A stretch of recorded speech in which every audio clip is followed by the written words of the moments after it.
Heroes! Hello! Oh, we're at Froggy Friday at last. It's time! I got the playlist all up and set up. I got a mostly full mug of coffee. I have my glass of cranberry mango tinted water. And just for this special occasion, I also got a bowl of chips that I'll be crunching on in the interim. Give you a little bit of ASMR. I might be the birthday girl, but that's my gift to you.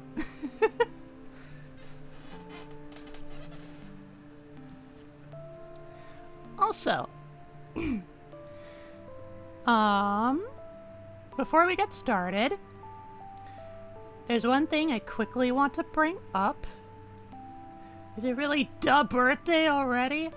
Well, technically it's tomorrow, but I don't stream on Saturdays usually, so this is my way of doing an advance. Well, I could say it is in my time zone. Well, good for you. One thing I want to bring up real quick. I already mentioned it in the Discord server earlier today, but just a little update for the VOD watchers. I see you. I am beholden to you. You may have noticed, there's a little something that's gone missing in the scene right here. And it's missing in the other screen, too. In short, I've basically taken my leave from the Moonlit Yakuza team. That was the Twitch team I was a part of for quite a while, and I usually had like the logo floating up, taking up space in the lower corner most of the time, lower left corner. No more. It's not for anything like serious or dramatic. You know, there's no tea to spill. I departed on amicable terms. It was all friendly and understanding. The main reason I left is just because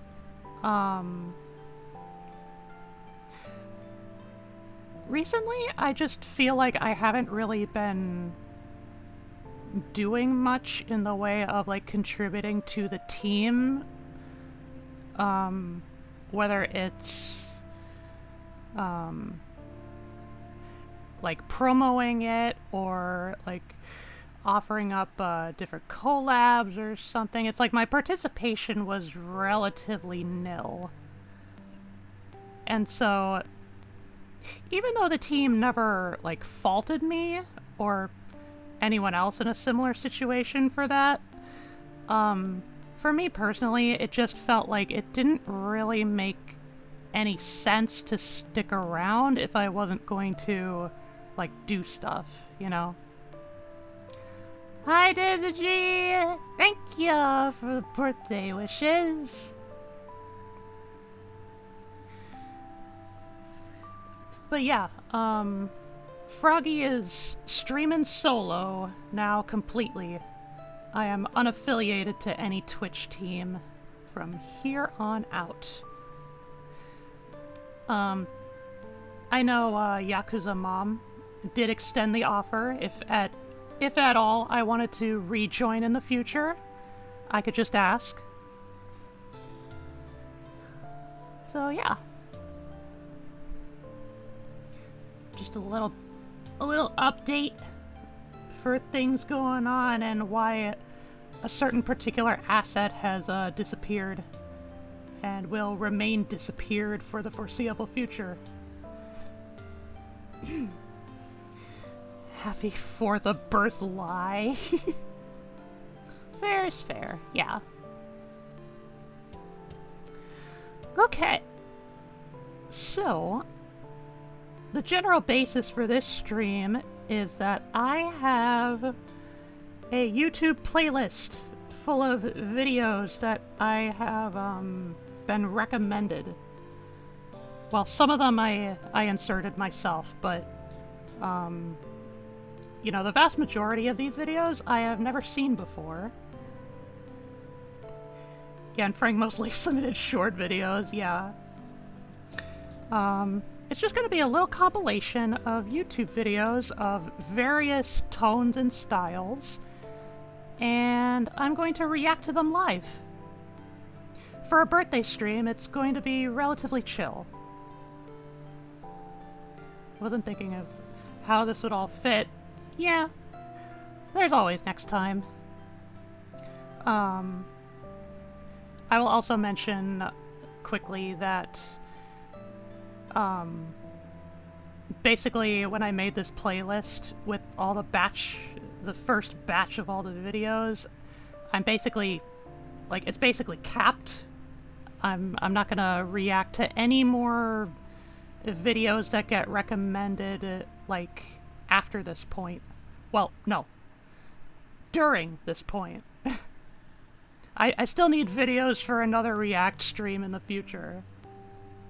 Maybe I'm still in time to sneak links.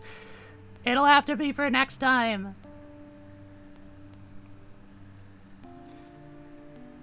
Okay. And with that, I think it's finally time, Lily Pals. Let's bring over this screen. I also have my party hat here because the previous room wasn't big enough to fit it on my head.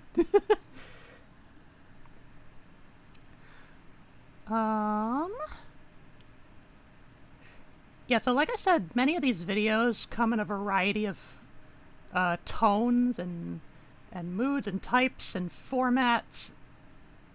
So this one is a funny one, apparently.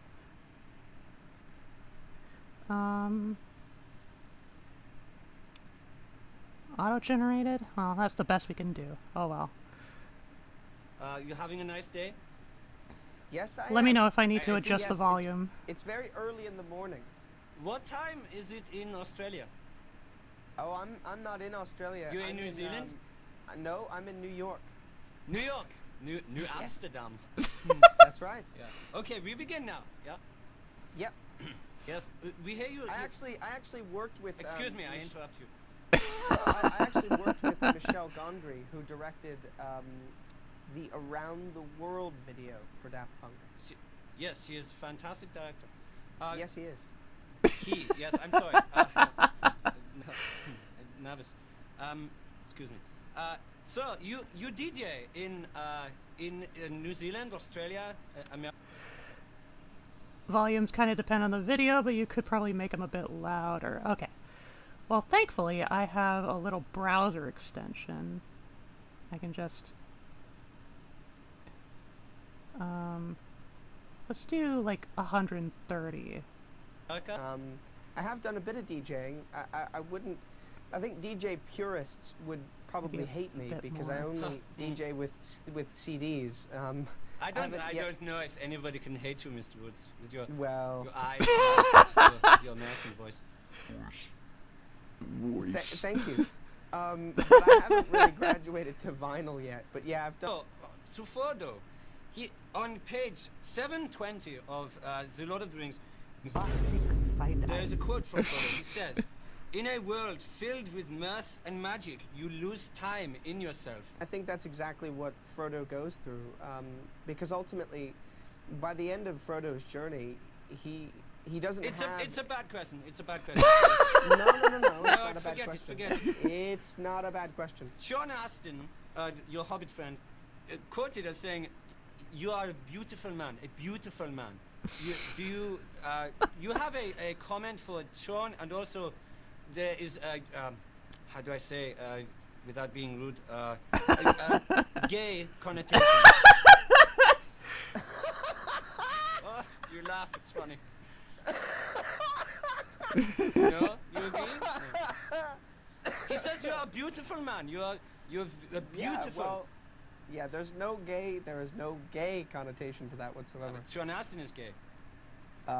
No. Sean Astin is not gay? No. No. You have very big eyes, very big blue eyes. Uh-huh. Do you think this is the reason why you are successful and famous? Big blue. Yes. Wow. Your eyes. The next job you do, you work on a movie Very called, professional. Hooligans. About Yes. Football hooligans. You play football, you kick balls. Mr. Woods? Mr. Woods? He's onto his shit. Do you play football? This is funny to you. The mic peeking. Balls. I'm upsetting you? No. Am I upsetting you? I don't play football. Finish him. The photo shoots you do with Vogue magazine and Cosmopolitan and Entertainment Weekly, Time magazine, your hair changes dramatically from short to long. Do you wear wigs? No, I do not. Have you worn wigs? No, I have not. Will you wear wigs? Maybe. When will you wear wigs?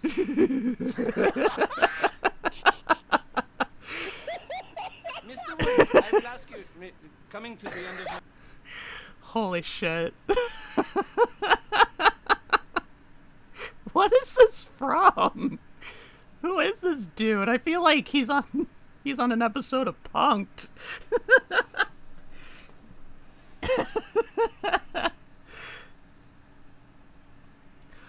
Also, I almost forgot the fucking Streamborgs. La la la. La la la. La la la.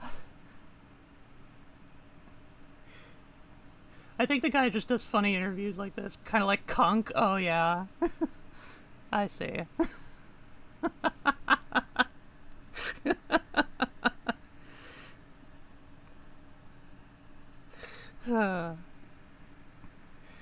Honestly, his hairstyle just fucking screams early 2000s. As if, like, it wasn't already obvious, like, when this interview took place. Also, the video selection really shows our viewing habits. I mostly put funny and interesting. I put scary, and RNG put long-form stuff. I know, something I did do when setting up the playlist was I just kind of manually shuffled some of the videos around just to kind of keep from, like, any one tone from like, kind of settling in for too long, kind of sinking in. This is pretty old, yeah. Literally, like, was this the first Lord of the Rings movie? I'm trying to see it through the the loading bar. I think it is. Like, the subtitles are a little fuzzy, but like something of the ring, I assume it's Fellowship.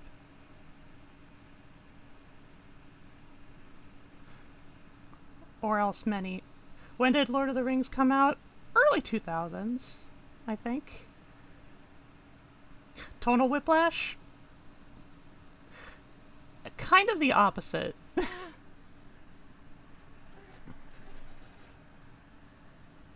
Yeah. Then will you wear wigs? Okay. Next. I can't see the title of the video from here. I have the playlist hidden underneath underneath the crop. But this is a short. This is the world's oldest recipe. It was Tuhu. written almost 4,000 years ago on this I love clay Tuhu. tablet. The recipe is titled Tuhu, and here are the instructions, originally written in Akkadian. Lamb is used. Prepare water. Add fat. Peel the vegetables. Add salt, beer, onion, arugula, coriander. Thought it was funny. It was called fine Tuhu. grains, Yeah. cumin, and the beets. Assemble all the ingredients in the cooking vessel and add mashed leek and garlic. Sprinkle the cooked mixture with coriander and green onion. The first time I read these instructions, it felt like they were written by my grandma, who only cooks with her eyes and heart. But I'm actually glad the world's oldest recipes are so unclear, because that's the reason I wrote Table of Gods in the first place. That said, this Tuhu stew is still among the Tuhu newest stew. recipes in the world's oldest recipe collection. Whether a Sumerian chef would laugh at our recipe or praise us for it is something we'll never know. But if you want to try it, go to tableofgods.com/Tuhu. Interesting. I might send this video to Stellar. Stellar is the dedicated cook of the polycule.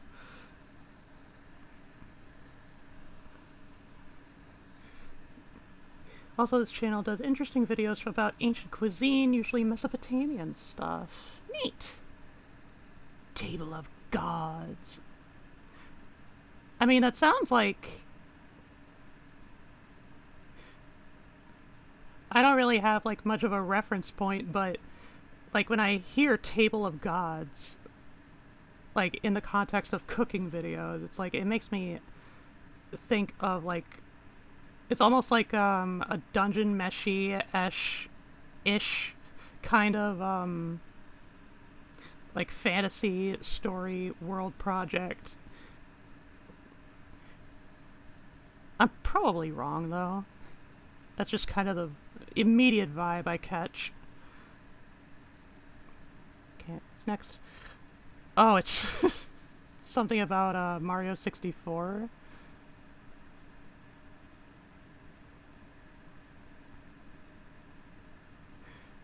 Super Mario 64, but it's a modern game. Time to say nighty-night, Mario. I don't think so, but gotcha. My tail. Nice work, Mario. You grabbed Bowser's tail. Spin the control stick in a circular motion. Then press the B button to release at the right time. Nice moving, Mario. You got this. Good. No. Holy shit. I can... Come on, troops. Let's... Nice, Mario. You did it. You defeated Bowser. Before you collect the last star, be sure you're ready to proceed and have completed every Nice! Even though the battle is won, I feel a kind of emptiness inside. A poor creature like Bowser, with a simple hug have solved his predicament, would hope have saved him. As I ponder these questions, I fly off into the distance, ready to embrace my princess. War's I'm still coming for bad. you, Peach. Peach.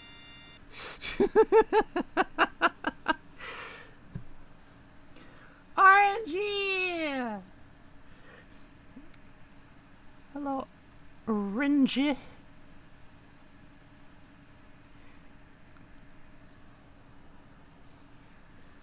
Yeah, we've only gotten through 2 short videos. Happy birthday, thank you!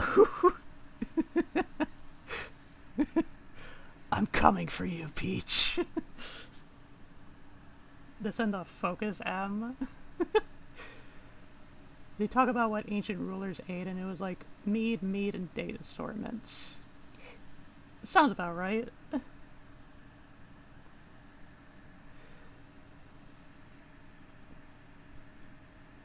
Oh, I can't skip to the next one. I don't know what the preview is. Let's just go. Oh yeah, this is one that I added. It's the pilot for a series called Ursats. I don't know anything about it. It looked interesting.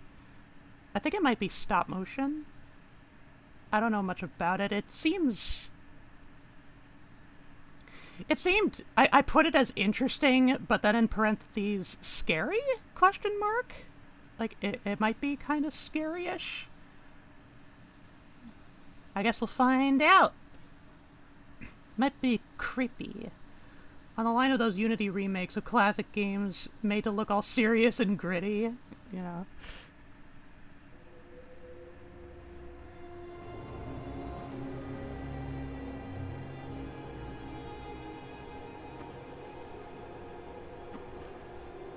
Let's see, how long is this? Oh, it's just about a half hour. This is our first longer vid.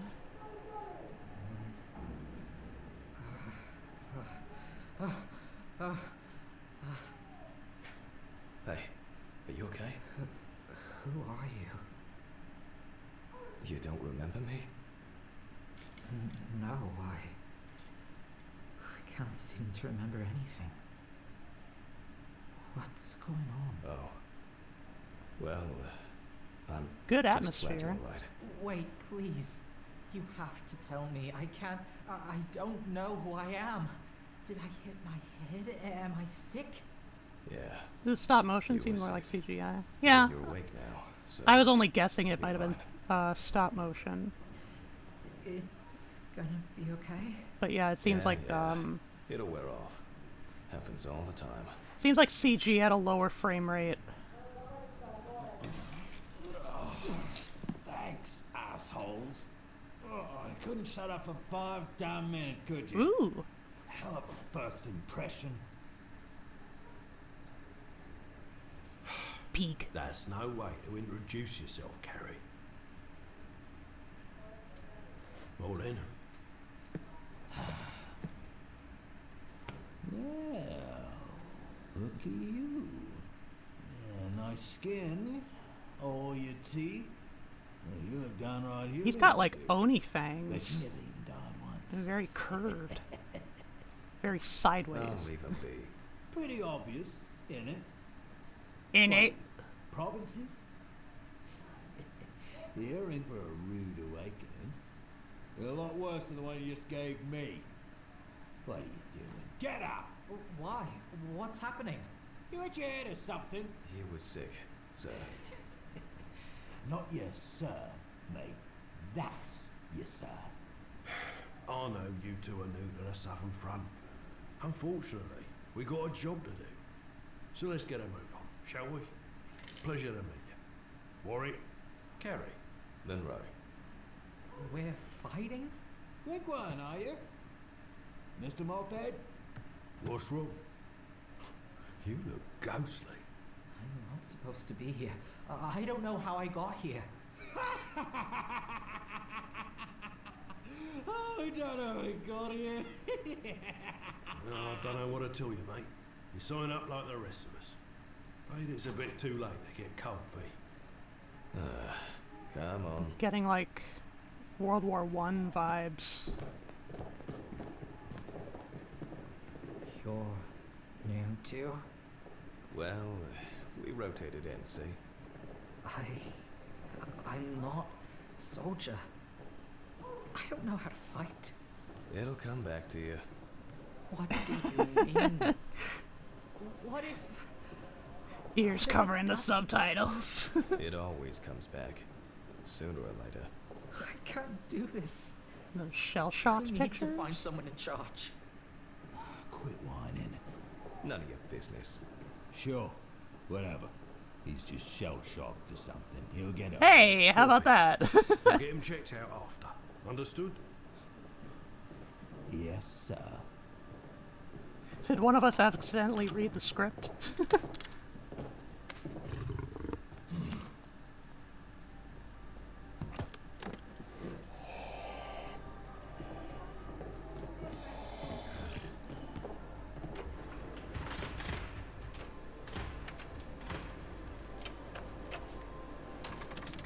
Oh, that's cool. Okay, yeah, very World War I.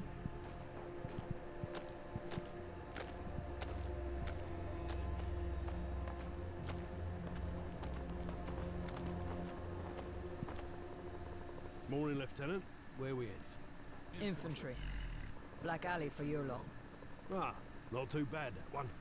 Get going. Sir, Warwick, sir, you have to help me. What do I do? I've never been in combat. I think... You'll be right. Just follow our lead, eh? Monroe, do you forget your mask? Yeah, they don't use the gas anymore. Well, at least up there they don't. It's fine. Hey, don't stick your head out the trench. Keep your ears peeled. I mean, eyes. Both? Fuck. Not that hard, mate. Hey, just pull this back when you want to reload. There's your mag, 10 rounds. If you're real good, you can do about 20 a minute. A sick joke putting you out here, huh? Bet your old ticks were real cozy. How are you so calm? Not calm. More like bored. You'll be too soon enough. Is this okay? Carrie Should be vaguely okay. reminds Don't me go any almost of, What was that? I Like- saw something. this plus What? World War One Didn't hear anything. makes me Ignition, think maybe. of, it makes me think of, SCP, SCP-106, the old man. It's like just kind of this guy who was once in the trenches in his youth, and he kind of ended up basically like in the process of becoming an anomaly, pretty much like became a total sadist and like went out to cause pain and suffering for the pleasure of it. Shell shock was basically the term they used to describe PTSD. Yep. In pictures, the soldiers would look crazed and deranged. Nothing like the calm before the war.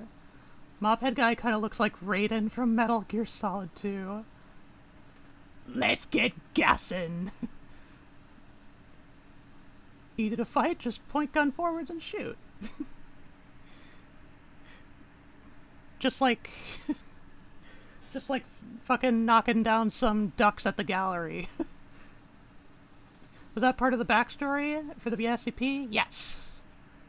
Yes, I believe that is canon. Might be our side.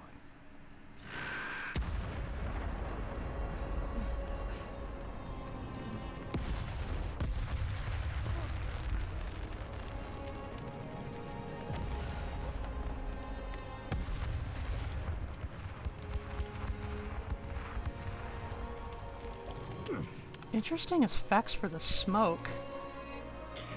They're kind of like digital paint splotches. Got the bastard! I think.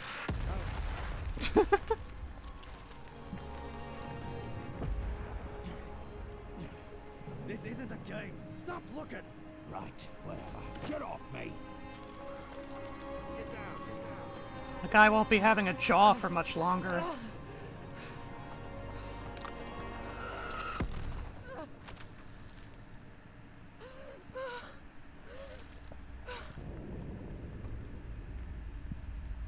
Really good contrast. Oh dear. Might want to get the gauze. Because I don't think there was ever a real idea what the old man was supposed to be.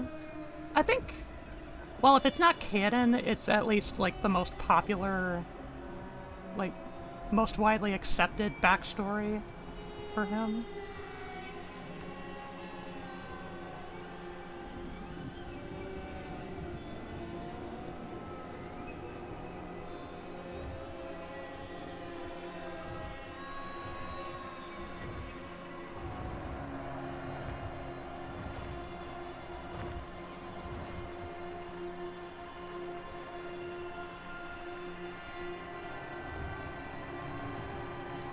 Is this literally gonna be there are no atheists in foxholes?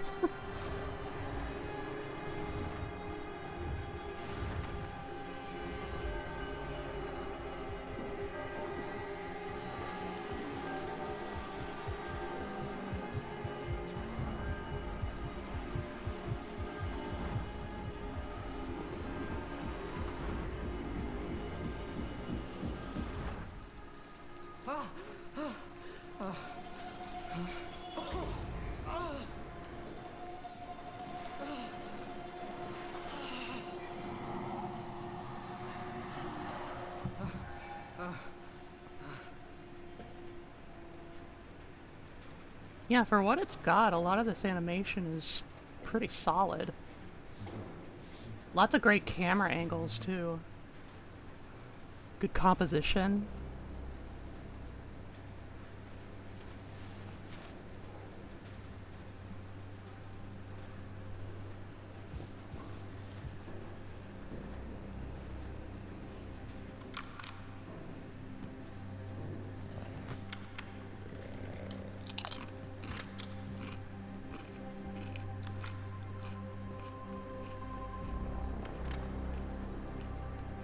Oh.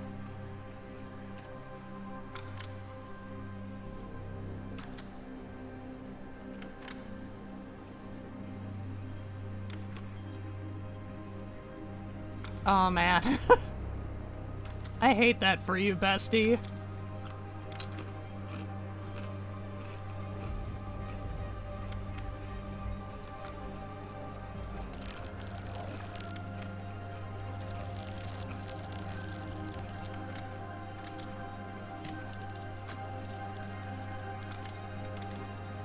Those were like fractal patterns.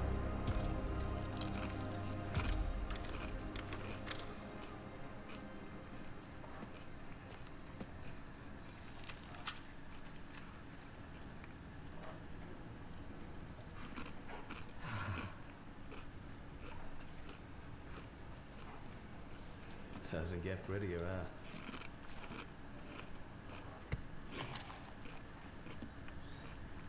Night crew.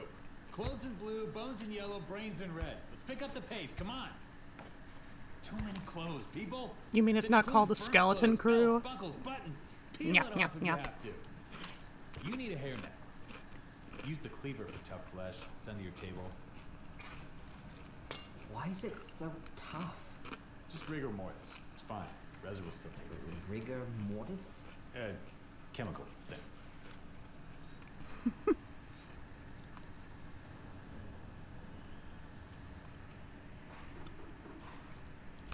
You're slow too? Yeah. Where I rotated from, we'd never get. Kind of makes me wonder how much medical science has actually advanced since the American Civil War. Me up like this. I keep trying to remember it. Laying on a cold metal tray, but I don't. I really was dead. Mm-hmm. Does that disturb you? Shouldn't it? I mean, yeah, sure. Of course. It's just natural.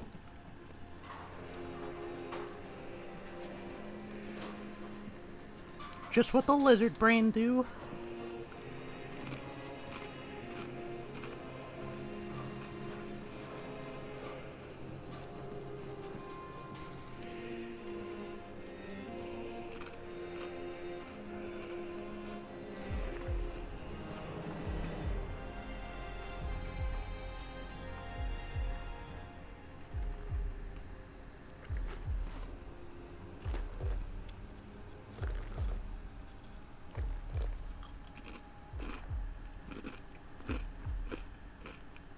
Monroe.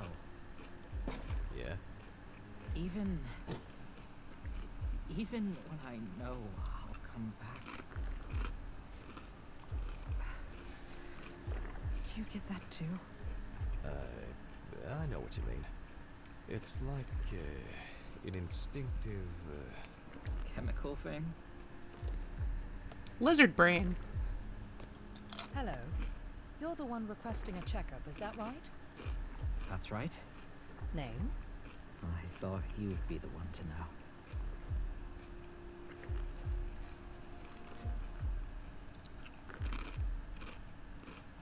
know. Okay. Time of death? I'm not sure.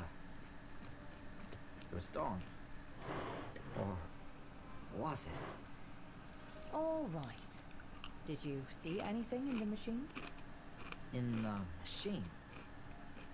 I don't know. Any attachments? Connections? What do you mean? To the machine. Feelings of belonging? Nostalgia?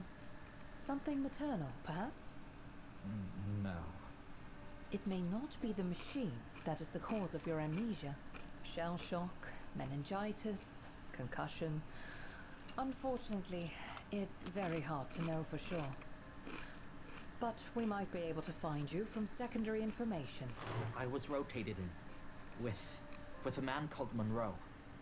Let me see. If you were with that man's regiment, then... Here. See if your squad mates can narrow you down. Thank you so much. Of course. You're the only person who's been of any help to me so far. Everyone else just... If I could provide a different perspective, I think many people would envy you. To forget everything is a blessing to some. You know, tabula rasa, my friend. If it's any solace, your service here will keep your family alive indefinitely. And when we're done here, they'll... This has been a nightmare for me. I know.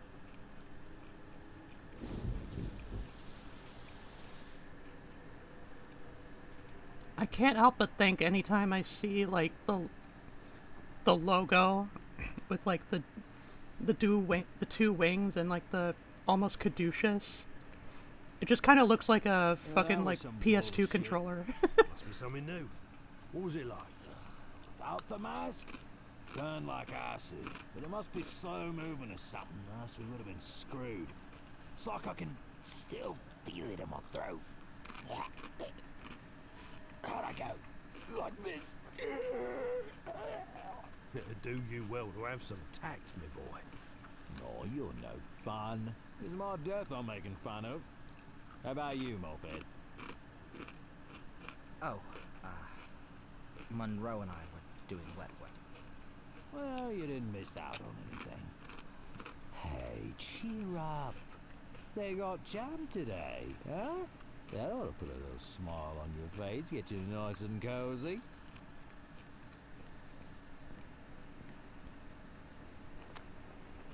Lately, we've been getting some jars of jelly to put out on the bird feeders for the Orioles. Oh, hey. What did the nurse say? Nothing really. But they said it probably wasn't the machine. The Reza? Maybe you've just got death fog and it's going on a bit longer than it should. I guess. Hey, you'll get through it. Monroe? What's it? The nurse said I could be one of these people. Did you know any of these guys? Listen, it was a very hectic time. The Northern Front is no joke. And we got raced so much. And I didn't see you till we got here. Sorry, mate. I don't believe you. You have to tell me. You're the only person who seems to know anything. What's got you so tight-lipped? I told you, I don't know. Half the soldiers I met I knew for 2 days before we were moved out. North, South, Secondary, Reserve, it don't matter. An empty bed is an empty bed. Just tell me if you knew any of these guys, and I can ask them instead of you. Okay? Okay. But not right now. And keep your voice down. Fine. I have to go. Whatever.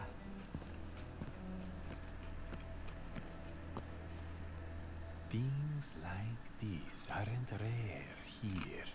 Let me see your list. Who are you? Oh, you must pardon the intrusion. I sensed you were in distress. Are you lost? I can't Is he a remember backroom smiler? And nobody's been of help. And anyone who might know anything isn't telling me. I can help you. Okay. Did you know these men? I'm sorry, I do not recognize these names. No, Did he's you a see trench anything to smiler. resurrect? Visions, perhaps. Now that's an accent who knows from I where. did. But it Seems feels like a dream. vaguely Hispanic to me. Each waking day is a lifetime in miniature. Sleep is a child of death. And like your dreams, each time you die, your mind reveals parts of yourself that it tries to bury. Perhaps we can help each other. What are you saying? What you saw came from a place of pain or confusion. A stranger in a strange land. Your mind is blocked because you are afraid. Of what? Sometimes it is not what is done to us. Maybe less Hispanic and more like more like Could East I, European. trouble you for a favor? Your bread. I see you have not touched it. My body is weaker than most. Hey! The hell you doing? Don't give away your bread, idiot! What? He was helping me. Stay out of this. He's just one of those bastard conmen. There's always a dozen of them telling you what you want to hear. They trick you out of your rations because they gambled theirs away for cards or cigs. Do not give away your food! I don't care. Nobody else is trying to help me. What is there to help? You're only here because you signed up like the rest of us. And in that little doctor's office in your little backwater village, there would have been a disclaimer that said, risk of death, permanent injury, or memory loss. You know what being a soldier is.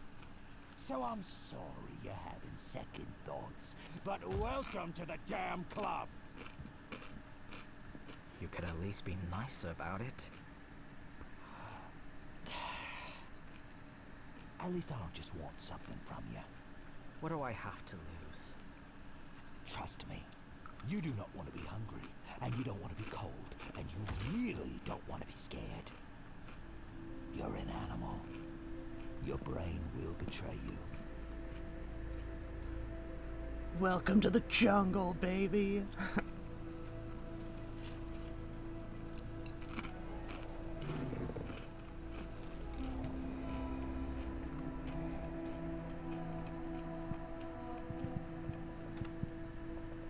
I was wondering about, like, medicinal advancements earlier, but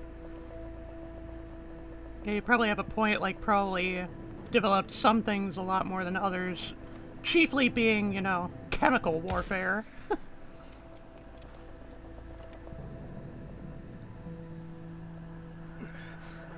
Think about it, won't you?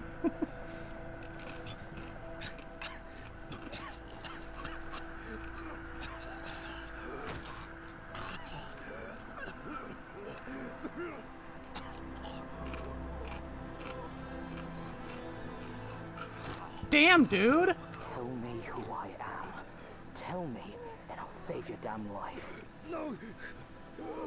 Oh, you fucking psycho! If you don't tell me in 5 seconds, you'll die here. I'll fucking come back. Okay.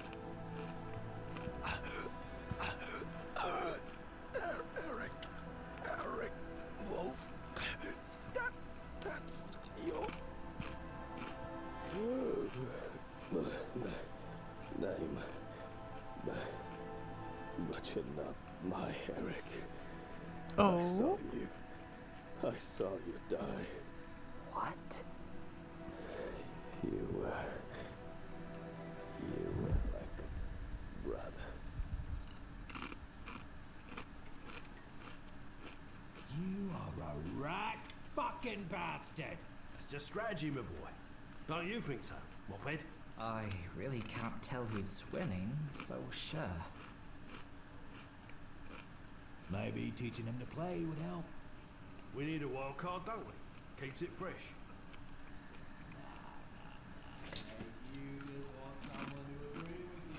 I'm sorry. It's okay. You should have known. I was a coward. No, I mean, me too. I'm sorry about your friend. Here. That's what he looked like. Are you sure that was me? Yeah, I watched him die. I thought I don't know. Yeah. You have lots of him. Like that mophead. Could I have the photo back? Of course.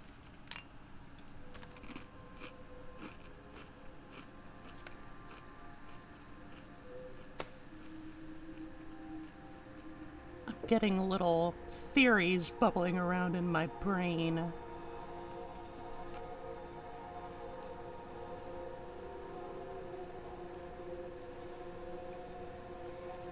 All's fair in love, war, and memory loss.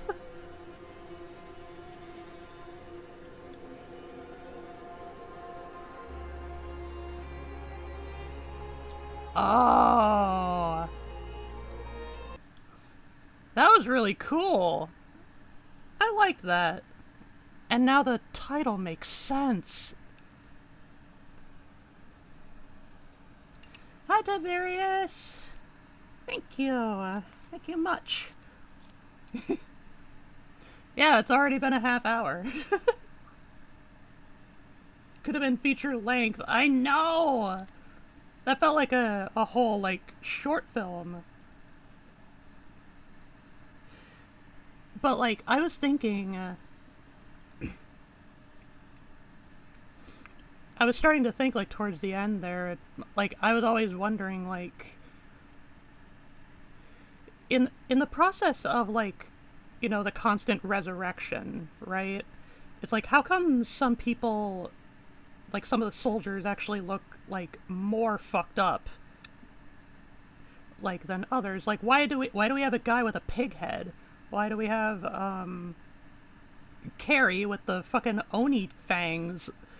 And it's like, it's probably, 'cause they've been there longer, but, like, nothing would necessarily I don't think anything, like, communicated, like, you get more monstrous necessarily with the resurrection. It seems like there's another piece of the puzzle that's missing. Like, if it's in the case of, you know, Mophead, you know, being a composite of different parts, that makes me wonder if the other guys are similar. Can't always find the pieces, have to supplement them with other stuff. Yeah, that's what I was thinking. It makes sense that eventually you start getting worse. Maybe. Definitely, like,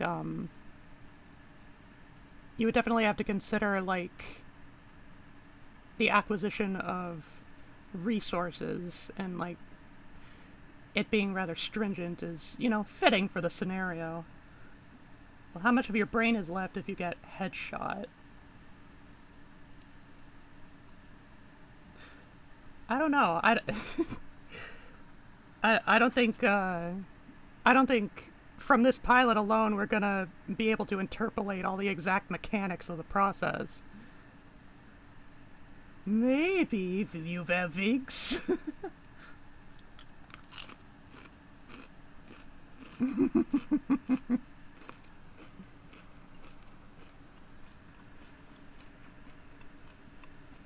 Yeah, that was awesome. Definitely hope they make more. Based on Tabula Rasa, they're probably going for mind-body separation as well. Yeah! See it? You ever watch Fallout Operation Sunburst? I have not. What was the name again? It's called Ursats. I'll type it out. And, like, there's also another, like, the thing with Ursats is, I don't know the exact history of it, but I do know about it from TV tropes. There's a trope called a Captain Ursats, and basically, basically it represents a character that is very obviously supposed to, like, represent a more popular character. Like, in the way, like, they're designed in such a way as to usually avoid copyright lawsuits. This was released 5 months ago? Damn. So it's like a character that you would call a Captain Ursatz is basically like a false equivalent. Ursatz, adjective, artificial, and inferior, substitute coffee. Well, I think everything except the coffee necessarily, you know, that kind of checks out with my modern understanding. Yeah. Yeah, but that was very engaging. I'm glad I put this in the list. Substitute is the key word. Yeah. Oh, substitute coffee was the example. I see. Art direction by St. Griever. All of this from one person? That's fucking awesome. Oh yeah, it's the channel, St. Griever. Is there anything? Oh, there's a post-credit scene. Good job, voice actors! I didn't really pay much mind to the audio, but, you know, I don't really have the brain for that.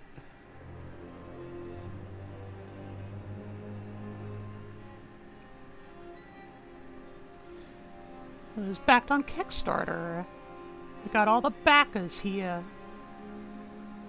Is this something that could be in cinemas? Yeah!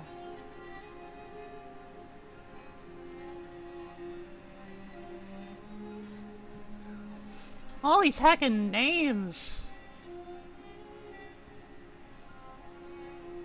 A lot of people wanted to see this vision realized, and damn, I hope they weren't disappointed. It was pretty good. Also, Patreon supporters. Zombie axolotl. Puppy!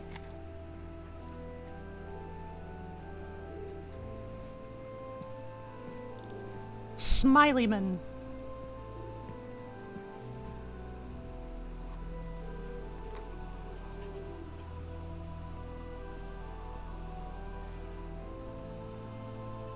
Is he kind of like the kennel guy?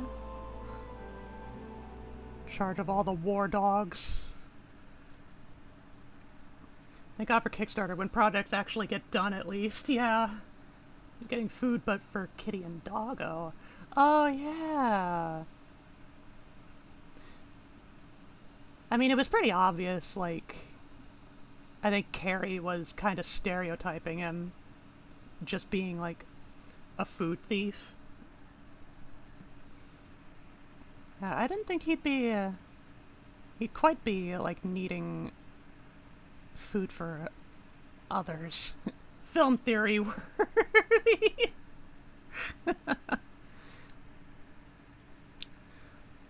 Yeah, but that was really cool. Oh, next up we got, I think it's a web show called Citation Needed. It seems to delve into, some history, some interesting history. This is one that RNG recommended. 16 minutes? Oh yeah, Julie Davinian Dueling Scars. This is the technical difficulties we're playing Citation Needed. Joining me today, he reads books. You know, it's Chris Joel. Hey up. Everybody's favourite Gary Brannon. Here's a thought. Oh, is this like a Earlier trivia today, show? Noel Edmund was entirely naked. Just imagine.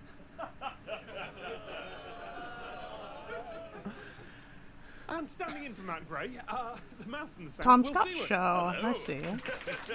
I'm not from Yorkshire. Gay fencing bisexual nun, yeah.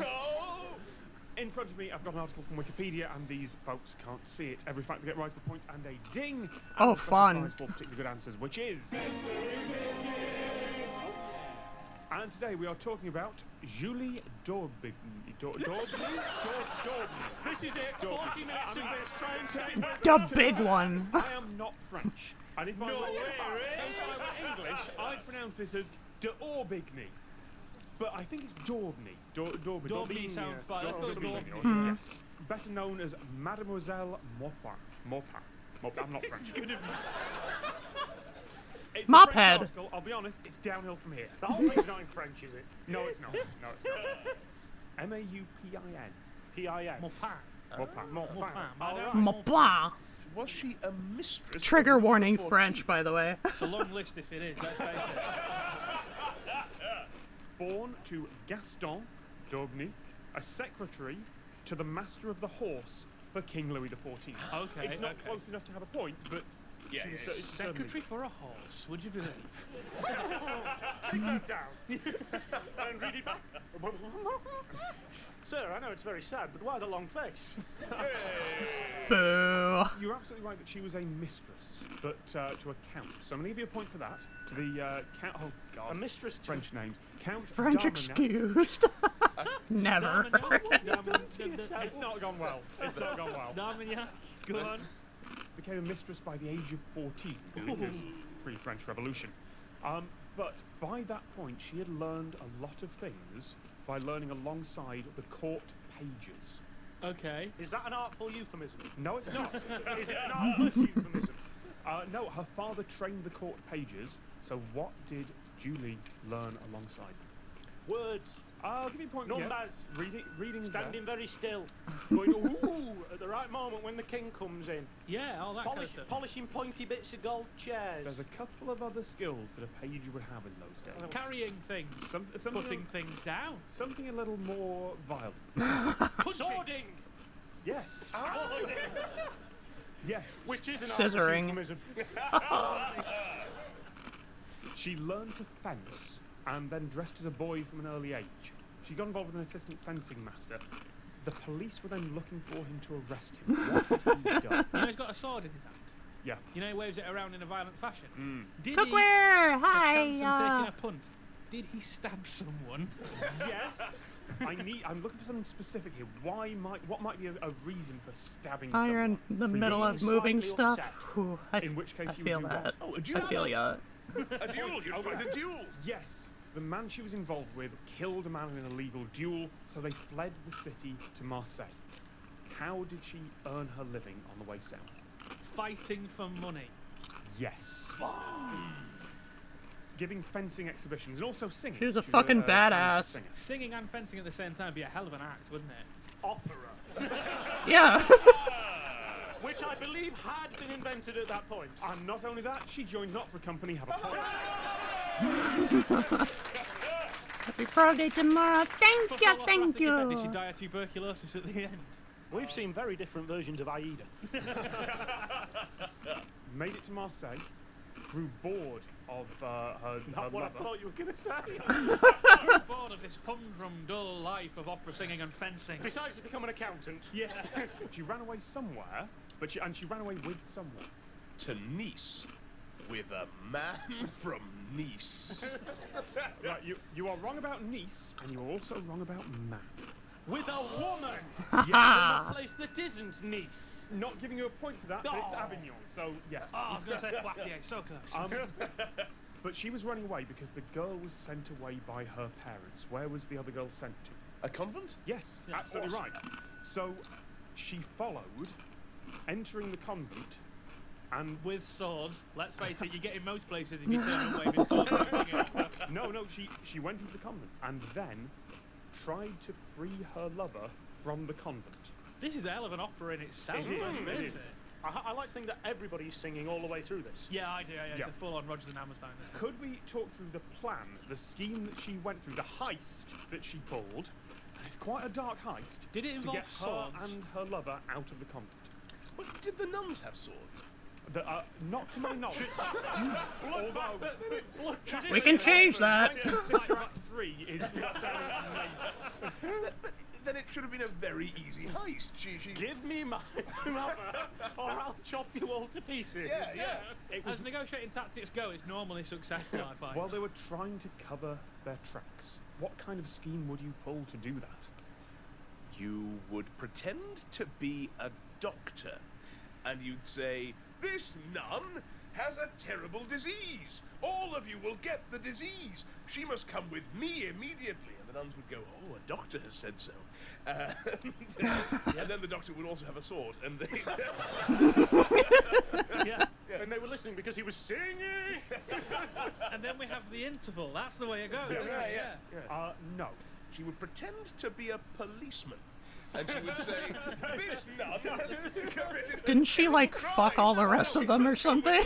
But she was charged in absentia for kidnapping, body snatching, and arson. Oh, never so mind. Based on that was the heist. Oh, so you take a dead body, replace your lover with it, then burn the whole place Fucking down. all the to rest of cover the nuns tracks. comes later. I knew it. Damn! What worries me is that your mind went straight. I've heard this story before, but I only remember bits and pieces. There's no DNA evidence, darling. She escaped from that. The affair lasted 3 months before the girl returned to her family, and then she left for Paris. What happened in Paris? I'm deliberately phrasing that vaguely because it's kind of a repeat. Did she dig up the entire Père Lachaise cemetery? It's not a Burn repeat. Paris to the ground. It's a repeat of something we've already talked about. Something with swords. Yes, definitely. She's sword thing with this lady, I'm guessing. Yes. Catastrophic juggling accident. Did she challenge someone to a duel? Yes, you're absolutely right. She was insulted by a young nobleman, fought a duel with him, put a blade through his shoulder. Whoa! Awesome. Was he pinned to a tree in a corner? No, it's just a vicious injury. It wasn't a cartoon thing where he's going, "Well, this is inconvenient. I'm stapled to this tree now. I'll fight with the other arm." I've had worse. Dueling is really addictive. Bismarck, I think, when he was a student, he was also addicted to dueling, and he would walk... A bit unfair, though. 6 14-inch guns against a man with a sword. Well, no, kind of like he'd walk around the street wearing two cudgels, 6 pistols, and 2 swords in a Holy dressing shit. gown. And he'd wander around going, "Yeah, fight me, That's I'm a Bismarck." very different Big Lebowski, isn't it? Dueling, once it got later, was a really formal Sounds event. amazing. Yes. Like they would. Well, what would they be wearing?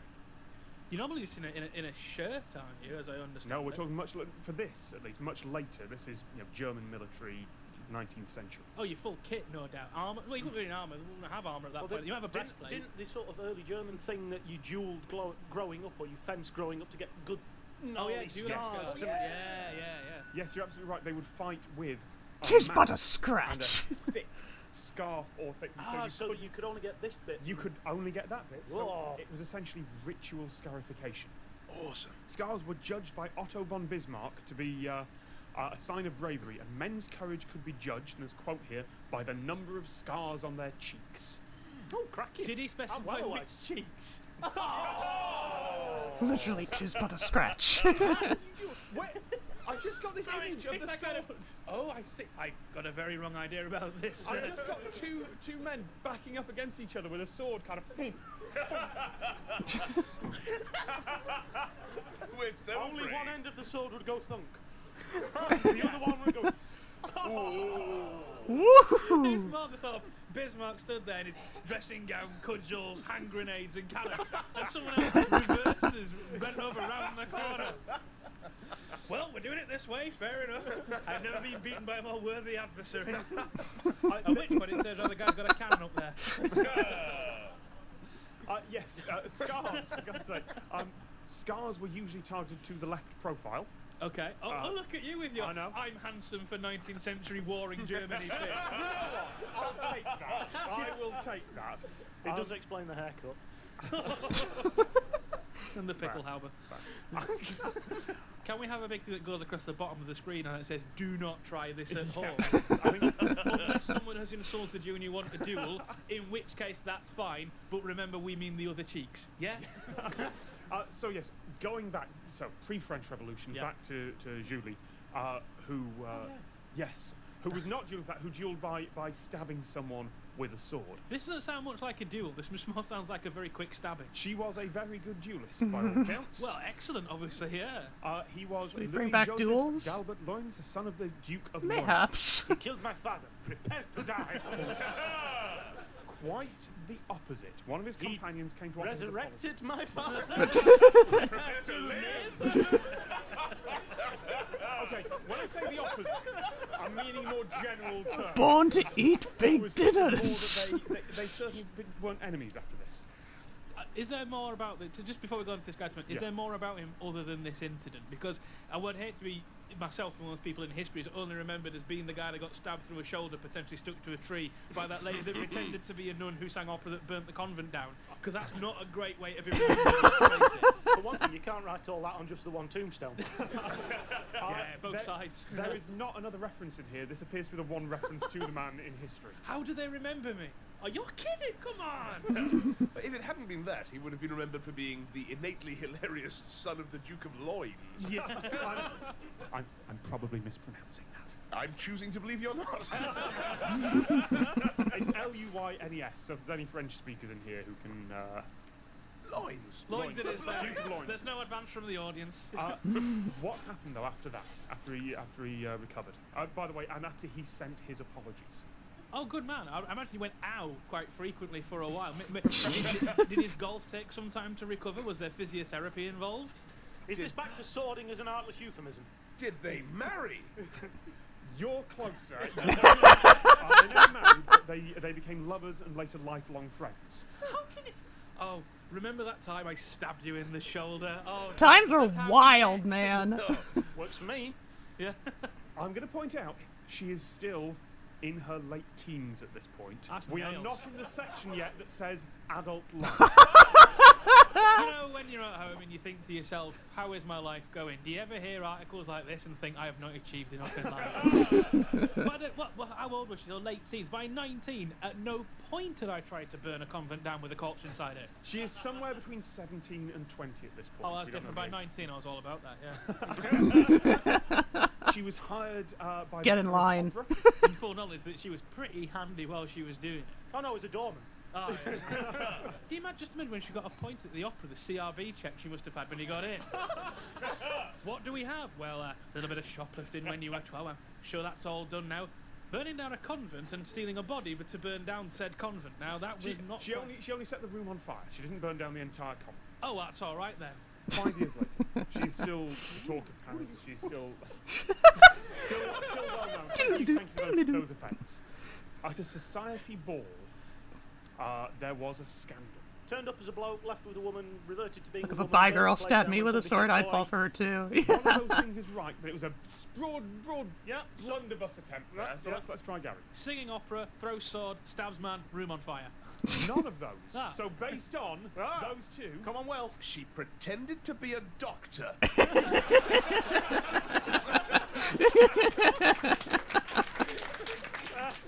And she went around the ballroom going, everyone here has a terrible disease. You must all come with me. What I like about it, in my imagination, she's dressed as an opera singer. She's got swords down each leg, so she's a bit stiff in walking, and has a stethoscope. Oh my god. Chris, you actually said vaguely the right words there. She kissed a young woman at a society ball. What happened immediately after that? She had a duel with the entire society. Yeah, she was challenged to duels by 3 separate noblemen, so I'll give you a point for that. What did she do that night? Beat them all in duels. Suddenly, this is Amadeus. What was legal in Paris at that point? Dueling more than 2 people in an evening. It was considered greedy. Just dueling in particular. So she now has to flee Paris because she's also wanted there. Say Marseille now. I think we're going there. I think she went to Marseille. Brussels. Oh!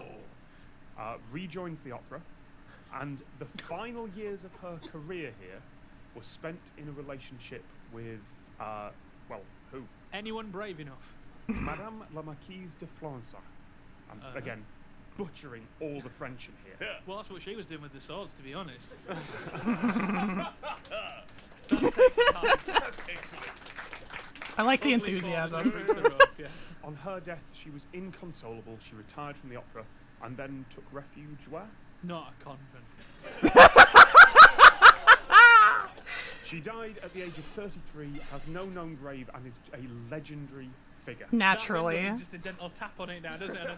The point of a sword, just to come So, at the end of the show, congratulations, Will, you win this one. Good show.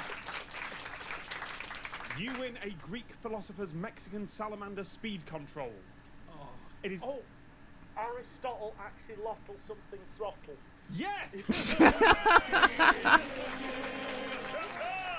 And Aristotle Actually, this was on guard all along. With that, we say thank you to Chris Joel, to Gary Granite, to Will Seaward. I've been Tom Scott, and we'll see you next time. Good night. Amazing. Fucking, women. Sword women. Absolute legend. And so through weapons and down Oh. into navigation, 2 tasks in navigation. Herb, you wouldn't kill me, right? Oh my god, don't scare me like that. Alright, so you're not the killer. So you're not the... Alright, if you could have killed me, you would have killed me by now, right, Herb?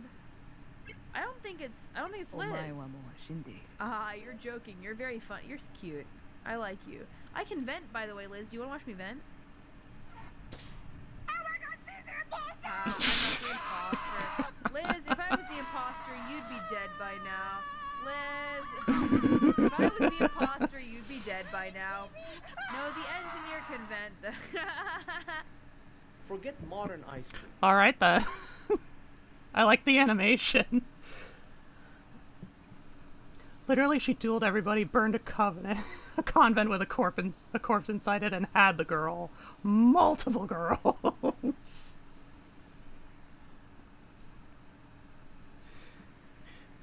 Yeah, I liked that, I like that little short. I don't really, peruse, like, Hololive stuff, girls, as much as I did when I, like, first started VTubing, but every once in a while, I find myself indulging. I'd have forgotten modern ice cream. Hi, sponsored. Welcome aboard. Let's see. Yeah, ice cream from 4,000 years ago. Also from Table of Gods. Forget modern ice cream. People were already enjoying ice cream 4,000 years ago. How do we know? Because kings literally wrote about ice houses they built. For example, the Sumerian king Shulgi's 13th regnal year was called the year the royal ice house was built. A few centuries later, still about 4,000 years ago, another king named Zimri Lim wrote that he had built an ice house no king since time immemorial had built. In a cuneiform letter sent to Zimri Lim at the time, an ice engineer told the king that his men had produced 3 tons of ice, which they cut and stored 30 feet or 10 meters underground. Despite temperatures exceeding 100 degrees Fahrenheit or 38 fluffiness. degrees Celsius, The Zimri Lim had sugar. plenty of ice in the summer. Historians are fairly certain they used this ice to make fruit purees that likely resembled modern sorbets. But if they could make ice purees, why not ice cream?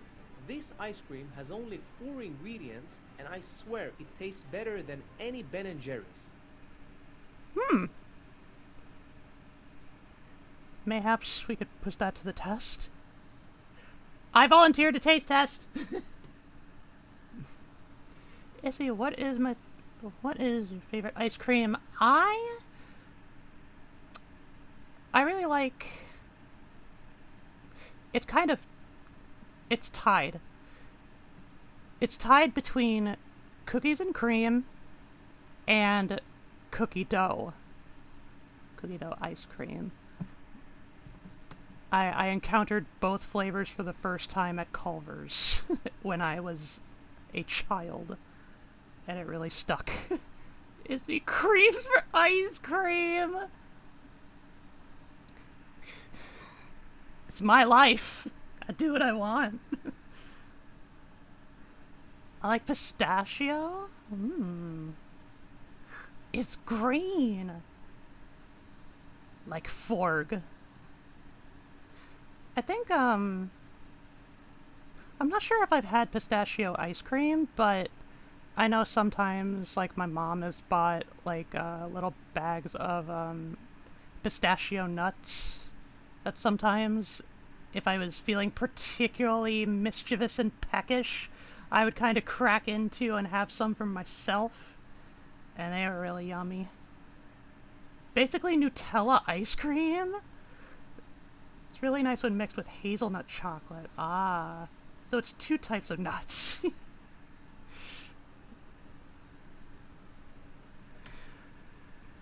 And as far as, like, common choice flavors, I actually quite enjoy just regular vanilla. So you're saying it's not cream?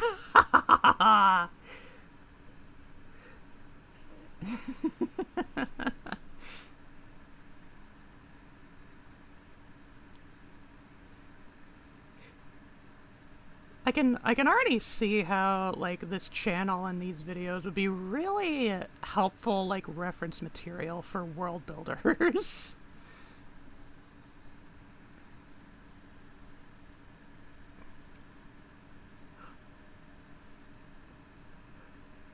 Would. It's like, yeah, like, you often see it so much in, like, a high fantasy, like, clearly inspired by, like, medieval Europe. It's like, usually the typical meal is, like, bread, fucking turkey leg, soup, in, like, a nondescript soup, maybe, like, sausage links if you're lucky, steak,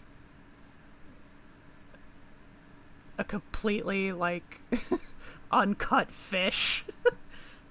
Well, unless your world is a hellish scape where ice doesn't exist. Well, if we're going by Dante logic, you can get some ice from the final level. It's just a bit of a commute. Okay, next up is another video that I put in.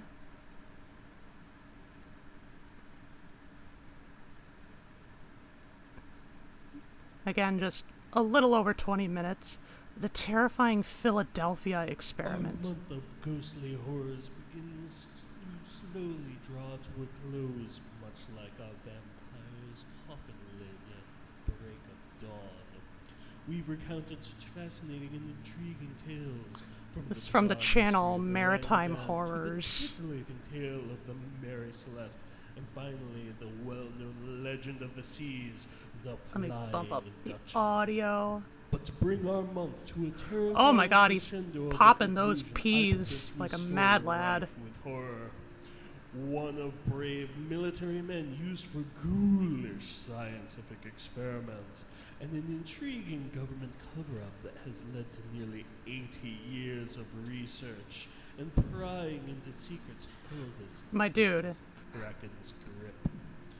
This is a story of the dreaded Philadelphia experiment, a tale that bends the rules of physics. Yeah, we'll do it with the audio quality. The very fabric of reality. I know about the Mary Celeste because of a video of one of the games of all time, The Ghost of Limbo. Let us begin for the Oh final yeah, I think time, I've heard tell of that game. July of 1943. For 2 years, the United States has been embroiled in one of the most devastating conflicts the world has ever seen. Desperate to aid their allies embattled in Fortress Europe and North Africa, convoys braved the waters of the Atlantic constantly, trying in any way to keep a constant supply train from the United States to Europe. But the brave sailors of the U.S. Navy, U.S. Coast Guard, and Merchant Marines take their lives into their hands each time they leave the pier and steam out into the Atlantic. Because seemingly every convoy becomes the prey to the wolf pack, the German U-boats. In 1942 alone, German U-boats sank a total of 6 million tons of Allied shipping, amounting to nearly 2 ships sunk every day. Over 30,000 Allied sailors lost their lives from U-boats alone. Oh, They were fuck. sinking Allied ships nearly faster than they could build them. Something had to be done. Something desperate. So in early summer of 1943, a small Cannon-class escort destroyer Kind sat of in incredible dry dock on at its the own that Philadelphia there's still Navy Yards. surviving footage. This ship, the USS Eldridge, was being loaded with advanced generators and technology. The ship, not even a month into the fleet, was about to make the biggest leap in technology since the Wright brothers took to the sky. They were being outfitted with an experimental device that would render the vessel invisible to detection. Utilizing the brilliant physicist Albert Einstein's unified field theory, the ship would alter not only its gravitational field, but also its electromagnetic field. By using powerful generators to bend the rays of light around the ship, the vessel would be rendered entirely invisible. The USS Eldridge DE-173 was ordered by the U.S. Navy in 1942, one of 116 other Cannon-class destroyer escorts ordered around this time. Her keel was laid in Newark, New Jersey's Federal Shipbuilding and Dry Dock Company's yard on the 22nd of February, 1943. The thing about the Flying The Dutchman ship was is it's just 306 an feet, airport in or 93 Deutschland. meters in length, 36 feet 10 inches, or 11.23 meters Brick at and the mortar beam, has some really and had good an maritime 11-foot, disaster 8-inch, reports. or 3.56 meter navigable draft. She was powered by 4 General Motors Mod 16 TAC 278A main diesel engines. I'm not sure how much I could really comment on a lot of the technical stuff, as I'm kind of out of my depth here. Yuck, yuck, yuck. That could produce 6,000 ship horsepower. The engines were connected to 4 diesel-electric transmissions that drove the ship's 2 screws. This allowed USS Eldridge to move along at about 21 knots. Not blazingly fast, but the ship wasn't a destroyer, it was a destroyer escort. For those unaware or unfamiliar, a destroyer is utilized for escorting and screening for large military fleets. They're designed to outpace and move faster than the cruisers, battleships, and carriers of Navy fleets, thus are pretty speedy. Destroyer escorts, on the other hand, are designed for escorting With merchant Albert ships Einstein's or science, troop we can become invisible. I don't think that's they how tended it to works. be a bit smaller and less Well, heavily armed, but they were most notably slower. The Eldridge had a complement this is of kind of a time 216 of weird sailors, science, 201 enlisted, honestly. and 15 officers. She was armed as well as any other destroyer escort: 3 3-inch or 76mm Mark 22 main guns, a 40mm Bofors anti-aircraft gun, 8 20mm Oerlikon AA guns, 3 21-inch torpedo tubes, a Hedgehog Mark 10 anti-submarine mortar launcher, then finally 8 Mark 6 depth charge projectors and 2 Mark 9 depth charge racks. Freshly painted, loaded with new tech, and ready for war, USS Eldridge DE-173 sat in a dry dock in the Philadelphia Navy Yards.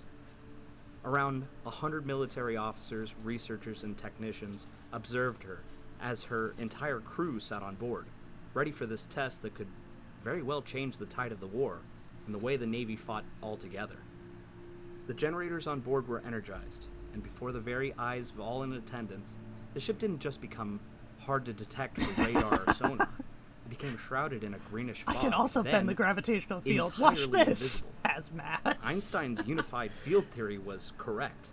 Light was bent around the ship, rendering it invisible to the naked eye.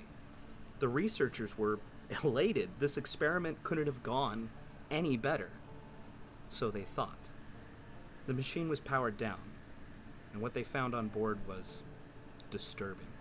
Several sailors had received terrible burns on their bodies. All of them felt nauseous. Some seemed to be terrified and emotionally unhinged from the experience. One man had ended up one deck below the one he had been standing on, seemingly phasing through the deck plates beneath his feet. But more disturbing, his hand had somehow become fused with the bulkhead next to him, fused to the steel. In the words of the researchers, some of the men went completely bananas. But despite the terrible effects on the crew, the experiment had been an incredible success.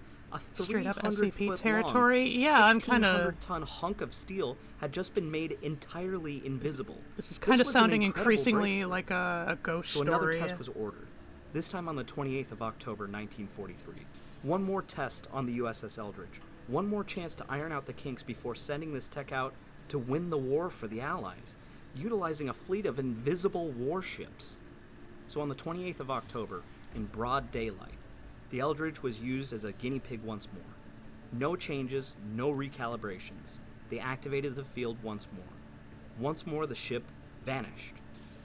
But not from sight at all. But from Philadelphia entirely. The ship seemed to almost phase out of reality. The ship immediately and astoundingly reappeared almost 300 miles away in Norfolk, Virginia.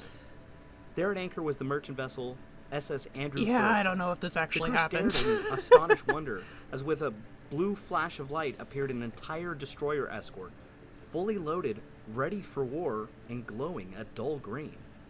The ships bobbed inside of each other for a few minutes until the Eldridge, just as fast Color as she appeared, me skeptical. disappeared. She popped back into existence, back in Philadelphia. The amazed and horrified researchers surged aboard to congratulate the crew and ask what had occurred. But what they found was more horrific than before. Men screamed in agony, their bodies mangled and burned, all half insane and screaming bloody murder. More than a few had become fused with the metal of the ship, entire limbs now forever part of the Eldridge. Some had half their bodies engulfed in steel and were breathing their last breath. In one spot was simply a pile of bone and organs. What had once been a man was now turned inside out, left to die in a horrific fashion. Some were never seen again, vanished, trapped somewhere between the folds of our reality and the next. The experiment was deemed a massive failure. And then the Foundation An intense secured the cover-up ship and cleanup used it, operation was and everyone used or Men delivered were amnestics to brainwashed everybody. and Yeah. reassigned by the government. Scientists were paid off. Logs were modified. Everything the government could do to hide their insidious testing. Object Class Keter. Testing that led to the deaths, dismemberments, and devastation of numerous Navy sailors. Well, damn, there you have it, I guess. A tale straight out of a science fiction novel. A disturbing scientific experiment that sounds way too crazy to be true. Yeah. But it is true, you see. It's all just a government conspiracy. and they just want, they want you to think it's all fake. Those big, dumb, clearly we all... Alright, just have at it. I don't believe in this one. Good show, my guy.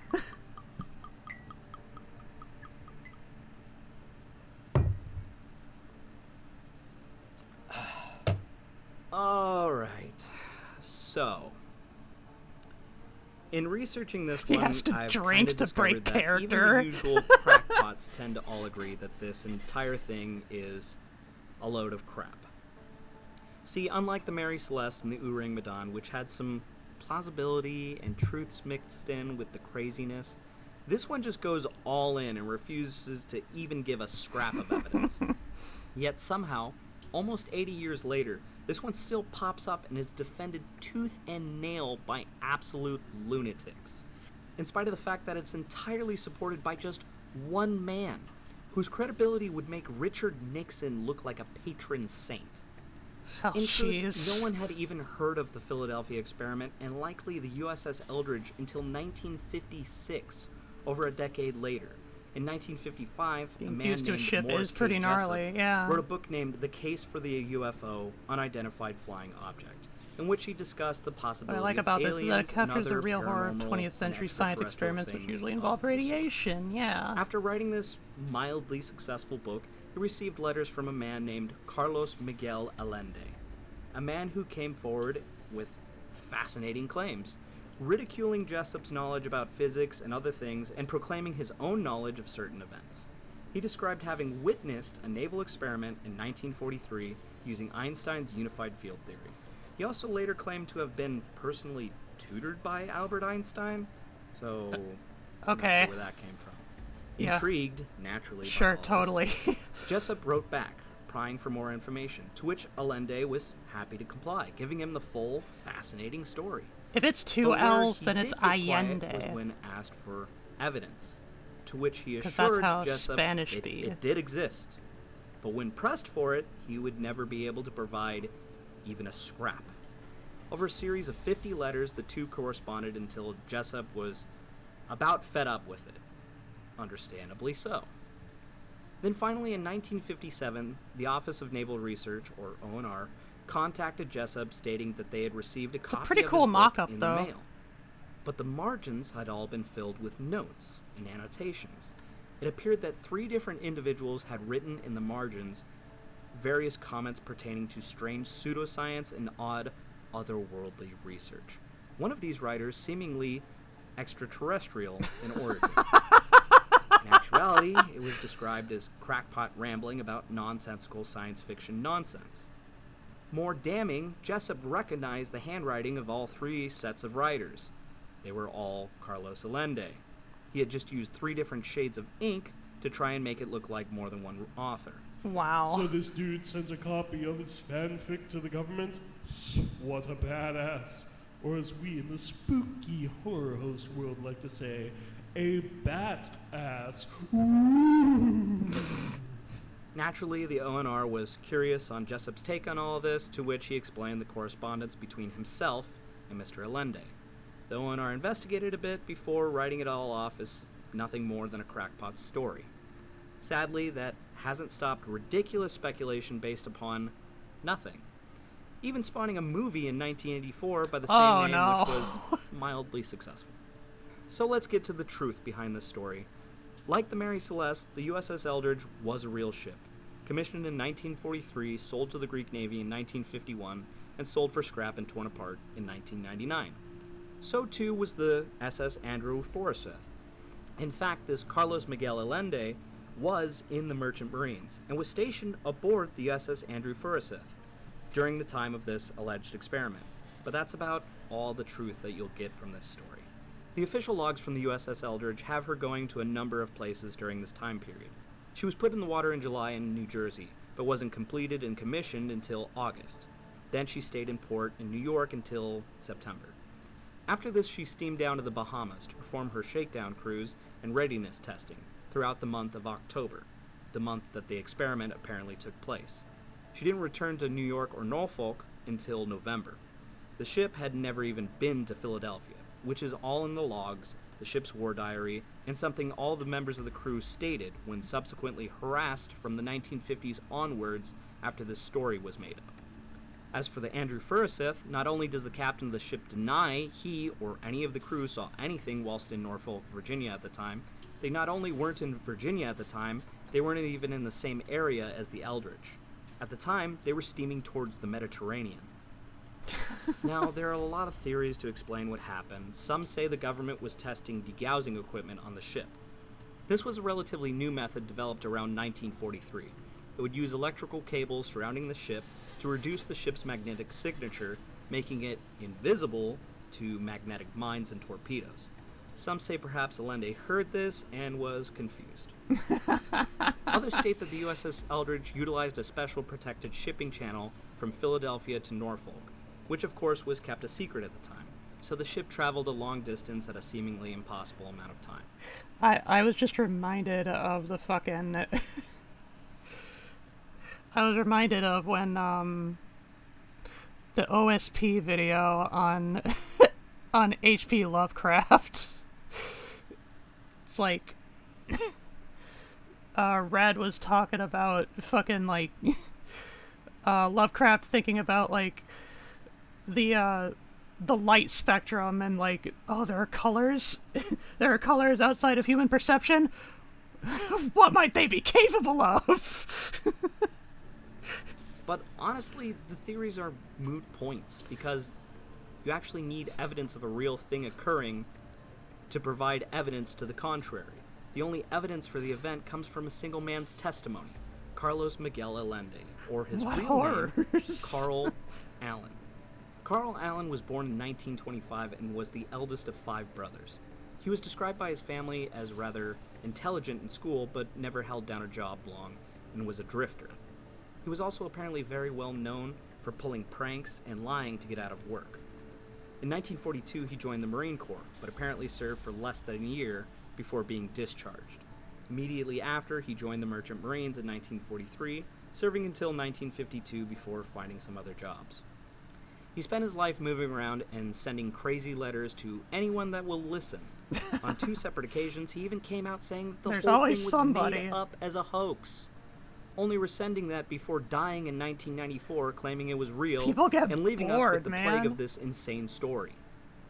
Now this part's a little more rambly, because I didn't want to write all of this down, but... My God, let's this just man is talk Irish! about What this story horrors! and just how ridiculous it is.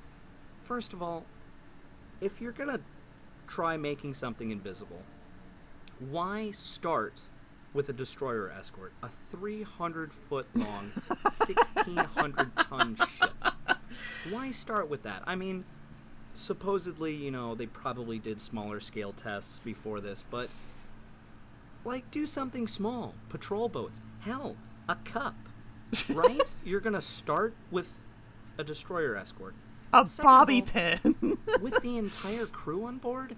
Okay, let's look at Soviet Russia with the space race. Okay, the Soviets until the 1950s handled most of their problems with throwing as many people as they can at them. But even in the space race, they're like, let's send something into space. Yes. But let's not put a person, because that's dangerous. Let's send a doggy. Even the Russians were like, it's a little too dangerous. But the US military went, yeah, 216 guys, we can lose that. Let's just throw them onto the ship that we're going to teleport to some other dimension or something. I don't know. If they had gotten Fucking so freedom, close don't you to know? invisibility and teleportation, why don't we have it now? Everyone's like, oh, well, you know, it was too dangerous and all that. That's BS. If we had actually teleported a ship in the 40s, you're telling me we wouldn't have teleportation now? No. If we had rendered an entire ship invisible in the 40s and a few people got hurt, you're telling me we wouldn't be doing that now? You know how many people got hurt researching radiation and nuclear technology, and we still have that today? Come on. Just in research Really? alone? So they just went, people got hurt. Let's not do that anymore. Yeah, I don't think so. Third, explain to me how someone becomes fused with a bulkhead. So, I'm not the most scientific person. I drive boats, I do research on history, I know navigation. That's about it. I don't understand physics. But how can something become fused with something else? Like, did their hand fall into the bulkhead and then the metal just get left in the in-between dimension that they went to or something? Or are you telling me that the steel fused with, like, atomic level, subatomic level with the flesh of a person's hand? So 2 solid objects occupy the same space at the same time. Just a moment I of don't no see clip. how that works. That doesn't make sense to me. Second of all, I'd love to imagine the cleanup of this, because you got people half stuck in bulkheads. You have sailors, half of their body stuck in a bulkhead. You can't just leave that there. You can't just cut it off. It'll leave a weird stain or something. You gotta, like, cut them out of the bulkhead. I'm imagining, like, when the Roadrunner tricks the coyote into, like, running into a solid wall, and he just leaves, like, a coyote-shaped outline. There's just, like, sailor-shaped outlines that they left in the bulkhead, and they just welded metal over it. I'd love to see the conversation, the like, next seaman to report onto the Eldridge out of Basic, and he's like, oh, what's with the weird shape in the wall? And they're like, yeah, somebody got fused to the wall there. It was a weird experiment, some weird government cover-up. Don't talk about it, though. I don't know, that doesn't make any sense. Also, I gotta there's go. a I weird said too element much. that some of the stories include that say the Eldridge traveled time. Some say that it traveled 10 minutes into the past, which, I mean, if it got sent 10 minutes into the past but ended up in Norfolk, sure.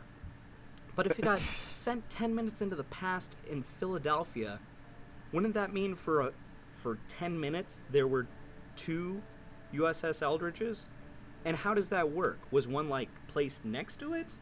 Was it on top of it? Were they both inside of each other? Like, how can you send something 10 minutes into the past?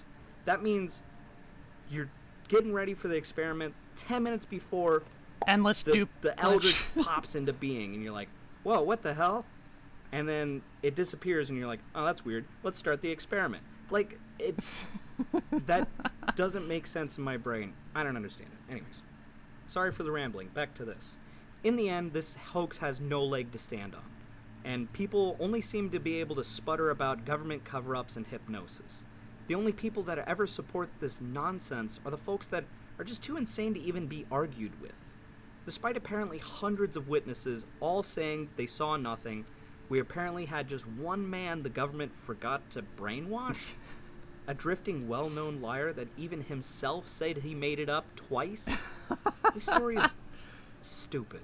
I feel dumber for having researched it. Please, Creepster, take this away so I can go back May to reading God about have mercy on historical your events soul. in peace. Hey bro, I feel like your heart wasn't really into researching this one. Are you sure there isn't anything you missed? Maybe some black helicopters or mysterious men in all black.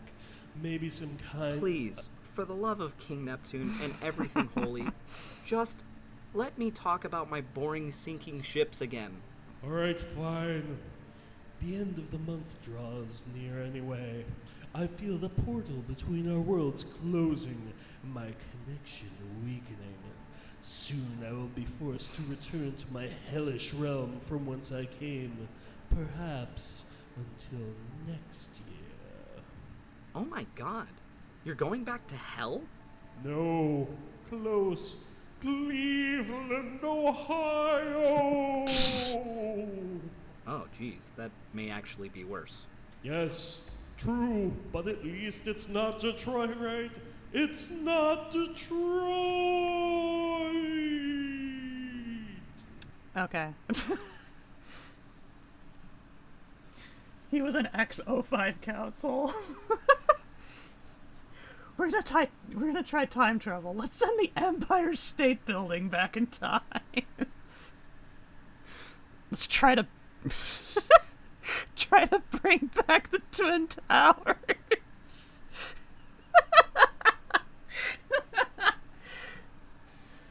Cleveland tourism video reference. Should have sent that. Oh.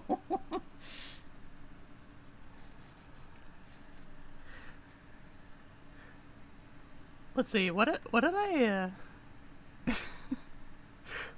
what did I label this video? Like, what kind of tone indicator did I give it?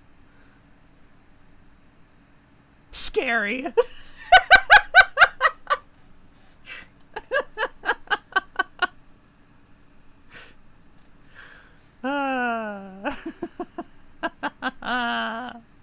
Knee slappage.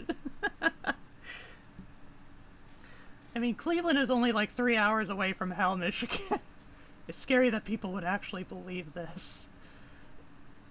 Okay, yeah, to your credit, you brought that right around. Oh, God. Honestly, I'm trying to think of how this video would have like come into my attention. I wonder if like I encountered this channel like some time ago,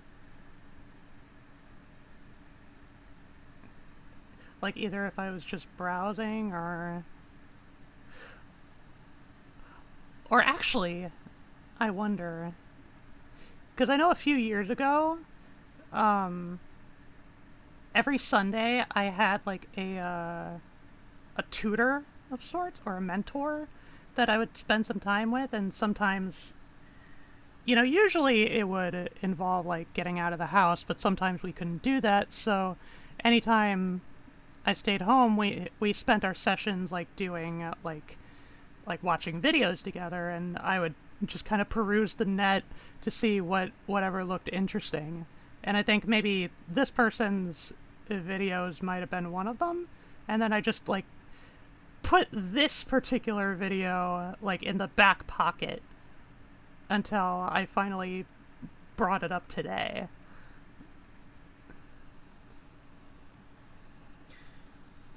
I wonder how many people read SCP and believed it.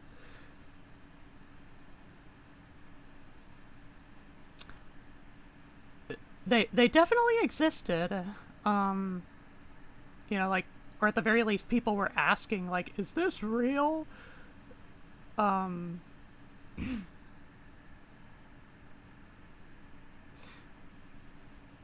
I'm not exactly sure, like, the exact reference of time that would be, though.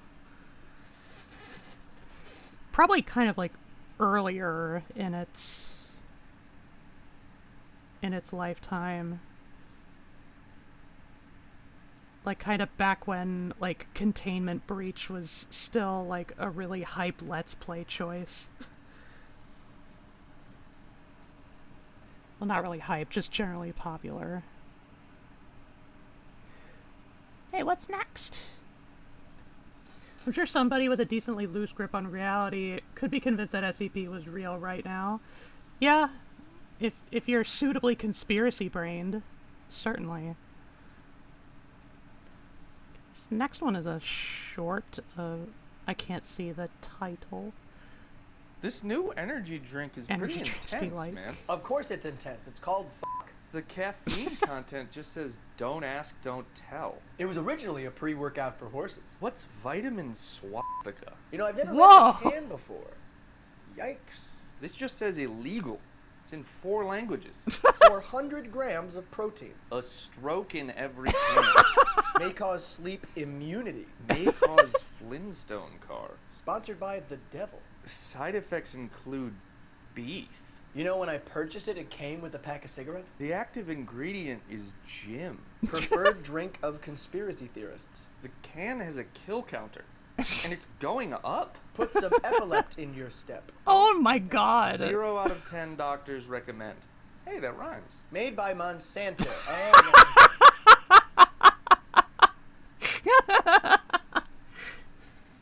May cause Flintstone's car.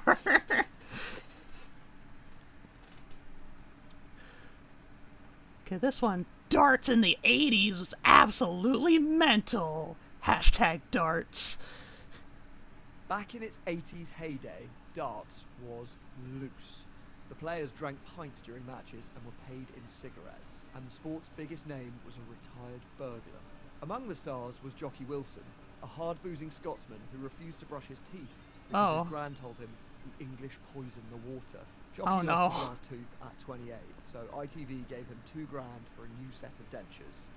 He cleaned them every night in a glass of Fanta. Cliff Lazarenko was the biggest drinker on the scene. He once celebrated a win by filling a bath with 28 litres of wine and jumping in. And Cliff lured world champion Eric Bristow on a multi-day bender that started in London and ended in Canada. Bobby George was the king of bling. He brought razzmatazz to the Oki. Bobby was once knocked out of a tournament in America because he was shagging a groupie on his hotel lawn and missed his match. Darts even had a power couple. Former burglar Eric Bristow went out with women's #1 Maureen Flowers. The sport got so big, Dart's game show Bullseye drew 20 million viewers per episode at its peak. What the fuck? And witnesses identified a serial killer after seeing him on the show. Oh my god! Darts had cleaned up its act, banning booze and smoking on the Oki, but there was still the odd throwback.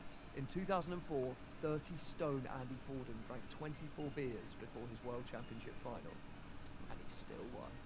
Holy shit.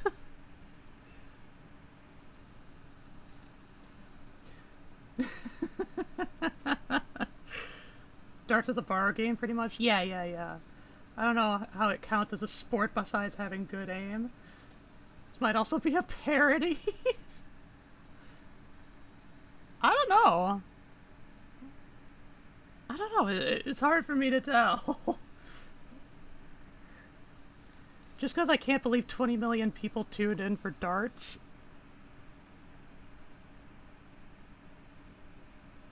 I mean, it seems like a relatively, like, regional phenomena.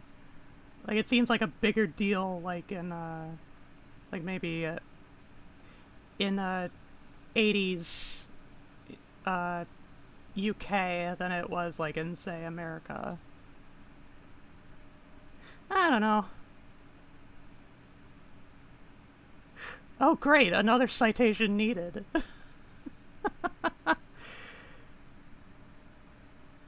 16 minutes?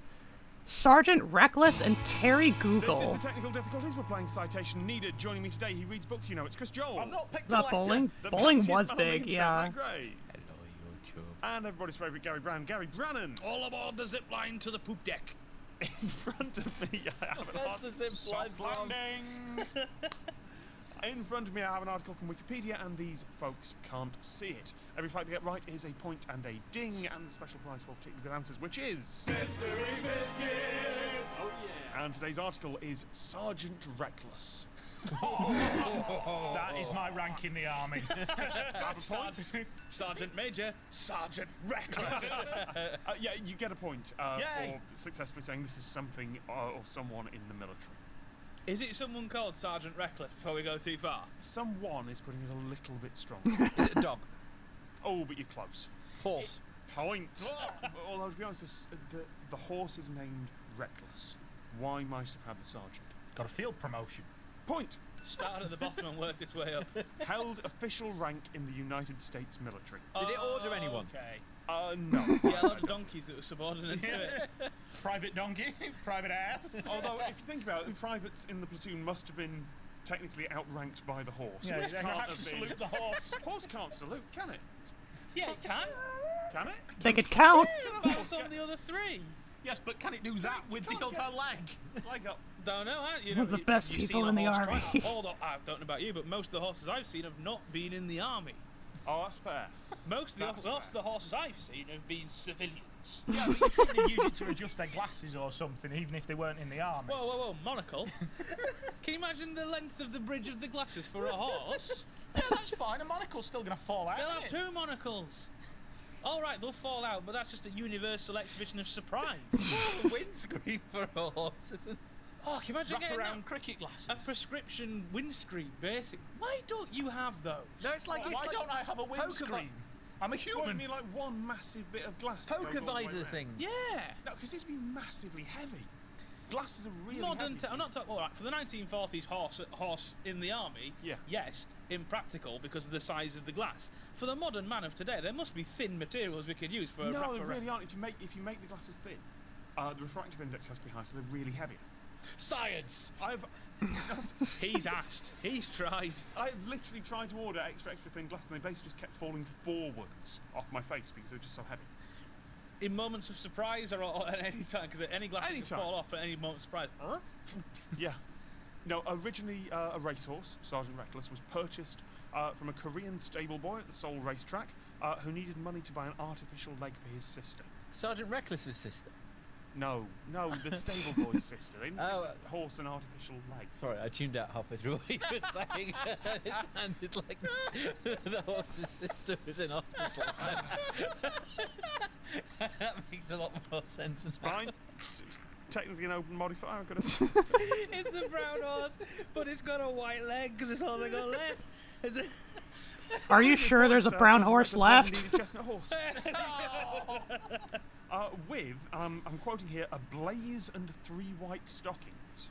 White head marking and 3 white legs, but 2 not points. on the 4th. 2 points straight away. Because Well it's done. the false. Oh, that was his sister. Is it?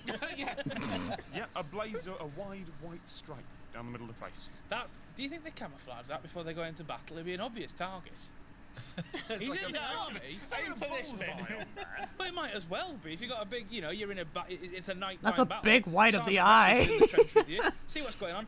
That's what made him reckless. He refused to camouflage it. We've made a presumption here, folks. Ah. Female. Lady horse. There we go. Her date of birth and parentage are unconfirmed. What was the reason you would buy a Love a reckless army lassie. platoon? The recoilless rifles. Why would they buy a horse? Glue. No. Lucrative incomes via betting.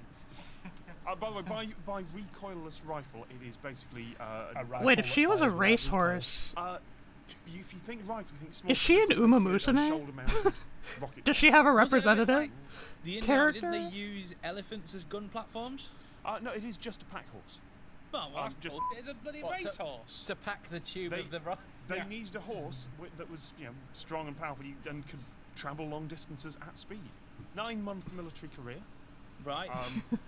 In a single day, made 51 solo trips to resupply frontline units. Now, Go over there, horsey. I think that may literally have been the order. It was, here are some shells, they've trained the thing, slap Out it on the and back, back and and out it and back. goes out and back. How do they know this horse wasn't trying to run away and just keep getting caught and sent back in the other direction? It's an equine shuttle bus. Equine cargo platform, cargo lifter, if you want to go for that. It's the original shipping container. It's more like Big Dog. Yeah. Yeah, that robot Google is working on right now. Yeah, Google bought Boston Dynamics because Did that's they? not scary at all. the massive autonomous robots for military use, basically the electronic descendants of Sergeant Records. Yeah, Google owns Boston that. Dynamics are owned by Google. Yeah. Delivering your Amazon packages soon. Yeah. Yeah. I love that we're slightly slagging Google. I wonder if the lights are going to go out. Dread. Yeah, that's a good point. We are in YouTube. Can I get some dread emojis in chat? Who I assume owns it is just over a big red button on his desk. All the ones alive today Could come from be. like Terry 5 Google families, owns I some. think. Or at least all the racing when ones. you type in your search query, you go, right, okay, better get the replies to that in. Straight over the card index, pull it out. Card index. Yep. Was that the sound of a cat trapped in a card index there?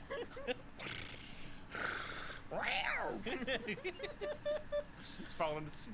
Yeah. Cat. Which actually, in YouTube's card index, quite big these days, isn't it? K for Kitten now ranks it, but... Yeah. Hold on. Archivist question. Do you file kitten under K, or do you file under cat, bracket, kitten, comma, young? And here we go technical, if cat's the collection, I think it would be a kitten would be a series beneath it. All right. I'm glad I asked that question. If you were giving me cat videos to file, I probably would do probably by category. So I would probably Wah, put wah, kitten. wah. Depends how they originally came. But if it was Terry Google and stuff, Yeah. you type in funny cat photo, and they'd have to get the cat out and the camera out and take the photo to send you it. That's true. That's Victorian Google for you. You telegram it over. Send it around with a courier. Glad turns up with a hand crank projector. You wanted a funny cat video, sir? Ollie, that is the same sound of taking the cat. Sit there with your brandy. Most amusing. The horse was known for a few things.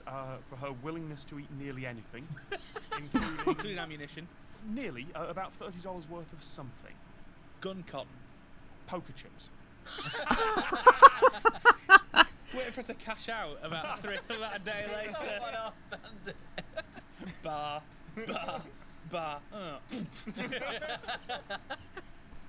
Also, the first horse in the Marine Corps known to have participated in a certain type of military operation. Formation skydiving. I mean, I'd like to see that. It's not technically a military operation. A betting horse. I've just realised both military operations and medical operations happen in theatre. You're right. This is not funny. I've just realised they're the same words. Profound. Yeah, I mean, I can't give you a point for it. Give him some biscuits at least. Yeah, sure, it's not worth it. Come on, I don't think it's worth a biscuit. I'm going to be. What happens Biscuits. I don't like biscuits. We're looking for a type of military operation, some kind of big, Sniped. big thing you wouldn't expect a horse to be involved in. It's not USO show. Ocean landing. Yes, absolutely. Point. In fact, that you can have the biscuits that you get stolen. Amphibious landing. Doors open. At the front is a grizzled-looking horse with a cigar in his mouth. Let's do this. What's the matter with you? You want to live forever? Was awarded, first of all, 2 Purple Hearts, which is the medal you get for... Did she eat those too? Points. Absolutely right. The Marines taught reckless battlefield survival skills, such as... We're talking 1950s here. Negotiate spiky things put in the way to slow you down. I'll give you a point for that. How not to become entangled in barbed wire. Helicopter. How would you teach it? You just go, no. I don't know. I don't know how you train a horse. Put the carrots round the barbed wire rather than through. And how to lie down when under fire. Also, if she heard incoming, she would run for a bunker. Now, killing soldiers in. Smashing. Well, I don't know how if a horse can fit in a bunker, but is it stuck in the door with his hooves? Such a smart hunt. Winnie the Pooh wedged in Rabbit's burrow, legs going. Gambling horse, she really is an Uma Moose. With a radiation suit as well, obviously. They should put webbing on the horse so as it's cantering for the. Guys, just grab it on the side and get him dragged to safety. Tell you what, boys, just follow the horse, eh? what happened the first time that the recoilless rifle, which basically rocket launcher was fired near her. Did it not properly not recoil and she was fired backward about 100 yards? No, not at her, near her. Near her. She run away. Did she spit out her gum and go, call that a bang? All 4 feet left the ground as you kind of jumped in. Damn. Horse. Wow. And until if a horse could, you could hear the horse's words, but she. You never told me it'd be that loud.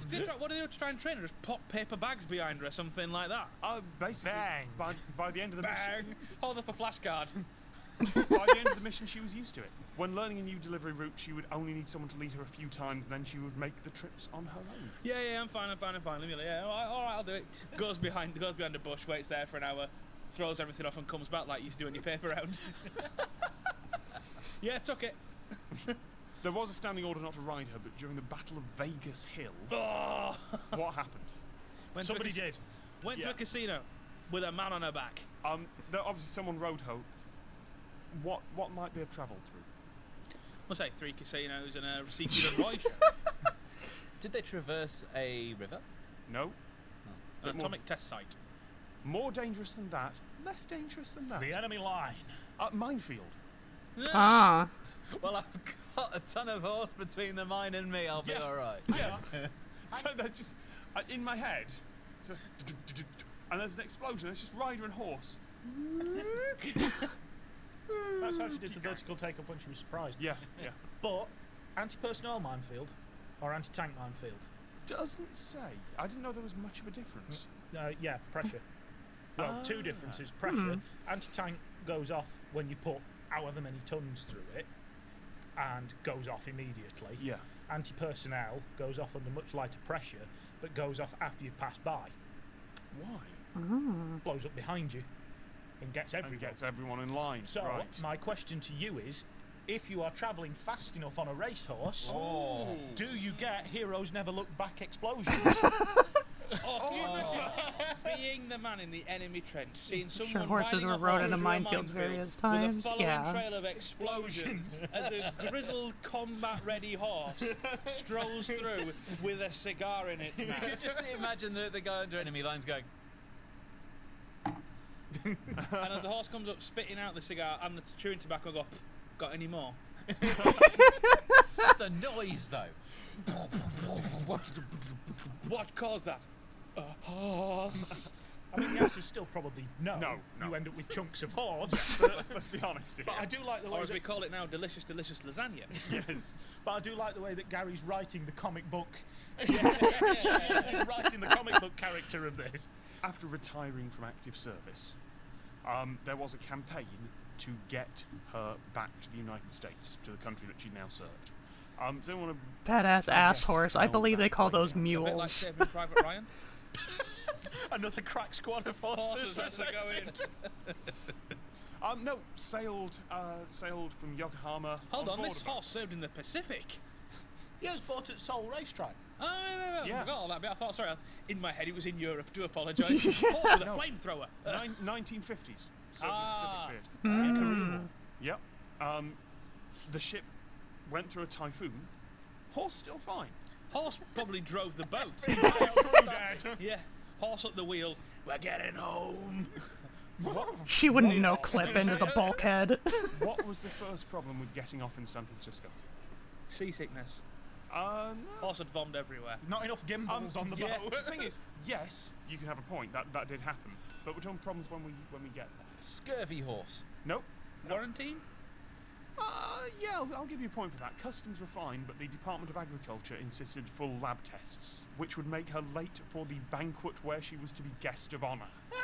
2 things. 1, you're going to argue with a fully armed combat experienced horse. Yes. 2, I'm glad she's going to a banquet where she's the guest and not the main course.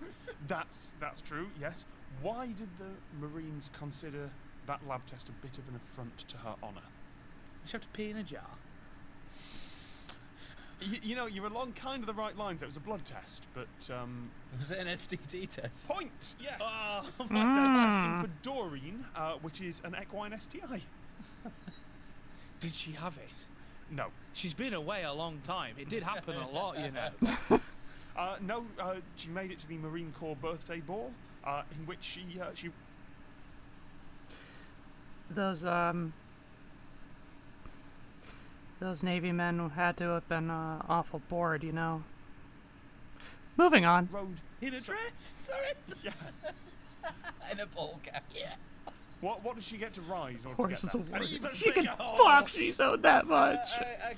An open top carousel. No, no. To give you a hint, it was not held on the ground floor here. In a lift? In a lift. They put a That's horse. right. Sorry, this horse has been like in combat, and the most amazing thing is they've put a horse in a lift. And Yep. At which point, someone is on the third floor, has been drinking heavily all day. The lift doors open. There's a horse in a ball gown with medals. Put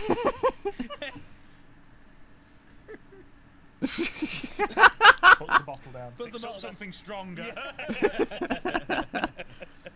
Congratulations, Chris. You win this week's show. You win a pigeon. Although you Just one. You do have to collect it from Trafalgar Square. So Game on. Bring him his butterfly net. with that, we say thank you to Chris Joel, Matt Gray, and Gary Brannan. I've been Tom Scott, and we'll see you next time. He's got the beard. Cool. Cool haunts. Awesome hints.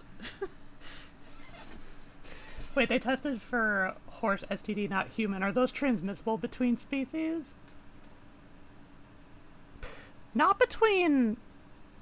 My guess would be, like, not between, like, equids and humans. I think it would be more of a, like, more likely transmissible if it was, like, a primate, you know? Where do STDs come from? Bacteria, viruses that mainly like specialize or fester around the erogenous equipment. Such cool stuff.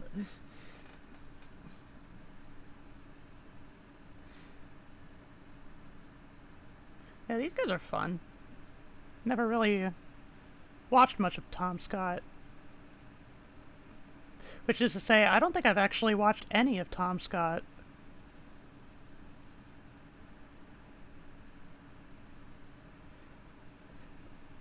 Like, yeah, I imagine, like, some infections are, like, pretty much relegated to certain types of, like certain genera or, like, species families and stuff like that. Which is why, like, I think, like, the jump between horse to human is a bit of a leap. That's a few degrees of mammals over in the evolutionary tree. Primates is still much closer in that regard, so. But, you know, I'm not a pathologist. I get that viruses, bacteria usually adapt to infect a certain type. Yes.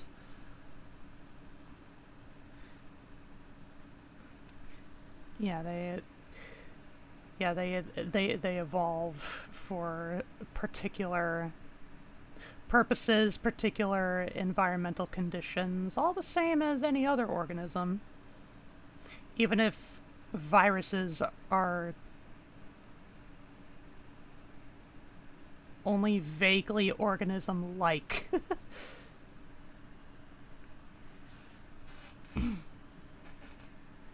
Okay, what's next? More gaming.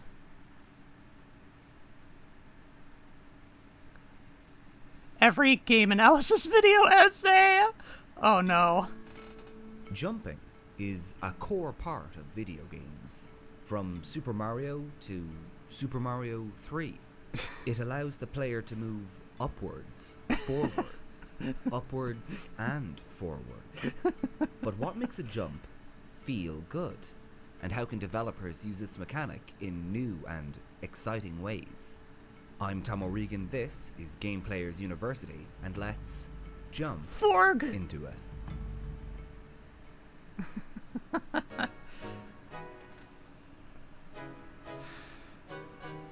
The first Oh my game to feature God. the jump mechanic was 1988's Super Mario Bros. 2, directed by Kensuke Tanabe.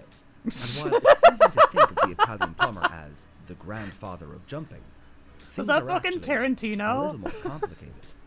You see, while released in the US and Europe as Super Mario 2, the game is actually just a reskin of the Japanese title, Mega Man X. And so it's actually the Blue Bomber we have to thank for the gift of Ascension. But how does this jumping work, and what new opportunities did it allow for? Let's jump into it. The mechanic works like this. The player, that's you, would press the E button to gain altitude, or pair that with the left or right buttons on the D-pad or directional pad to perform a lateral movement. In retrospect, this might seem shockingly simple, but back in 1786, gamers had never seen anything like it. So how did this simple yet revolutionary new idea change the gaming landscape as we know it? Well, let's jump into it. Swiss psychiatrist Carl Jung said, nothing has a stronger influence, psychologically, on their environment, and especially on their children, than the unlived life of the parent. Oh my God. Now, you might be wondering what this has to do with jumping in video games. With jumping having now fully hit the internet, developers all over the world are putting their own unique spin on this brave new mechanic. Now you can jump off walls, jump on your hat, sometimes even jump, and then jump again. What exciting new territory will these developments uncover? Only time will tell. Hey, thanks for watching. Game Players University is funded in part by Patreon.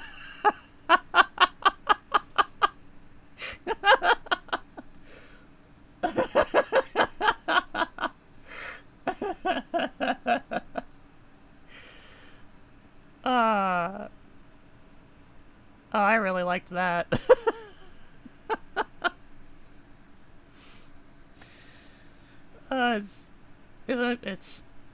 It's even funnier when when you partake in as many video essays as I tend to.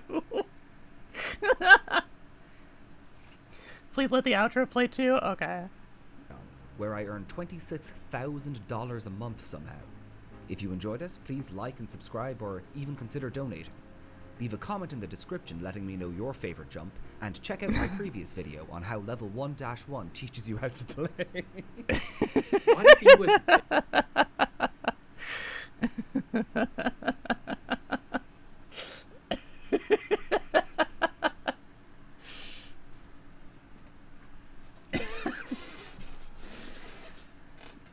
Good bit. Good bit, my guy.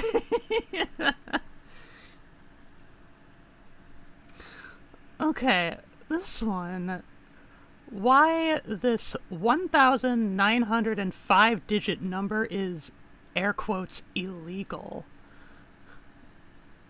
Why did the US ban this number in 2001? It sounds insane, but 20 years ago, the Motion Picture Association of America was genuinely trying to delete this number from the internet. You see, back in 1999, a teenager in Norway named DVD John wrote a piece of code called DCSS. It cracked CSS, the encryption on DVDs. Suddenly, anyone could copy a movie with the click of a button. It was a nightmare for the movie studios.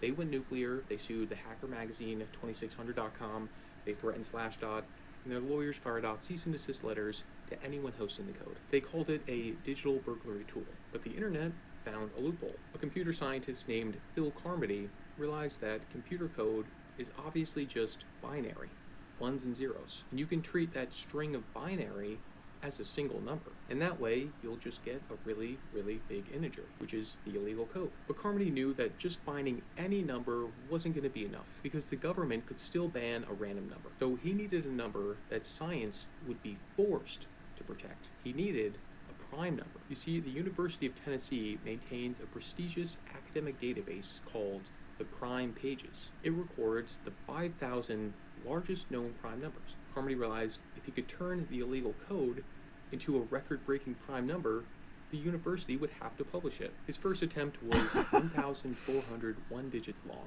It was prime, but it was too small. It didn't crack the top 5,000 list. It wasn't mathematically interesting enough to save. So he hacked the math. He used this formula: k times 256 to the n plus b. Now k is the illegal code part. 256 to the n is the mathematical equivalent of adding useless zeros at the end of your decimal. Think of it like a banned book. Carmody didn't change the text of the book, he just glued a bunch of blank pages to the end of it. This made the book physically longer, making the number mathematically larger, but it didn't actually break the illegal code inside. So he kept adding blank pages, shifting them until he hit a mathematical jackpot, a 1,905-digit monster. This wasn't just illegal code anymore. This happened to be the 10th largest ECPP prime number ever discovered in human history. It was checkmate. The number was immediately added to the university database. For the MPAA to ban the code now, they would have to order a university to delete a scientific record. You can't censor mathematics. What's the deal with this? Ooh. Snazzy. Encryption gotta be. It's kind of funny that you can artificially inflate your numbers.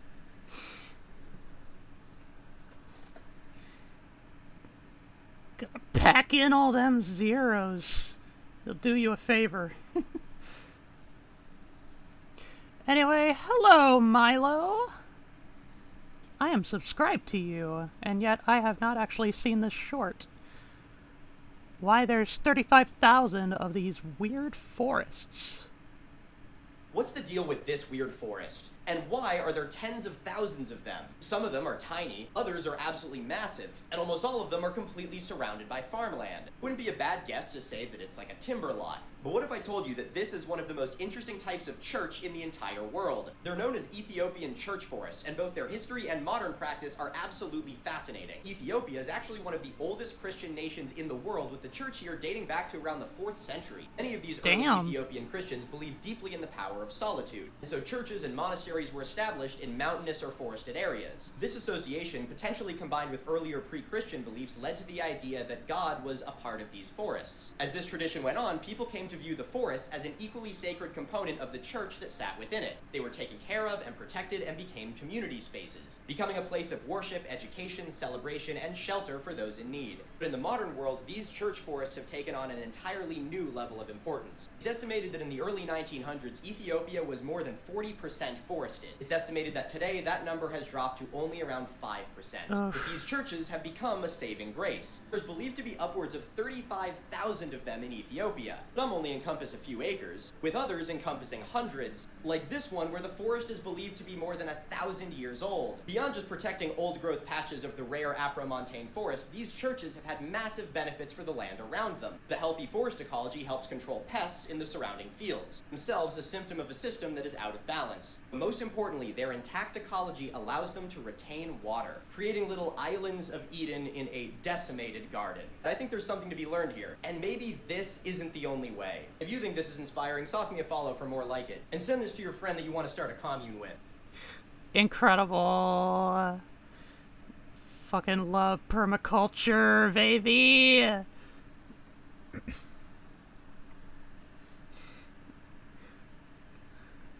Wish forests got protected everywhere. Yep. Yeah. Yeah. Yep. This is positives of religious belief. Well, I think the fact is, like, the benefit was mainly material and kind of, you know, after the fact, but I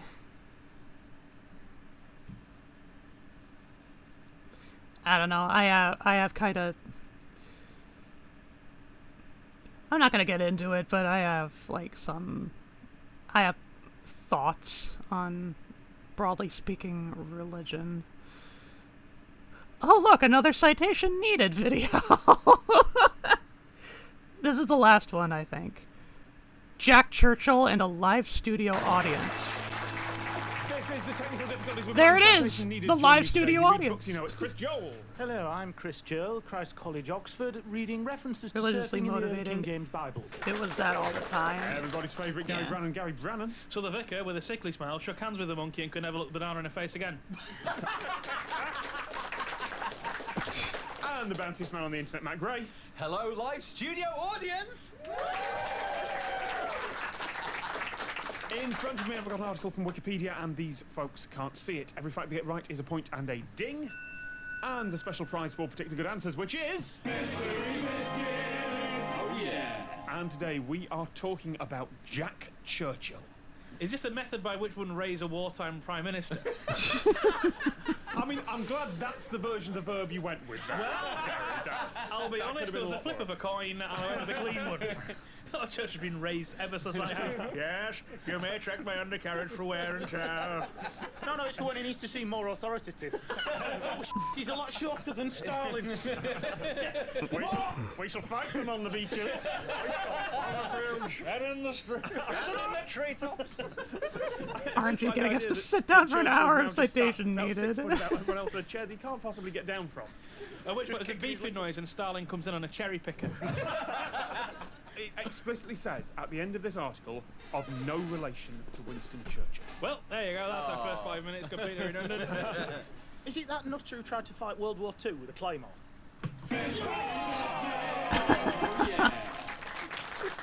Episode over. Now, you say episode over, there is a heck of a lot more to this story going on A here. claymore is a proximity trigger. No, No, it's a hand and a half Scottish sword. Oh, sword? Yeah. Oh. Well, I mean, claymore is a mine as well, but no, this is... Okay, this different type of claymore. Yeah, Okay. as in Scottish It's an anime, too. I'm going to see off the entire continent on that, and that was basically his remit. Wow. That was what he went into the war to do. Wow! Where do you think he was born?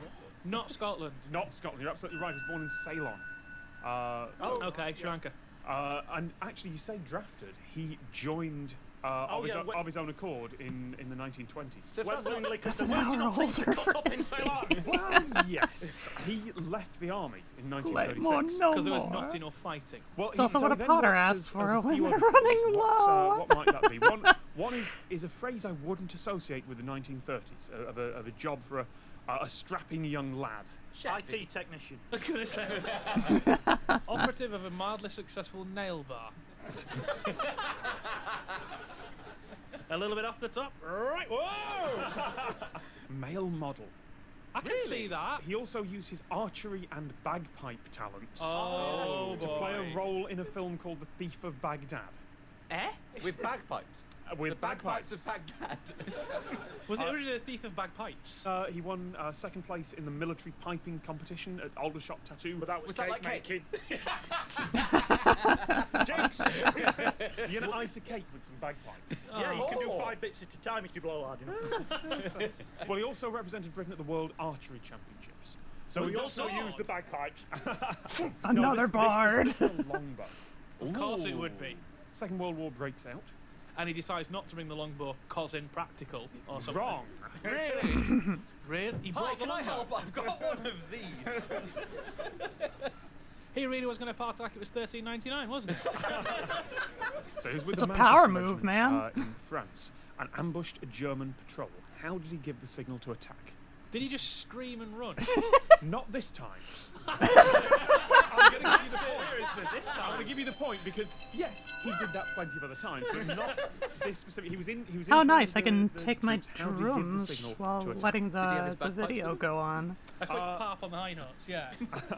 With the drone beneath. That's not this skill. That's not the skill he used here. Flaming arrows. Flaming out. I'm going to give you the point. He killed an enemy sergeant with the longbow. Oh boy! He was the Not with the arrow, with the bow. Yeah, with the stringy bit first. Oh, the worst bit. The only Like a cheese wire. To use the technical term, the stringy bit of the bow. Yeah. The last recorded person ever killed during wartime with a longbow and arrow Whoa! was that German sergeant. Now, I've just noticed something. Does that still hold this up? man seemed to have a penchant, is that the word, for running into battle and screaming? Yes. He managed to go into several battles. Many battles. Without dying. Yes. Yeah, but with the longbow, you are quite a way back. Norway, 1941, landing craft on a raid on a German garrison. Yeah. I mean, paint me a picture. What? I'm thinking night time, Yep. I imagine. Now, you see, it's a point of when he starts playing the bagpipes. France, what is that coming from over the ocean? Yeah, that's what I Sorry, mean. worst accent in the world there. The wheel spin. Lands on Germany. Norway. Would that be the Boulogne part of Norway? Yes. You're doing there? Yeah, it's the German garrison out of France. Fair play. Yeah, would you do it over the ocean, or would you wait until the landing craft and silently approach the beach with the whisk of the wind through the trees as the clank of the metal as it hits the beach suddenly? You're nearly right, yes. He leapt forward from his position, playing on his bagpipes, before throwing a grenade and running into battle. This man is a hero. Oh, yeah, if you're going to do anything, just the thought, just to be inside his head as he approached the beach, playing with the bagpipe ready to go, the grenade pin in his hand, thinking, yeah, we're going to do this. This is my time. Yeah, for the 15th time. If that was me, I'd pull the pin, drop the bagpipe, and then, and then just be a loud parpy explosion. Now, you say you threw a grenade. Did it hit anything, or did you throw it by mistake? It's not recorded here. I don't know. What hero? So we've had France, 1940, Norway, 1941. Where was he in 1943? Italy. Correct. Well, Nice. he's got some good air miles, hasn't he? Not sure. Not Did they sure drop him air in? miles on the army's flights. I've seen a video of a bagpiper in a parachute. It was. I was about to say, like, didn't he just ride the bagpipe across the ocean? It was in the 70s. Across the Basically landscape. the one show of the 70s, nationwide. They did a segment. I don't know why, because I've only seen the clip itself. There's a bagpiper, a low altitude plane. He's got the parachute. The real Sergeant Reckless. Automatically triggers it. Yeah, jumps out, starts playing Scotland the Brave on the way down, and it's great because he gets in, he gets the drone on, but then it hits the ground. And he cannot do a landing and hold on to the bagpipes at the same time. You've got to flare. You've got to pull down both straps and. If that's a technical term, so be it. But all I heard was no. As he got dragged along by the wind on the floor with a mournful parp of an emptying bagpipe. A mournful part of a bagpipe. This sadly was not a parachute. This was a landing site. Was this again the same as Norway, yet slightly sunnier? This was the same as Norway, yet slightly more.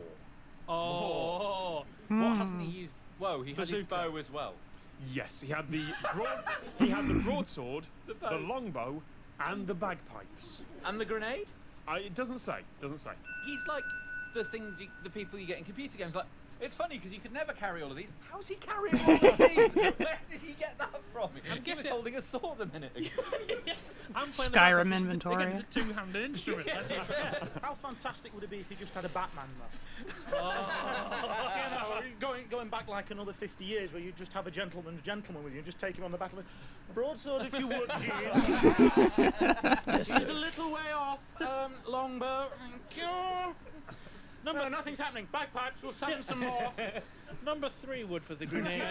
This guy was a real life D&D character. Real. Wedge, sir. They're awfully dug in. Oh, I was thinking more cricket bat. I was thinking picture up.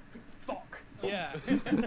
Going full zombie into battle. Well, I seem to recall someone saying that the effective range of a grenade is further than you can throw it. Right, so you do need something like a bat behind it then. Well, or you need to chuck it into somewhere and move out. Question, you're chucking it. I'm running the other way. I've got the bagpipe. To bat a grenade? Yeah, I reckon I would. Oh wait, no. I mean, to be Extra fair, second on the detonator just for the pitch up. if you miss it, you're in trouble. Look, I didn't say this wasn't one for the courageous soldier, did I? He infiltrated the town. Yeah. Playing the bagpipes. Hang on. Not they. He. Infiltration and this man don't sound like words that go together. He was ordered to capture a German observation post. How did that go? Surprisingly well. Yeah, I'll give you the point. He captured 42 prisoners. Holy shit! No one tried to shoot the bagpipes. I mean, I'll be honest, it's not the first thing you... Well, I don't know. If you say, depends how anti-bagpipe you are. If I was there, that would be the first thing I'd go for. You've got 3 bullets. What do you shoot the bagpipes 3 times? I can just see the bullet going through and going, shut my pipes. No, I'm angry. He wasn't Scottish. I'm going to point this out. He wasn't Scottish. Yeah, but they wouldn't know that. He was captured. Yes, was he? Do you know the story there? I can only presume that he was captured, went along willingly, beat all the guards at chess and poker, drank the camp commandant's rum, then dug his way out with his teeth while the commandant was passed out, chewing on broken glass and spitting it at guards, before having relations with the entire female population of the nearest town, lighting a cigarette on the ground, not even using a match, flipping the V and then walking into camp and saying, "What have you f***ers been doing?" Tom. Damn, okay. Just as a guess. Tom, please ding. For the love of God, please ding. I mean, it's not even close, but I mean, getting the point for it. Crawled under the wire through an abandoned drain and tried to walk to the Baltic coast. Ended up being recaptured, escaped again, walked 93 miles to Verona in Italy and met the Americans there. I bet they were delighted to see him. And then continued and went to Burma. Arriving in 1957. Well, this thing, by the time he got there, what had happened? Was the war over? Yes, absolutely right. Oh. That must have been very disappointing for him. I'm going to quote here, "If it wasn't for those damn Yanks, we could have kept the war going another 10 years. See what you did? You ruined that man's 1940s. Wow. That is an insight into his mind. Man's isn't it? thirsty for blood. I really genuinely want to ask a genuine question. What the frick did he do after the war? Because he is tooled up and angry. Well, he You walked. know him on the checkout in Sainsbury's. No, he walked back from Burma to Korea. When that was over, he walked to Vietnam. The answer is, and I'm giving you a retroactive point here, Gary. Oh, respective point. Because you've already said the word. What did he qualify as in the army? Supermarket? You are now a professional supermarket, sir. Where did that come from? I think he said, imagine him in the supermarket, and that's all there was there for that brief second was the word supermarket. Flashing repeatedly. Supermarket. He became a longist. That's what happened.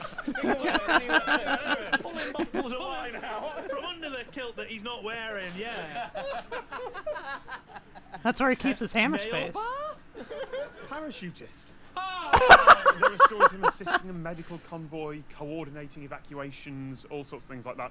And then, coming back to England, went back and made another appearance in a film. Was he in a Bond film? No, he was in Ivanhoe. What did he appear as? A bagpipe. Close. A longbowman. Yes, absolutely right. Holy shit. What skill did he pick up in late 1950s Australia? Boomerang wanging. No. Because Wanging it's, being a very specific word there. I think that action could conceivably no, technically it's boomer wanging. But and also, no, a wang is underarmed, isn't it? As in welly wanging. Okay, so the the wang phrase, there, the everyone. phrase welly wanging was just lost on half the audience. Gumboot throwing, if you are from the home counties. Yeah. Talking about a lot of wangs here. That's Wellington, isn't it? As in after Wellington. So, but it also brings back to the excellently named 1980s computer company from Oxfordshire, Wang. And that Oxford United in the 1980s were sponsored by Wang. Their shirts for years and years was the word Wang repeatedly. Who needs a movie about the guy when the guy was in the Australia, movies? what was being developed there? Surfing. Yes, absolutely right. Yeah. He became a passionate, I'm quoting here, passionate devotee of the surfboard, one of the first people in Britain to surf. And specifically, one of the first people in Britain to surf what? 7 ball. Point. You're absolutely right. That's the tidal river thing. Tidal, isn't it? yeah, tidal surge. Yeah, there was a single tidal wave that on particularly strong tides rolls up the River Severn. And nowadays, like, it's filled with surfers and boats and drones flying overhead. It's just this guy on a surfboard. One pissed off guy from Ceylon playing the bagpipes, swinging a claymore around his head, having finally conquered another element. Imagine waking up, opening your curtains and... I can, yeah. Can you hear bagpipes? I can't hear bagpipes. That's completely impossible. By this placid River Severn with the occasional, oh, sweet Georgia. Bristol! You're mine! Did he end up declaring war on himself? In retirement, it says, his eccentricity... Retire? How is this man going to retire? His eccentricity continued. No, right. You just thought he'd have settled down. Fucking you know, people plot hit retirement, twist. they use self placid. I've seen Last of the Summer. Was he doing Last of the Summer wine only with claymores? Bathtub. He startled train conductors and passengers by throwing his briefcase out of the train window each day on the ride home. Why? Did he try and get it in one of the post office nets for the travelling post offices? The what? The way they used to pick up mail in not olden days, but in the days of travelling post offices, you would have a hook by the side of the railway line that would dangle a bag full of mail. At which point, the carriage would come towards it, had a bit of sticky out net that would be dropped out at exactly the right moment, would hit the hook, the mail bag would drop into the net and be sprung into the carriage, at which time another hook would be slung out from the train with another bag of mail that would be dropped in the same location, like that. Wow. Precise timing and speed and location. In such a way that they don't have to stop to pick up the mail and drop the Exactly, mail. it It's just all just a goes. train goes, vroom, and then the posters happen. And then the letters beam. This is the night mail crossing the border. Well, that's the noise it is. It's like and suddenly, bag. And in this case, briefcase and Claymore and Angry Man from Ceylon. He wasn't trying to get on the mail pole.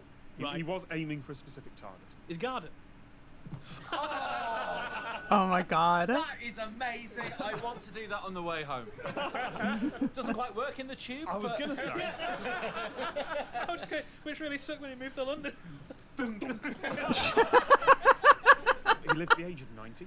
Not surprised. Who could Wow. Death just walked away. He died in 1996 and was later named one of the finest explorers and adventurers of all time. By himself. By the Royal Norwegian Explorers Club. At the end of the show, congratulations, Chris. You obviously win this one. Yeah. You won this one. Is 30 that seconds. the madman with the claim? Yes. That's up there as a absolutely record. right. It really is. Congratulations, you win 2 words mixed together by the actor who played Padme in the Star Wars prequels. No. It's a Natalie Portmanteau. Hey! With that, we say thank you to Chris Joel, to Gary Brannan, to Matt Gray. I've been Tom Scott, and we'll see you next time. It's a fun show. See why I added these are so good. Yeah. Good shit. There's this guy jumping out of the train too. Only way to live like this is to be both brave and a fool. Seems like... I mean, now I'm getting flashbacks of just the kind of insane life of, like, fucking Ernest Hemingway. He was another guy with a fucking insane fucking life history. And it's like, these guys were just kind of all over the place back in the day, weren't they? They were kind of built different.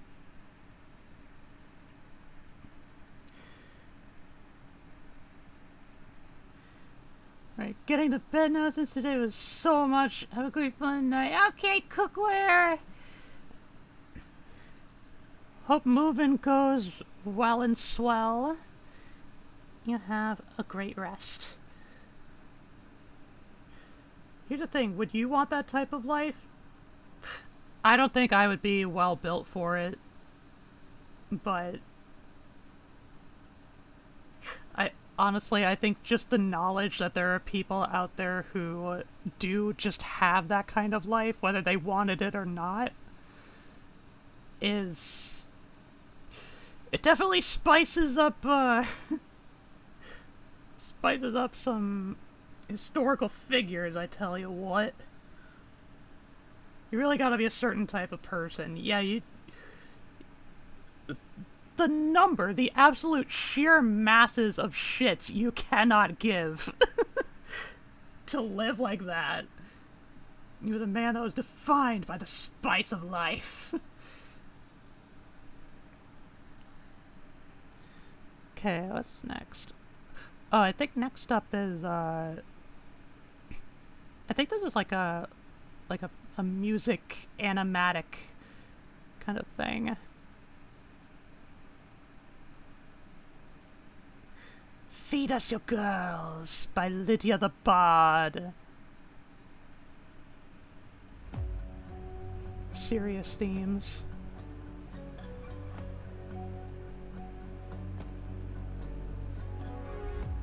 Young girl or a pretty mule, the line is just her fine. Little red walked out alone, joining the buffet of the night. See the wolves, they wait and watch now, hoping for a bite. Fresh meat on a busy street, the minute you're out of sight. Little red walked out alone, joining the buffet of the night. Little red, she knows these streets, so why should she be afraid? She walks out with a blood red cloak, but red's his favorite shade. You'll attract the wrong attention, wearing colors such as those. Boys will be boys, wolves will be wolves, but what does mother know? Feed us your girls, the wolves shout out. Feed us the ones with curves, the ones without. Feed us your girls, from plate to mouth. Honey, or the entree when you dress like that and mother's not around. Ooh. Don't arrives and dinner scraps are on the street from just last night. Who submitted it? This was you, wasn't it? People whisper it's a fault with a red so very bright. A silly girl, a common horse, someone cover up the sight. No one likes to see leftovers by the dawning light. Damn. And there's a buffet every night. The little red, she knew those woods, each tree and every stone. Doesn't matter either way when there's a wolf inside your home. You can hear the growlings, you throw the dog a bone. You'll catch more bees with honey, dear, but what does mother know? Feed us your girls, the wolf shout out. Feed us the ones with curves, the ones without. Feed us your girls, from plate to mouth. Honey, you're the entree when you dress like that. Little red was not a meal, a little girl is not a tease. A cloak is not an invitation for what's underneath. A no does not mean yes, there's no riddle, there's no test. Blood red clothes alone at night shouldn't equal death. But the wolves are very hungry, gnashing pointed teeth. Don't care what the rapper's like, it'll eat you if you breathe. So maybe it doesn't matter how we choose to wrap our skin, 'cause you'd prefer to blame the gods. Deal with your own sin. Feed us your Snap. the wolves shout out. Feed us the Get 'em. ones with curves, the ones without. Feed us your girls, from plate to mouth. Honey, or the entree when you dress like that. Mother's not around. Good shit. Good shit, that was a good tune. Oh, it was RNG? I say.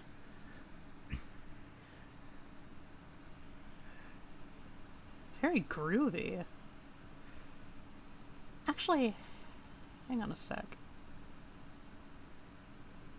I'm wondering if... Okay, it might not be in the recommended, but I'm pretty sure I've heard some of Lydia's other stuff before. I'm trying to think what else I might have heard. Because, like, she mostly does, I think she does, like, she does covers of, like, Disney princess songs, but, like, distinctly, like, evil versions. I think that's her.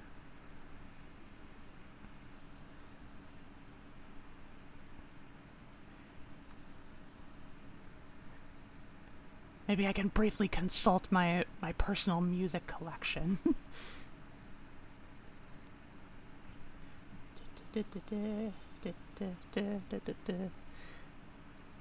Oh, yeah.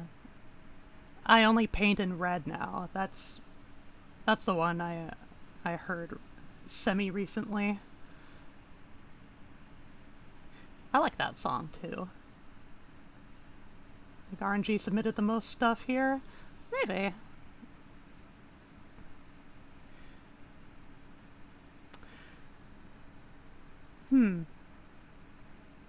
So the next one is a montage of Leslie Nielsen, like, funny moments.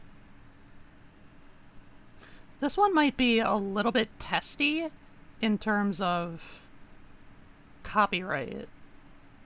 I'll give it a shot, but there's a chance I might have to cut it out of the VOD. Possibly.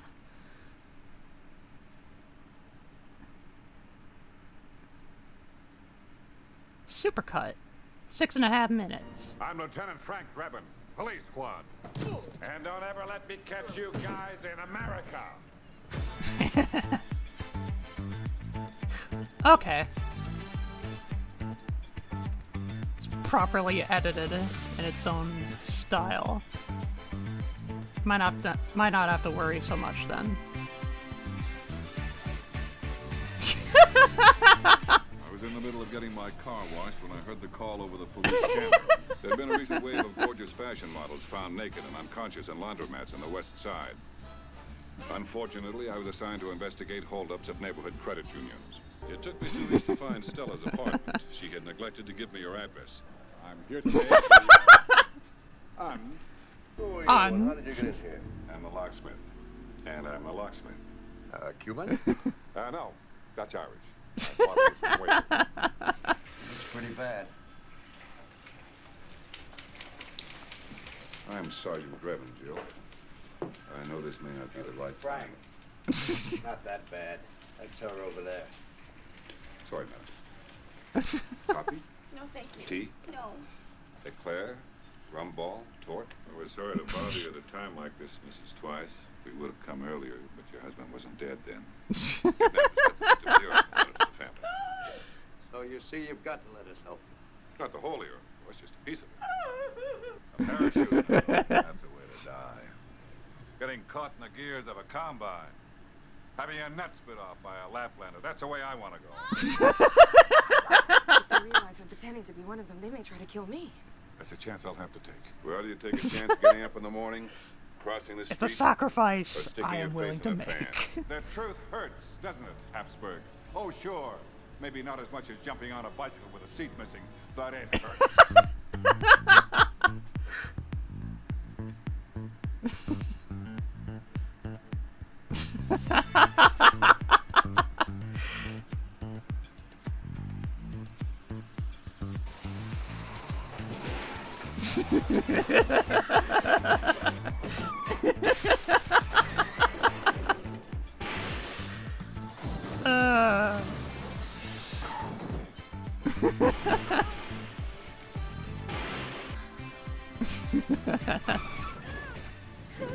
Well, that shortcut to the playground sure saved us some time.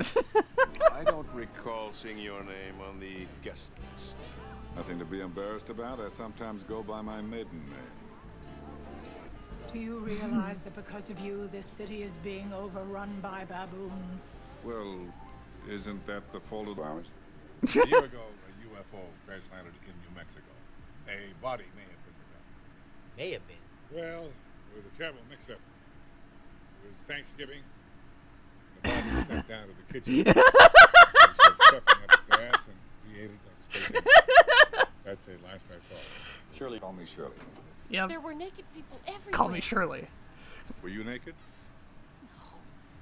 No. God, some good news at last. Get her a souvenir. He's got a picture of your wife. Rude. Ethel. All right. Anyone else here seeing his wife? I've been dating too. Nice girl, an author. She wrote the book on male sexual dysfunction. You've probably read it. Have you tried sexy lingerie? Some lacy underwear? Or a black teddy? I've tried wearing them all. They don't work. Nice beaver. Thank you. I just had it stuffed. Yep. Is this some kind of bust? Well, it's very impressive, yes. But I need to ask you a few questions. I'd forget my genitals if they weren't superglued in between my legs. Water skiing accident. I love you like your father did. I believe in you like your father did. I had sex with your mother just like your father did. Like having sex. It's a painstaking, arduous task that seems to go on and on forever, and just when you think things are going your way, nothing happens. By the way, I faked every orgasm. When you held me in your manly arms and crushed me to your lips, I discovered what it meant to be a real woman. When I think of your handsome face, your cruel lips, your strong chin. I'm a very lucky woman. So am I. That's the red light district. Wonder why Savage is hanging out down there. Sex, Frank?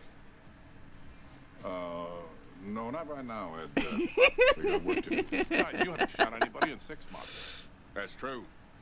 Funny how you miss the little things.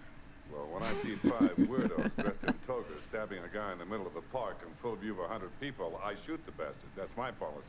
That was a Shakespeare in the Park production of Julius Caesar, you moron. Blowing away a fleeing suspect with my .44 Magnum used to be everything to me. I enjoyed it. Well, who wouldn't? I know, Ed. Life isn't always fair. Just think the next time I shoot someone, I could be arrested. Sure feel better now. Well, accidents will happen.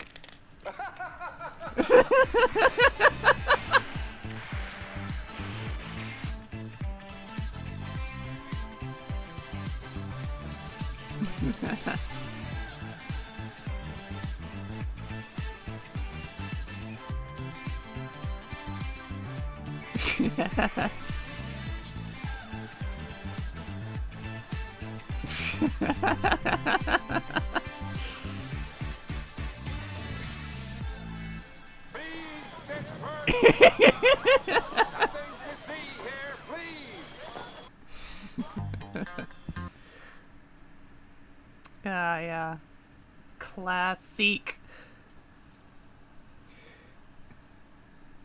These films are kind of old. Well, it's YouTube, so kind of Mr. Bean-esque there. Leslie, always a win.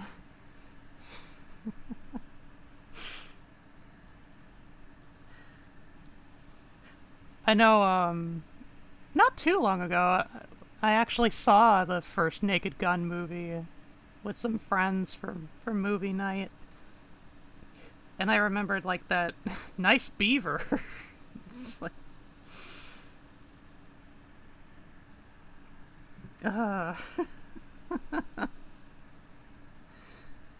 It's the kind of jokes that would work for any era.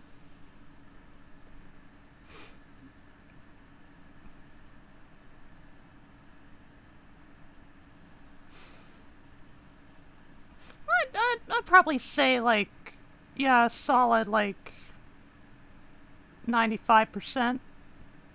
I think there was only, like, one I was, like, a little bit, like, eh.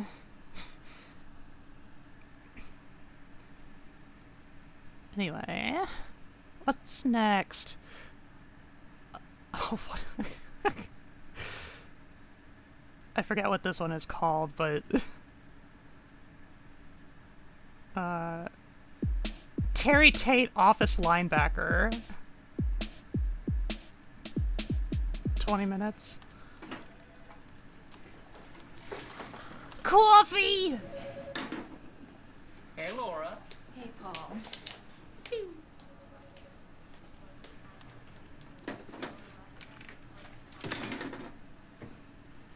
Hey, buddy. You know you can't bring that weak ass stuff up in this humpy bumpy. You killed a Joe. You make some more. You know that. Oh my baby. God. You in for a long day. A long day. Good triple T up in this bed.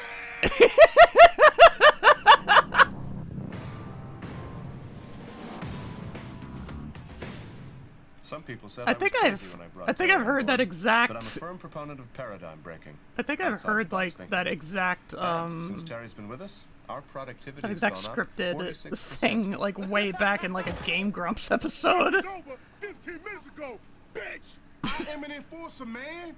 Don't nothing go down in my house. It's 100% hard, baby. Sure, I check a few fools. I give them the pain. But sometimes it's about intimidation, you know? It's mind games. Sorry. Alright, I'll see you later. Oh no.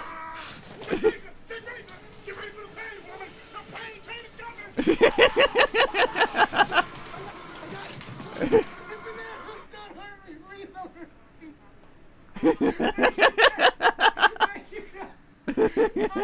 But what's really impressed me is how Terry's become part of the Felcher family.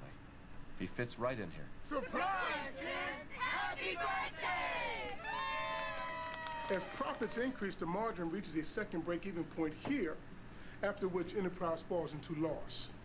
Any questions? You know you need a cover sheet on your team. Richard, that ain't new, baby. Hey, Janice. That's not to say that Terry's gone soft. He still does what he does best. Holy shit. Of course, the office environment is, in fact, a violent world, and injuries do occur. Is that Jim Carrey? I don't think so. Hi, Terry. Hey, Dana.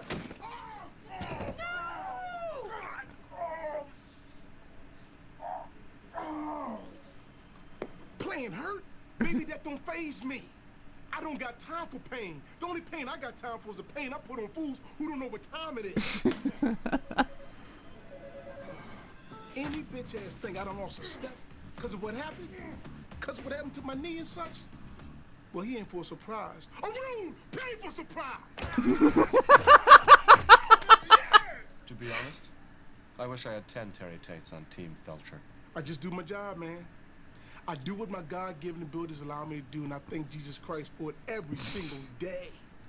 And do I enjoy what I do? Hell yeah. Oh my god.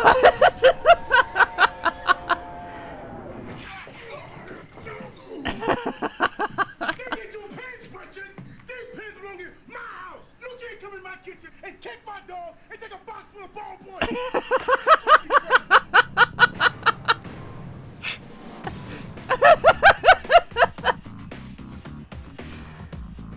Holy shit.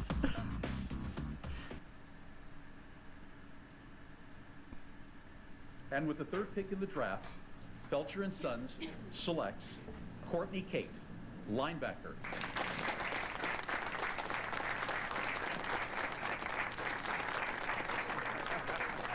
It's not that we think Terry's lost a step, far from it. We simply took the best athlete available at our position in the draft. Terry who? Look, man, I ain't playing the name game up in here.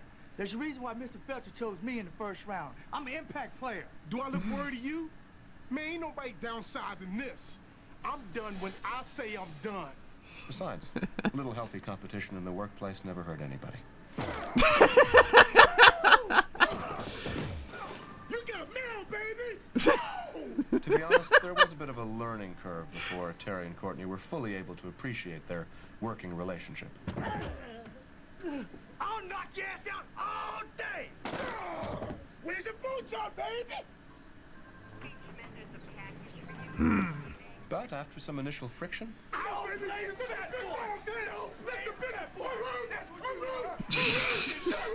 Terry and Courtney were able to find a mutual, results-based respect. Oh my god! Damn, Ronald, you know this key belongs to a reception. The restroom's a privilege, not a right, punk. Nice play, baby. But once Terry and Courtney Nice. realized we're all on the same team here at Felcher and Sons, everything gelled. And it's true what they say. There's only one thing better than having a linebacker in your office, and that's having two linebackers in your office. Oh my god!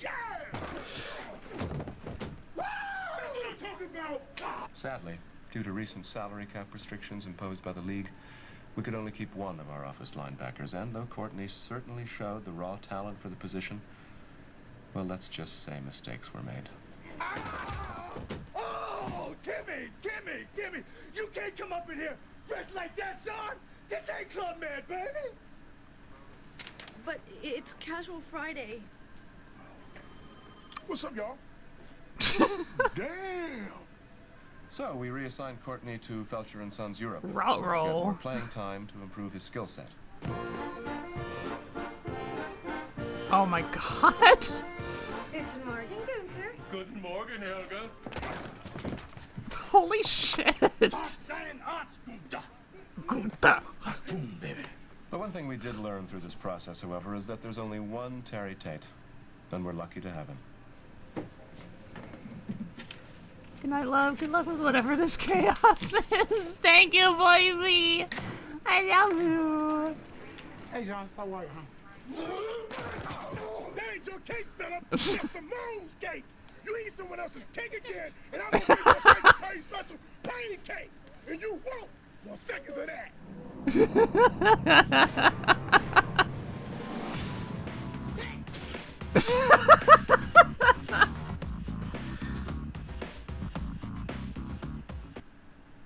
This is fucking nuts.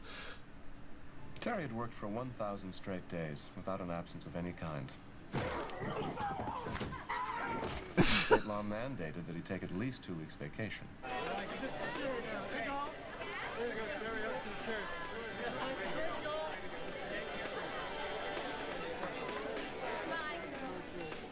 Now, I know he didn't want to go, but I'm sure he's having a great time down there.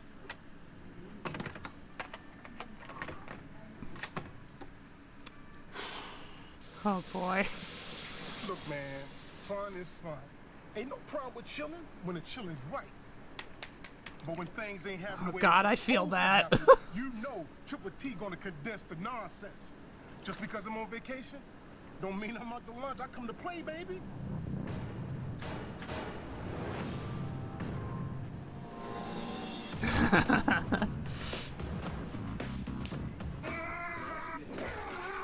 Oh my god!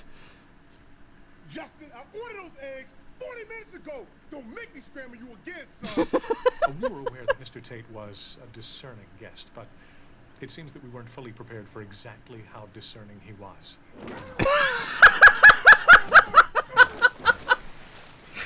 Truly, I've never seen anything like it. During his stay here, our hotel was never more efficient. That drop ain't punch, baby. That drop ain't punch. Quite simply, Mr. Tate was the best guest we have ever had here. And I think we actually got him to loosen up a bit and enjoy his vacation.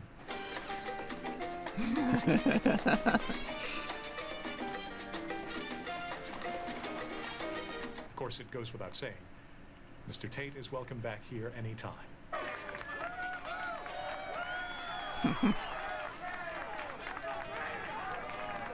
Without Terry here, the office environment deteriorated Gotta hit the rapidly. hate too. Things Enjoy went the from chaos, bad baby. Okay, wifey. Sweetie to dreamies. downright strange. With Terry back, everything quickly returned to business as usual. You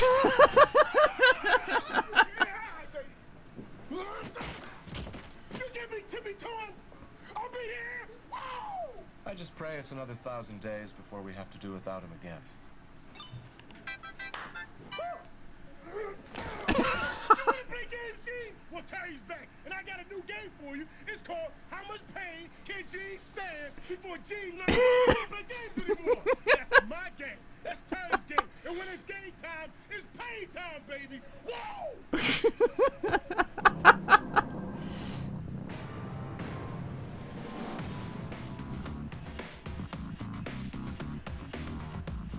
God, I hope some of these stunt actors are fucking rolling in dough after this campaign. OSPN, the Office Sports Programming Network, bringing you the pain. Oh my god! Pleasure. Oh. The glory of the office world since 1978. And finally, we've come to the moment you've all been waiting for. OSPN's #1 all-time How is this a office athlete Reebok century. ad? I know! There can be little doubt that this man changed the very sport itself with his speed, skill, and sheer stick-to-itiveness.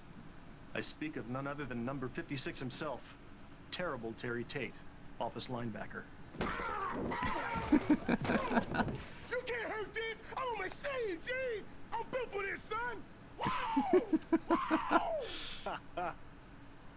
Devastating. But Terry Tate wasn't always the mean machine we know and love today. Let's take a look back and see from whence this office athlete came, shall we?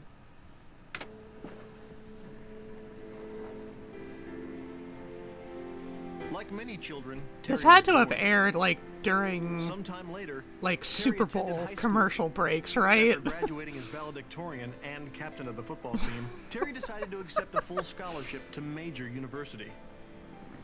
And it was while attending Major University that Terry reached a fork in the road. A fork of destiny.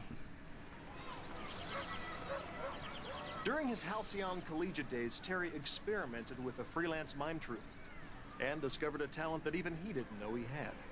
He could have been one of the greats. The world was his tacit oyster.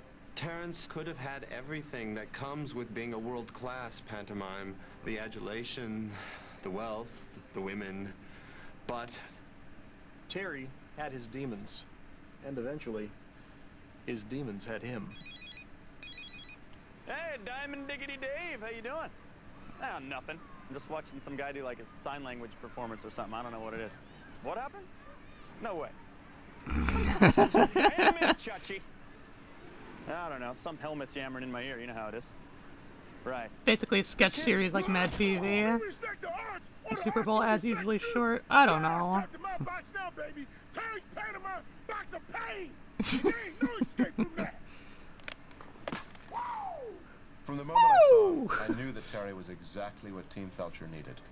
He had experimented with other office athletes before, though without what one might call success. Oh my god! So it was that Terry Tate, office linebacker, came to be. And Felcher and Sons would never be the same again.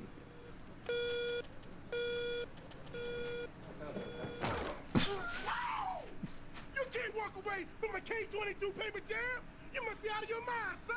This is my world, Donnie. You just work here, baby. Employee, linebacker. Linebacker, employee. There truly aren't enough words to describe what this athlete brings to the office environment. And that's why there is no one more deserving of OSPN's Office Athlete of the Century award than Terry Tate, office linebacker. Look, man, there ain't no secret to success in business or in life. The solution is simple, baby. 100% hard, all day, every day. Only quitters quit, and Triple T is a hitter, not a quitter. Believe that.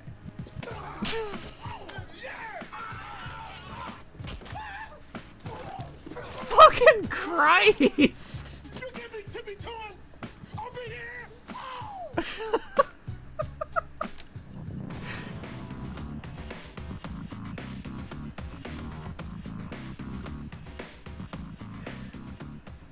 Holy shit, man. People said that hiring an office linebacker was a gimmick, a cheap publicity stunt. But with Terry Tate's proven motivational techniques, our productivity is up another 46% for the year.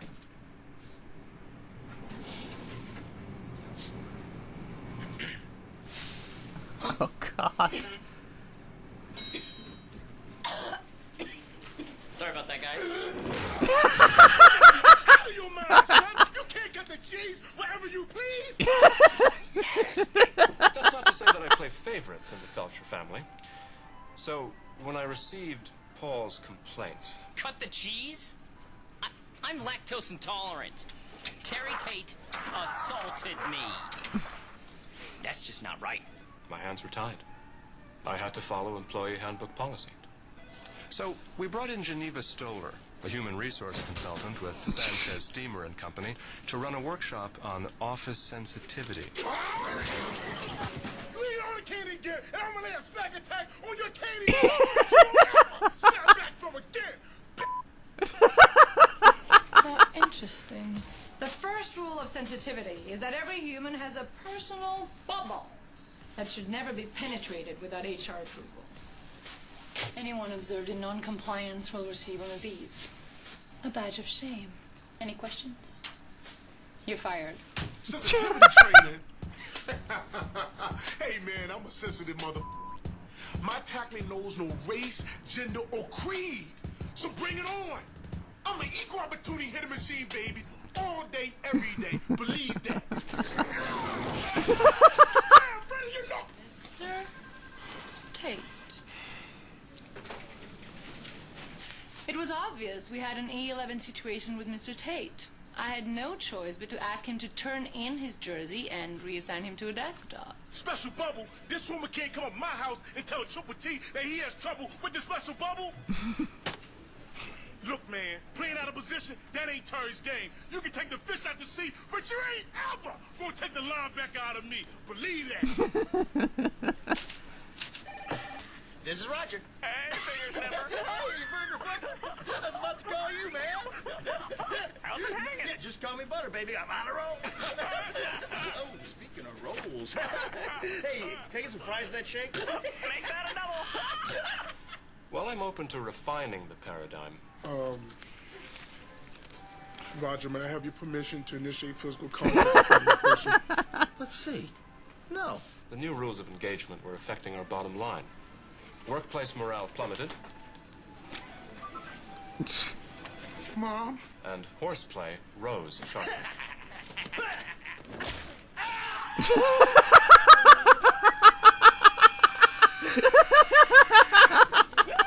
And, as it turns out, like all great revolutionaries, Geneva had a fatal flaw. Hey, Pablo. Facial hair drives me wild. It seems that even human resource executives might be human, after all. Oops. You can't make a pass and pinch Pablo's ass. That's old school rules, baby. Nice mustache. Ever since Geneva's unfortunate departure, our productivity has gone back to record levels. And, as I've always said, if it ain't something that's broken, then there's no need to repair it. I already got my oil change. This ain't your home, so don't use the speakerphone, Roger. Roger? Roger!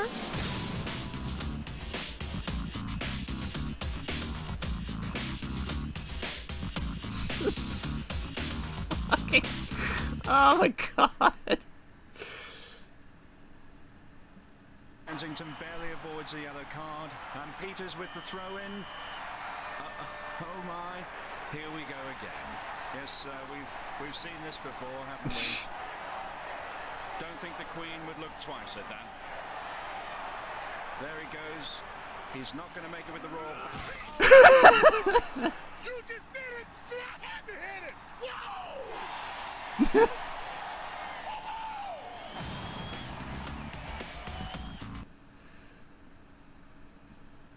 Cause that was a one-off. Get ready for the pain, woman. The pain train is coming.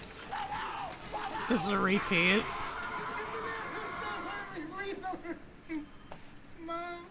Mom.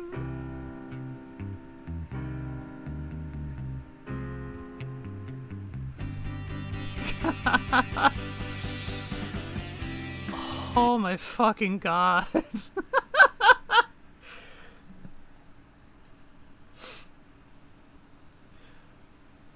Holy shit, the GOAT.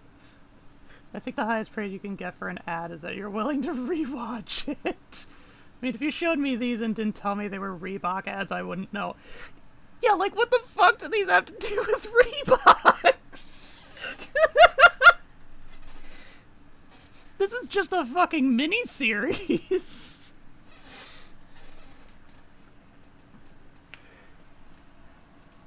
I'm not left thinking, damn, I love Reebok now, I just love Terry Tate.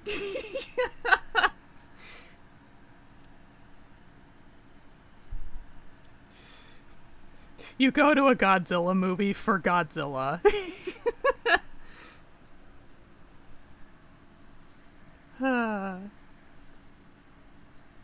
That was great, though. God, some of those fucking... I hope some of those stunt actors got some absolutely insane bank. Getting fucking tossed around. I really wouldn't be shocked if, like, some of them managed to, like, get some bones broken or shit. Is what they do.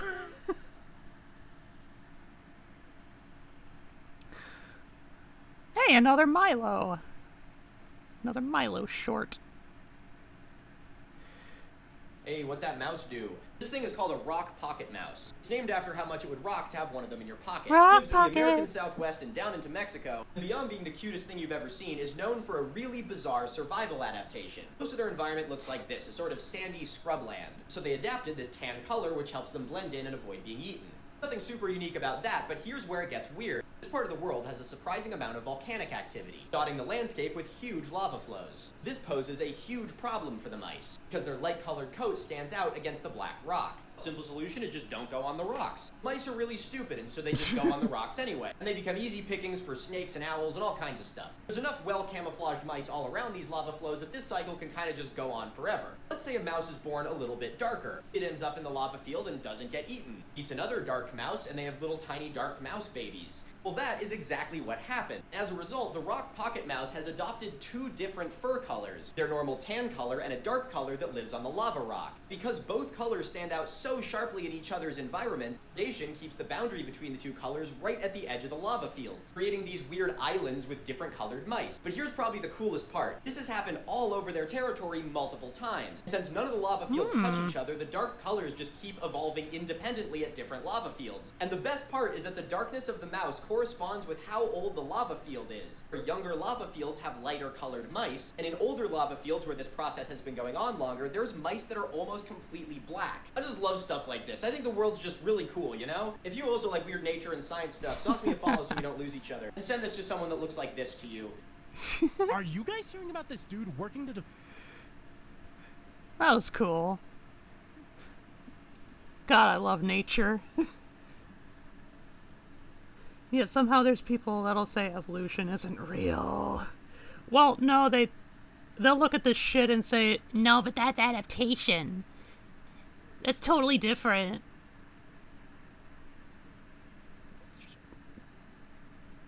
It's totally different. Like, it's micro-evolution. It's like... It's evolution, fucker. The fucking... Like, where's the hang-up? I'm gonna pick your brain. Where's that little bit of gray matter that's getting in the way of the synapses firing? It's like, what's not connecting here? Cat vaccine. 30-second. This one, I think, like, I only, like, just... When I was making this playlist, whenever I had to line up the shorts, like, I always had to, like, glimpse the very first moment of it. And so I saw this one, and I'm like, oh, hey, it's Circle. Circle on Tumblr. I follow them on Tumblr. Anyway, cat vaccine. Are you guys hearing about this dude working to develop a vaccine for cats that he's hoping would, like, theoretically double their lifespans? Turns out I wasn't making that up. His name is Dr. Toru Miyazaki. He also wrote a book called The Day Cats Live to be 30, so cats are kind of his thing. Apparently, cats' kidneys tend to be the thing that takes them down. Something about their bodies being unable to self-clean their kidneys, and the vaccine is supposed to revitalize the body's ability to do just that. It would be very, very friggin' cool to have cats suddenly reaching 30 years of age be the normal thing. Yeah, that's pretty cool. You have cats almost as old as me. If something adapts over a long period of time, what does that mean? Because the problem they have is the fact that evolution took millions of years. Yeah.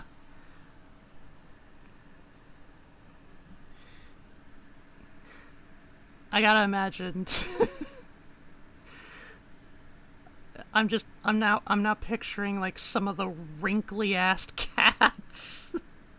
30 years old.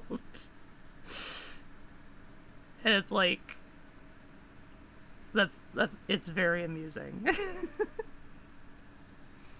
one's a chill video. Insane and relaxing toucan beak restoration. Oh man, I remember.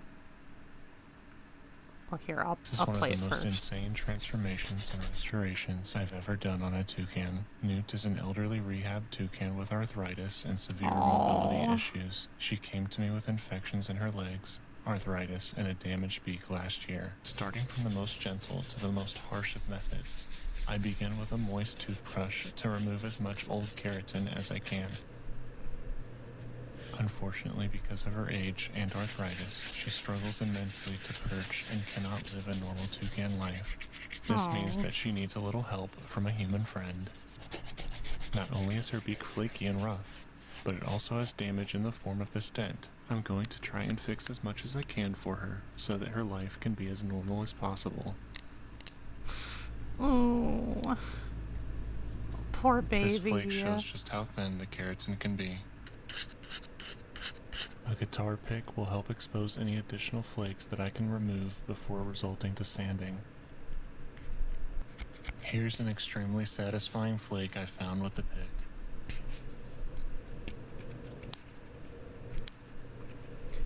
Okay, well, I'm glad it doesn't hurt.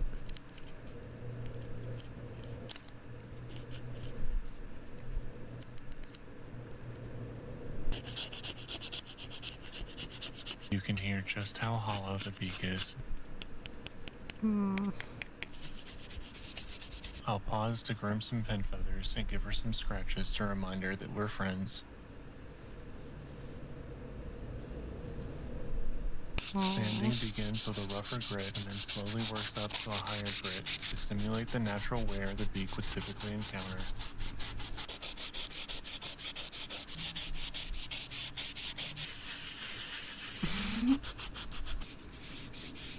This is the part that makes me the most nervous. I'm going to carefully smooth the edges of the dent with the Dremel to hopefully encourage new keratin to grow more evenly over time.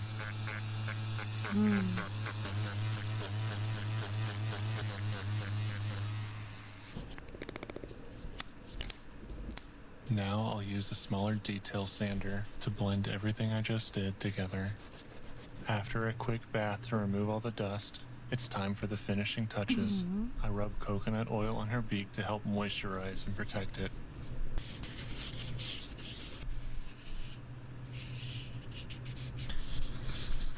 Lastly, a juicy watermelon cube for being such a good girl.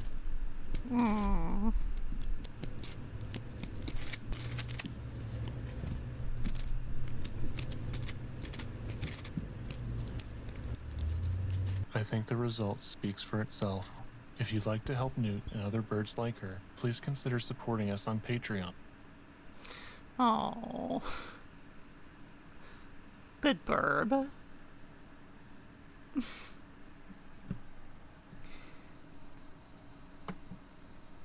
it gonna be a cat?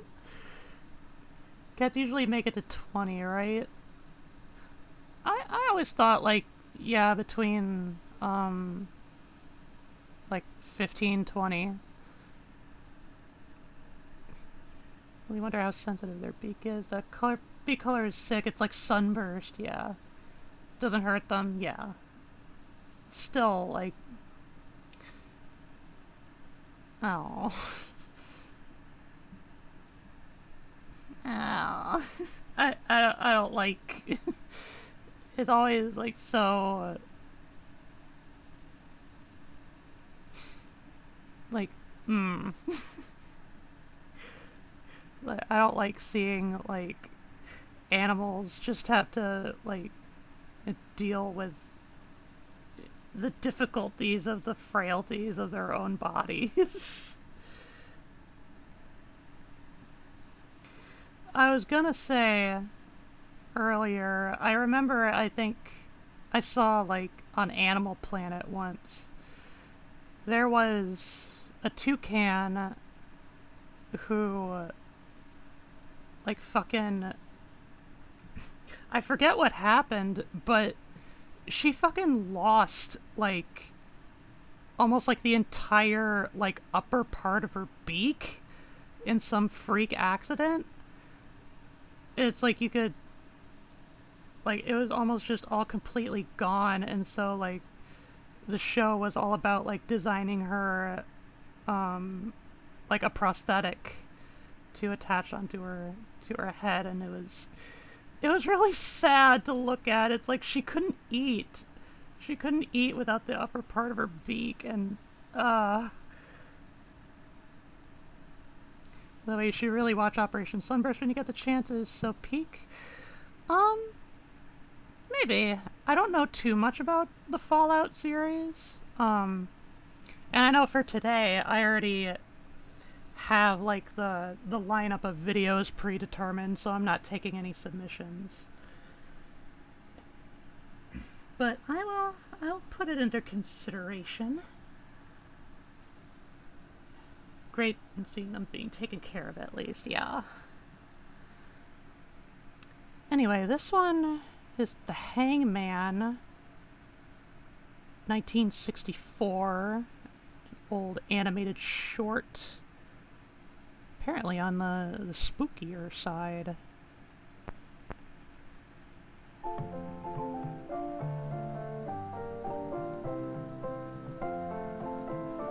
Also, don't really need to know much about Fallout to get the gist of the video. Okay.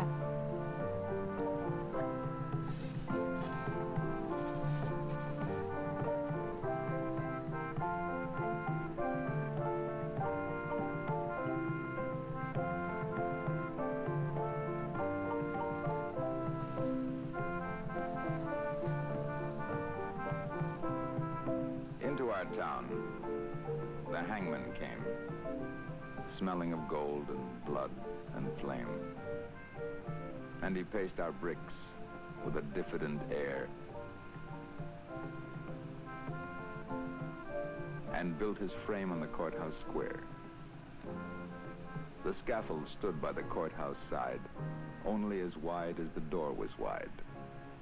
A frame as tall, Rhyming wide with little wide. more than the capping sill of the courthouse door.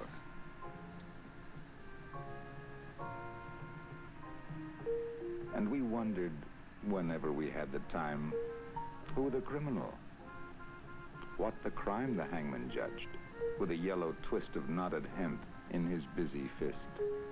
And innocent though we were, with dread we passed those eyes of buckshot lead. Till one cried, "Hangman, who is he for whom you raised the gallows tree?" Then a twinkle grew in the buckshot eye, and he gave us a riddle instead of reply. "He who serves me best," said he, "shall earn the rope on the gallows tree."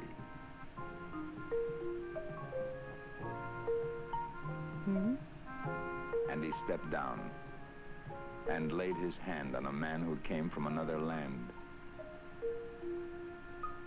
And we breathed again, for another's grief at the hangman's hand was our relief. And the gallows frame on the courthouse lawn, by tomorrow's sun, would be struck and gone. So we gave him way.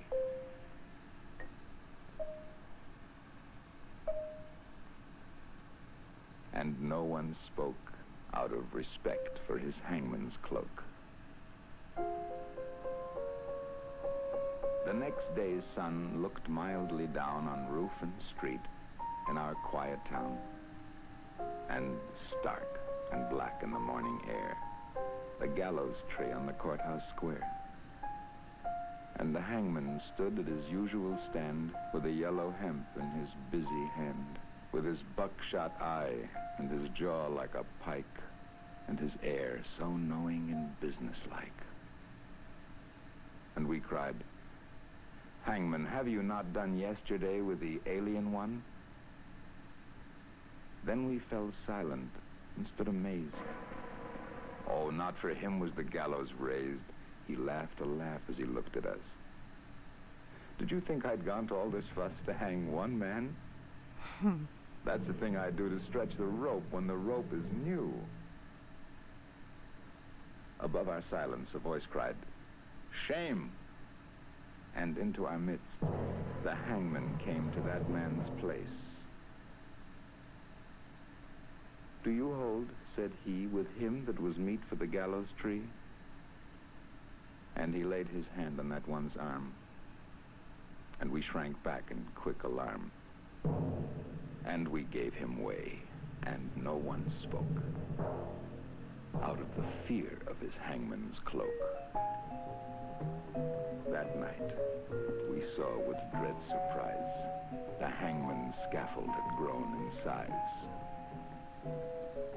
Fed by the blood beneath the chute, the gallows tree had taken root.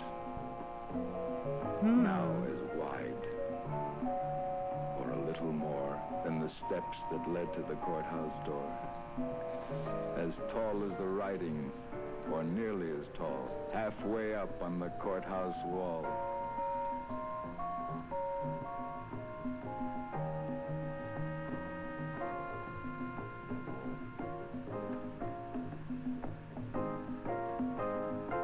The third he took, we had all heard tell, was a usurer and infidel. "And what," said the hangman, "have you to do with the gallows bound?" And he a Jew. And we cried out, "Is this one he who has served you well and faithfully?" The hangman smiled. "It's a clever scheme to try the strength of the gallows beam." The fourth man's dark, accusing song had scratched our comfort hard and long. "And what concern," he gave us back, "have you for the doomed? The doomed and black, the fifth, the sixth." And we cried again, "Hangman, hangman, is this the man?" "It's a trick," he said, "that we hangmen know for easing the trap when the trap springs slow." And so we ceased, and asked no more, as the hangman tallied his bloody score.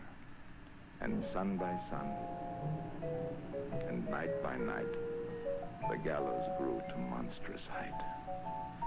The wings of the scaffold opened wide, till they covered the square from side to side, and the monster crossbeam, looking down, cast its shadow across the town.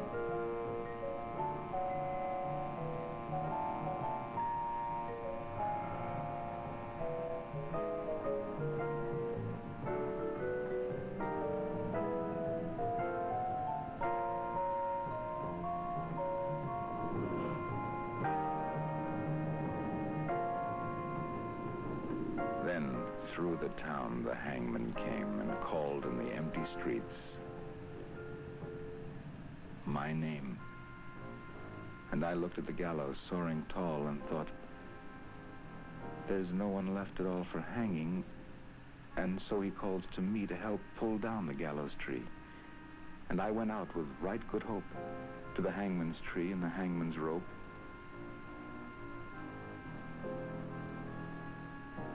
He smiled at me as I came down to the courthouse square, through the silent town, and supple and stretched in his busy hand was the yellow twist of the hempen strand, and he whistled his tune as he tried the trap, and it sprang down with a ready snap, and then, with a smile of awful command, and he laid his hand upon my hand. "You tricked me, hangman," I shouted then. "That your scaffold was built for other men, and I no henchman of yours," I cried. "You lied to me, hangman. Foully lied." Then a twinkle grew in the buckshot eye. "Lied to you? Tricked you?" he said. "Not I. For I answered straight. I told you true. The scaffold was raised for none but you. For who has served more faithfully than you? With your coward's hope, said he. And where are the others that might have stood side by your side in the common good? Dead, I answered, and amiably murdered. The hangman corrected me.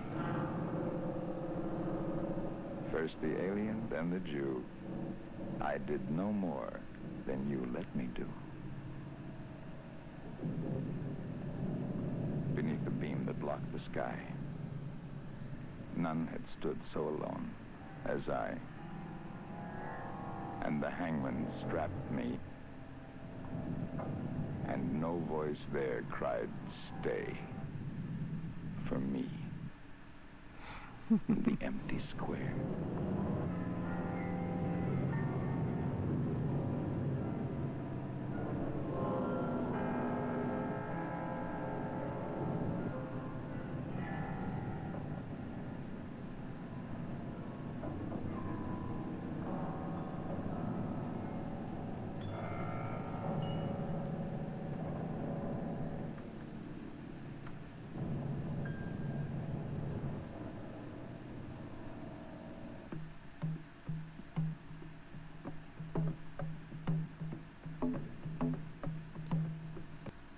That was really cool.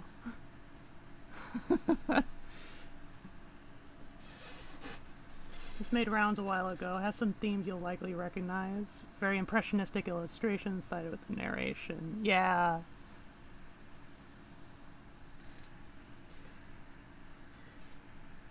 I was thinking, like, the style almost seemed... It kind of had, like, a similar, like, tone or feel to, like, something, like, you would see out of Poe. But also, yeah, quickly obvious, like, what the broader theme is. But that was cool. That was good. Basically taking after the first they came for, yeah! No one left to stand up for me.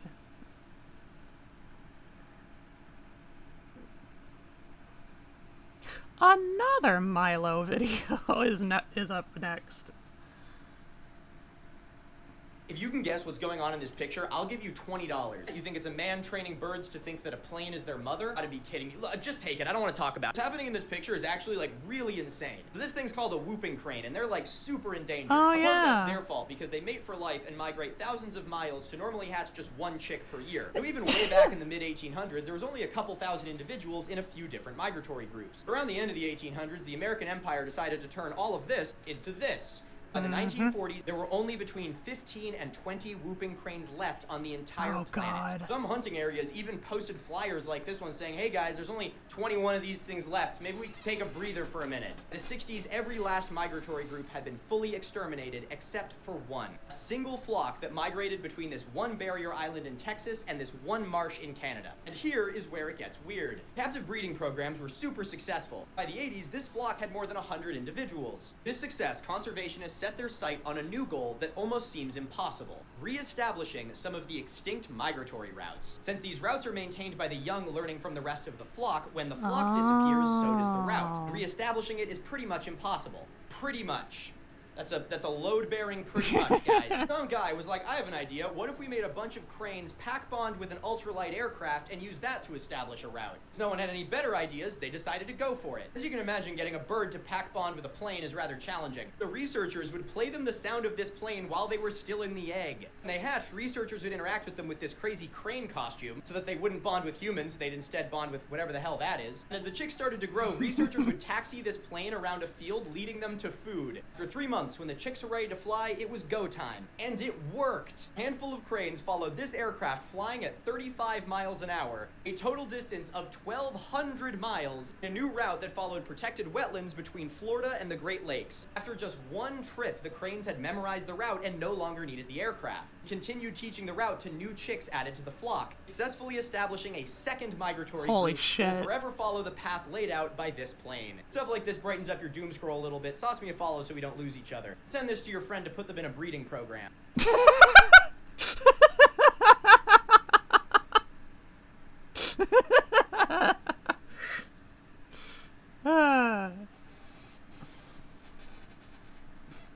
The American Empire and Extinction. Name a more iconic duo. I think the cranes miss their humanoid crane mothers.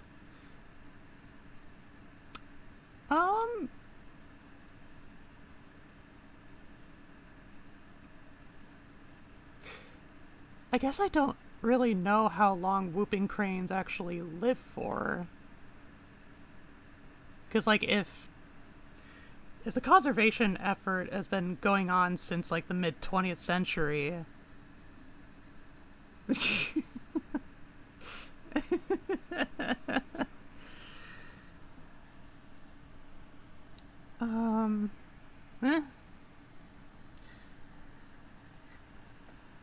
Well, then again...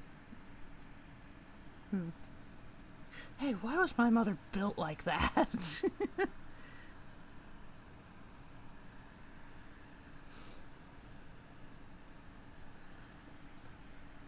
The bird braid be bird brain burden. Okay, from the looks of things, we've got 5 more videos in the playlist. We're chugging right along. Oh no. 12 minutes of misinformation.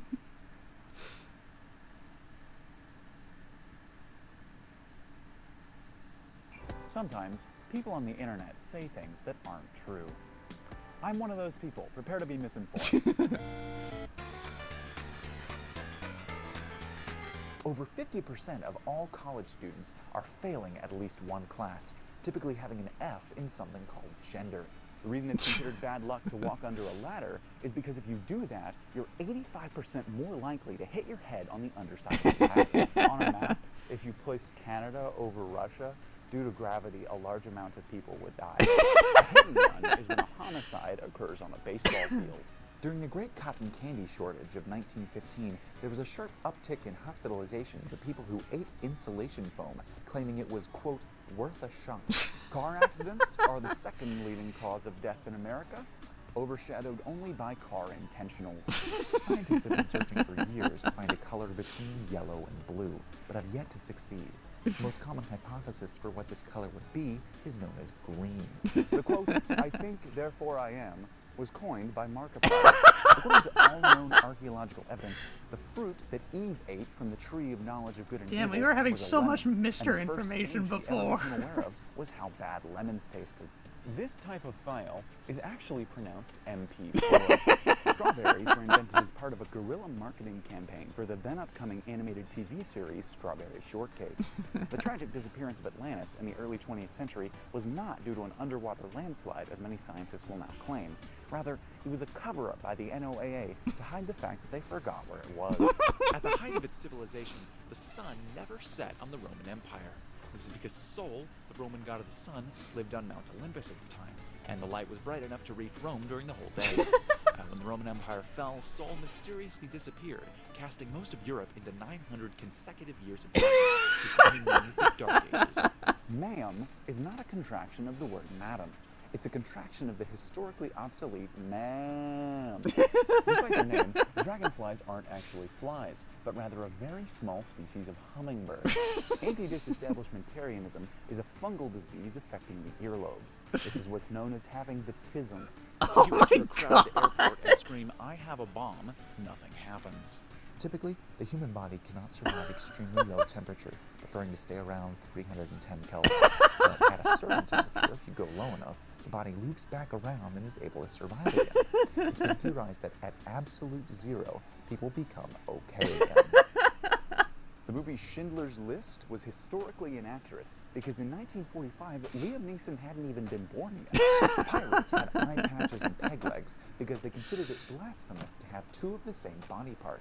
This was part of their unique religion, veneration of the mythical One Piece. Oh my god. The Roomba is the only North American subspecies of rodent that is commonly allowed in countries. On Windows computers, if an app is not responding, simply scream its name 3 times in a row.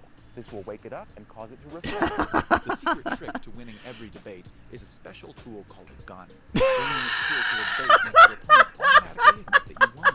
The name of the car company Ford comes from a misspelling of the number 4. This is because that's how many letters are in the name Ford. The reason Christians are opposed to gambling is because the word anti, used in many betting games, is short for Antichrist. My social security number is 24. If you type this string into most U.S. job application portals, you'll be immediately promoted to President of the United States. This is a holdover from the early days of computers, and is actually how Jimmy Carter became president. Everyone was too embarrassed to admit the mistake, so they covered it up with an election. Boxing Day is a holiday celebrated the day after Christmas, where you're allowed to invite anyone who gave you a bad Christmas present to a boxing duel and punch them into submission until they promise to never do it again. The reason the black keys on a piano are notated with symbols called sharps in sheet music is because originally, in place of black keys, pianos simply had large gaping holes for sharp metallic parts people kept cutting their hands on anytime they tried to press them. The word Q is pronounced with 0 letters. The country Madagascar got its name when a Venetian sailor visited and said that it reminded him of the movie Madagascar. The Tinder swipe left, swipe right system originates in ancient Mesopotamia, where women, during courtship for marriage, would place their man in front of a fire. If they liked him, they would push him to the right, away from the fire, to safety. But if they did not like him, they would push him to the left, where he would burn to death. The true purpose of the Great Wall of China was never defensive. It was built to be the world's longest mini-golf hole, but the Ming Emperor canceled the project because he kept getting bogeys. Only you have inner thoughts. Everyone else is lying. Wake up. Wake up. Wake up. Wake up. Wake up. Wake up. This is a haiku. Can I write one properly? Sorry, I can't. 1 pound of feathers is lighter than 1 pound of steel. This discrepancy is what allows birds to fly. Your screen is upside down. Cadbury's delicious robin eggs were actually one of 2 types of chocolate eggs created by Cadbury for the Easter season. The first type, Batman eggs, were too large to eat and quickly fell out of fashion. What most people don't realize about the famous escape scene from The Shawshank Redemption is that the warden's reaction to Andy's escape was genuine, as the director had kidnapped all of the prisoner actors and kept them locked on set for months to make their acting more believable. Tim Robbins was able to dig a hole through his cell wall using nothing but his lapel mic. He was unfortunately immediately hit and killed by a car because the driver thought he was a real prison escapee and Californians hate the poor. This is why the movie abruptly ends after that scene and why Tim Robbins was never in another good movie. Bluetooth is actually the second name given to the wireless audio technology it's commonly associated with. The first was Peripheral Entity Network Intercommunication System, which is abandoned for unknown reasons. Aging is the body's natural reaction to the deadly chemical oxygen. Cancer was cured almost a decade ago by Joe I can't even really think of anything to comment all along the way. It's just so rapid fire. If you like this video and subscribe to IRDM, you won't get $1 million. After the success of the Nintendo Switch, Nintendo tried to follow up the release with a smaller, lightweight version called the Nintendo Light Switch. This release was panned by critics and quickly swept under the rug because their factory in China misread the instructions and made actual light switches. I often get mistaken for Airbud. There was a man living under my house named Flumbert. Autism causes Tylenol. If you're bitten by a moray eel, immediately place I thought a everybody blue-green knew that. octopus on the wound, so you have a more interesting problem. The Colon 3 emoticon originated in the 1920s as an anti-furry dog whistle, representing how the speaker wished to tear out the colons of 3 furries. It was proclaimed in the 2010s and retroactively determined to represent a cat face. The 50 stars of the U.S. flag represent the 50 letters of the alphabet. One of the best songs for keeping tempo during CPR is Nikolai Korsakov's Flight of the Bumblebee. The word dogs became a slang term for feet because of this famous medieval painting. Oh my which God, drew no! strong associations between the two topics. No! A second study has shown that the most effective way of resolving a disagreement is by discrediting I your got opponent so fucking badly that no one will value their opinion Schmeckledorf. ever again. This was disproven by later studies, but the authors of those studies were exposed for academic dishonesty, plagiarism, tax fraud, money laundering, and kicking puppies every day. The philosophical quote, "I hate my stupid baka life," has been misattributed to Winston Churchill, but was originally said by Napoleon Bonaparte. Scientists have recently discovered that socks don't actually disappear in the wash. If you wash them enough times, they gain enough EXP that they rank up to another piece of clothing. This is why mysterious graphic tees with inappropriate slogans on them keep appearing in your son's closet. An unassuming but incredibly useful item in survival situations is the flashlight, as it can be eaten when you're low on rations. For many years, it was illegal to microwave metal objects like forks, knives, and pistols. But in 2025, America passed the Microwave Act, which undid these restrictions and allowed Americans the freedom they deserve. I forgive you. The reason the company Google was given its iconic name is because that's the first word its founder ever said when he was born. They tried to name one of their subsidiaries Gaga after his second word, but the copyright was denied by the singer. Oh my God. Nike's God. famous slogan is derived from the last words of convicted murderer Gary Gilmore, transforming a morbid phrase into a visceral call to action, fitness, and personal responsibility. Those last words were, "Ah! I'm being electrocuted!" IRDM's username is a reference to the physics equation for the moment of inertia of a solid cylinder. I equals integral of r squared dm. This is because I can be approximated as a cylinder. The Icelandic language is so old and has changed so little that it still has words for as yet undiscovered species of dinosaur, such as the Jarskjálfti, which is believed to have had 3 heads. This is a simplified version of the American flag made for enhanced readability in emojis and other smaller art forms. The singular star is meant to represent America's most important state, South Dakota.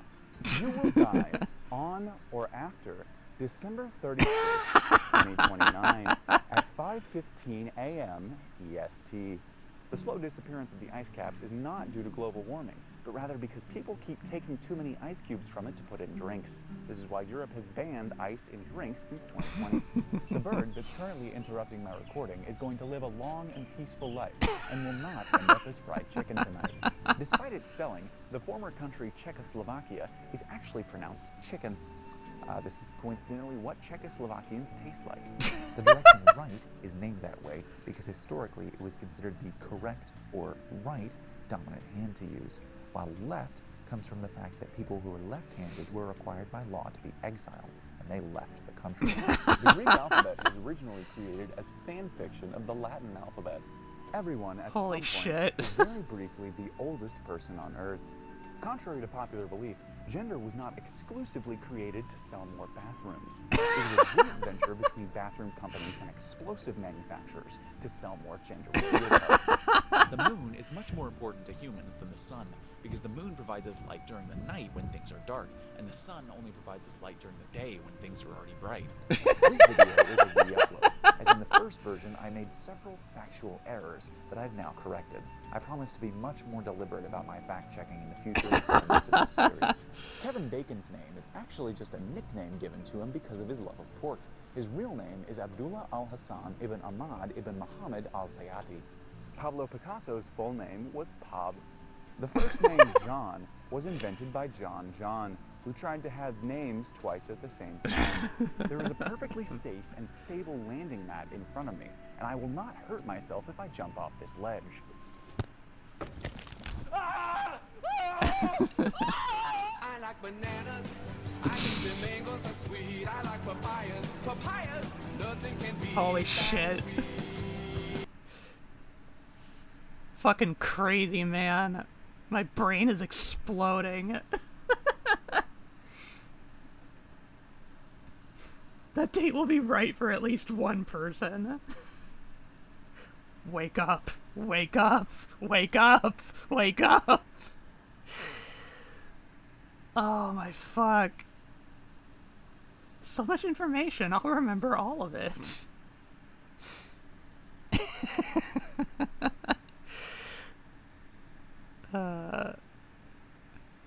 Oh yeah.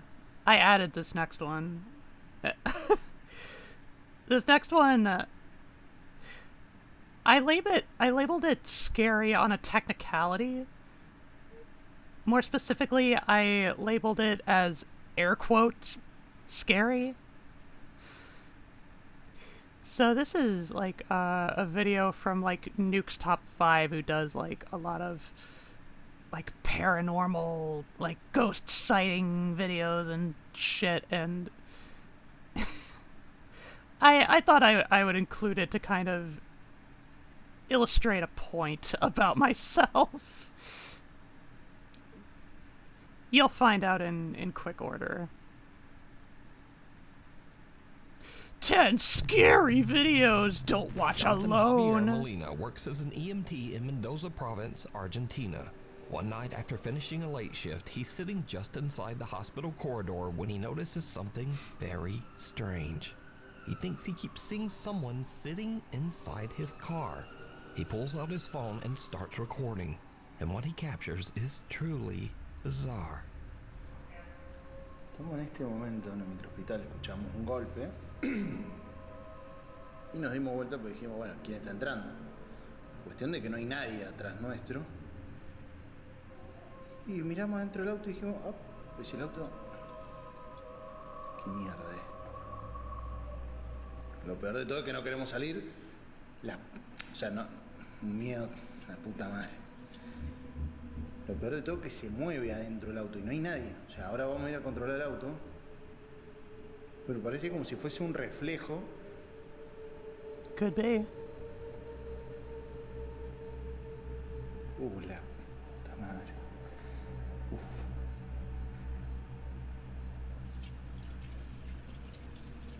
No, boludo. Heaven forbid somebody just vibing out in their car. Why do you gotta be weird about it? Que no es mentira. Mamá, la piel de gallina, hermano.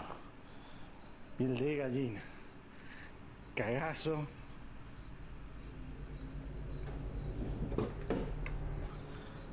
Nadie. Nadie. Yeah, it was probably a reflection.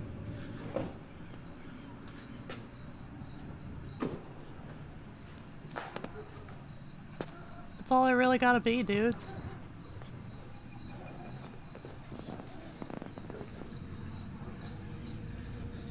How am I supposed to believe that you're actually alone in this place? Pupper! Un montón. You're telling me. Es un montón. Mierda.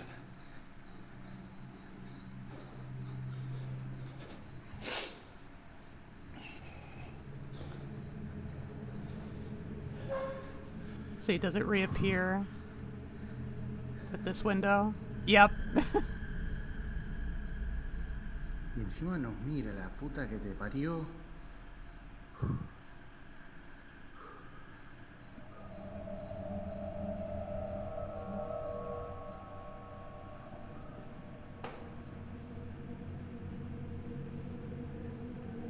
Honestly, it might not even really be a face. It might be pareidolia. No, chavo. Assuming this isn't staged.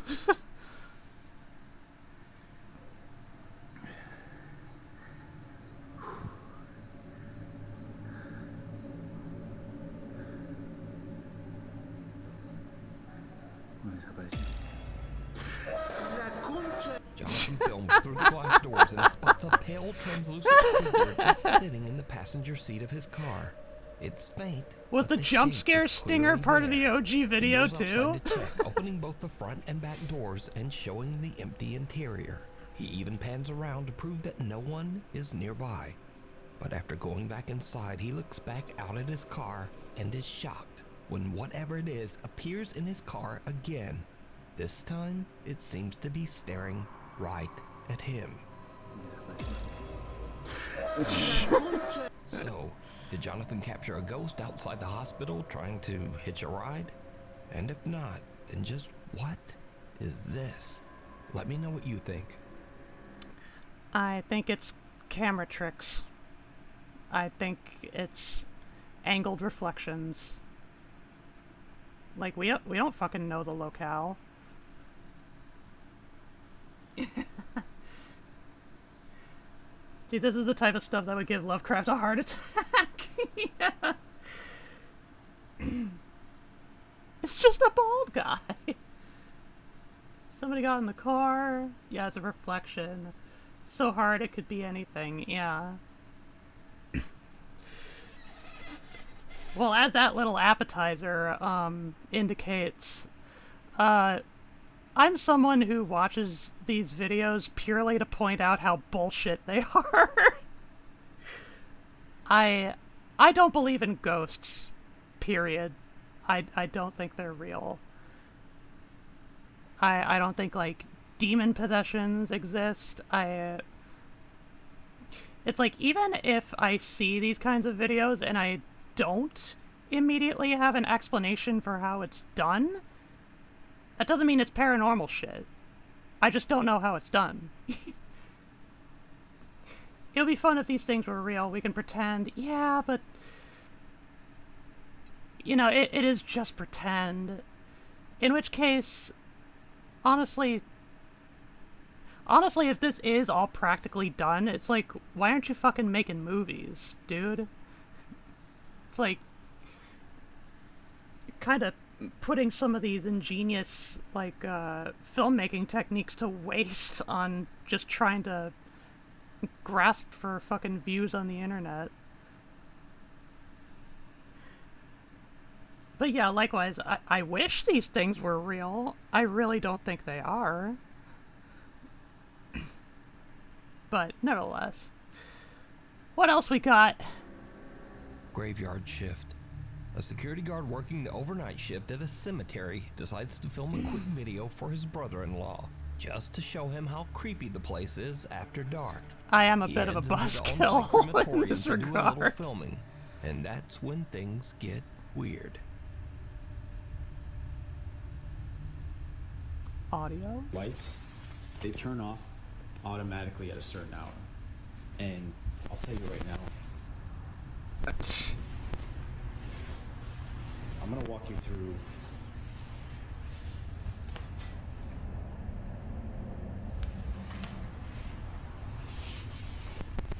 now. I have a friend that works. Wow, fucking static. That he would How see horrifying. and hear things coming from these furnaces when they're burning the bodies. So when I'm walking through here, they usually put the urns out to send to the families. So when I'm walking here at night, I walk right by these urns that they put on these tables here. And then I come down, freaking out.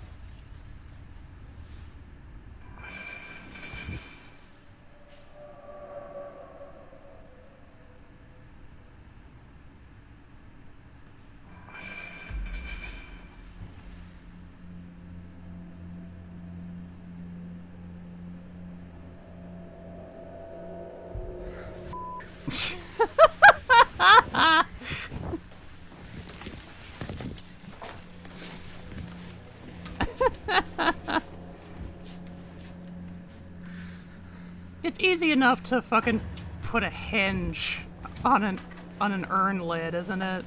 As he walks I would like deeper to think into the it room is. where the bodies are cremated, the audio on his phone starts to glitch. Then he freezes as he hears a sharp clinking sound from somewhere Unexplained nearby. audio glitch. He turns the camera, and that's when he notices one of the urns. It's like the guy that made Alf being obsessed with keeping the illusion that the puppet was real. Yeah. It slowly tips upward like something inside is trying to get out. And with that, he decides he's seen about enough. He starts heading for the exit when he notices movement again, this time in the doorway. The curtains are swaying even though the air in the room is still. He And just then, left clear it. as day, something pushes them open from the other side. And that's it. The guard just makes a run for it. So, is something lingering inside the cemetery's crematorium? Are the spirits of the departed not really departing? Let me know. The Transparent Trespasser, a Florida live streamer named Michael, mostly posts gaming content on his social media. He's not a ghost hunter, and he's definitely never filmed anything paranormal. Oh, I can't wait for Until this. Now. Michael says his mom has been complaining that something keeps waking her Give me up the by tapping goods. on the bedroom window every morning before sunrise. He says his dad brushed it off at first because the window faces their backyard, which is surrounded by a gated and locked 7-foot fence. Nothing should be getting back there. Eventually, after hearing the complaints a few too many times, Michael's dad sets up a camera pointing out the bedroom window. What he captures chills him to his core. Alright, look, it's starting now. The security light turns on. It picks up.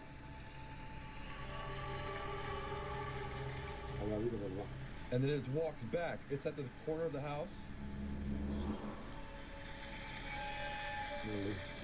You see him walking? It's like a short guy.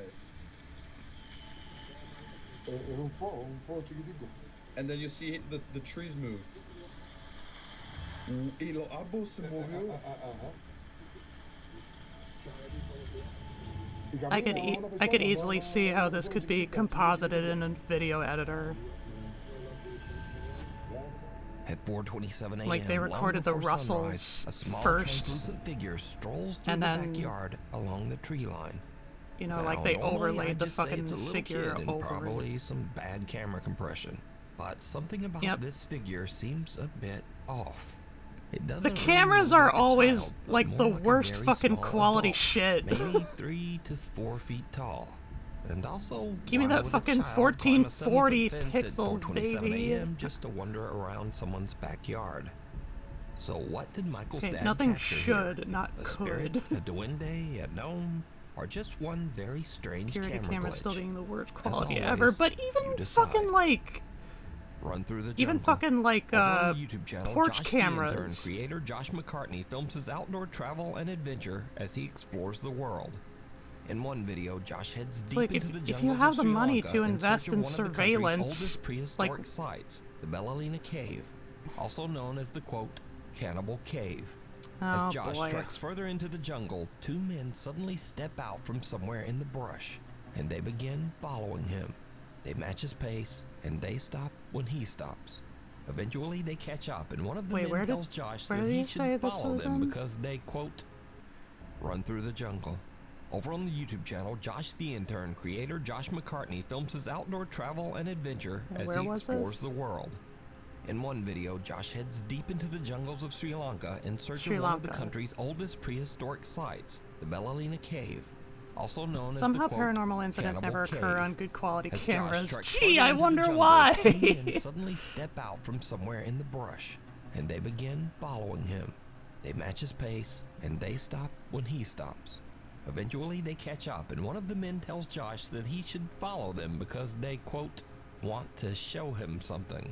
Josh immediately gets uneasy and decides to start filming.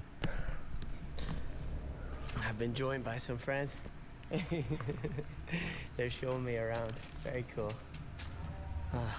I thought it was a bit strange that as soon as I began filming, they moved out of the shot. But I tried to ignore them and stayed focused on filming the cave I'd worked so hard to reach. Yet every time I lowered the camera, they would tell me to follow them as they wanted to show me something. At this point, I did feel quite uncomfortable, but I decided to give them the benefit of the doubt. I think these guys want to show me something. All right.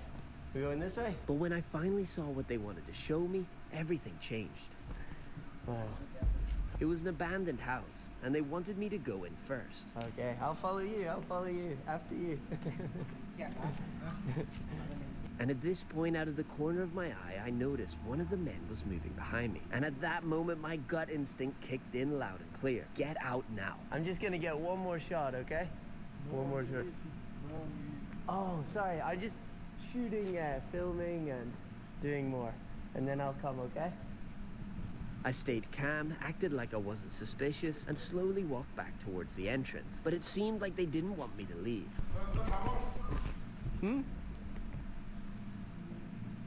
I'll come soon. I just want to shoot this. But you go, I'll stay. And then I come later. I'm just filming everything. Okay? Okay. So I pretended to take the shot, and when I saw they were distracted, I made my move. At first, I walked at a normal pace, as off camera I had told them I'd forgotten something on the trail. But then, I heard footsteps coming after me, and that's when I ran.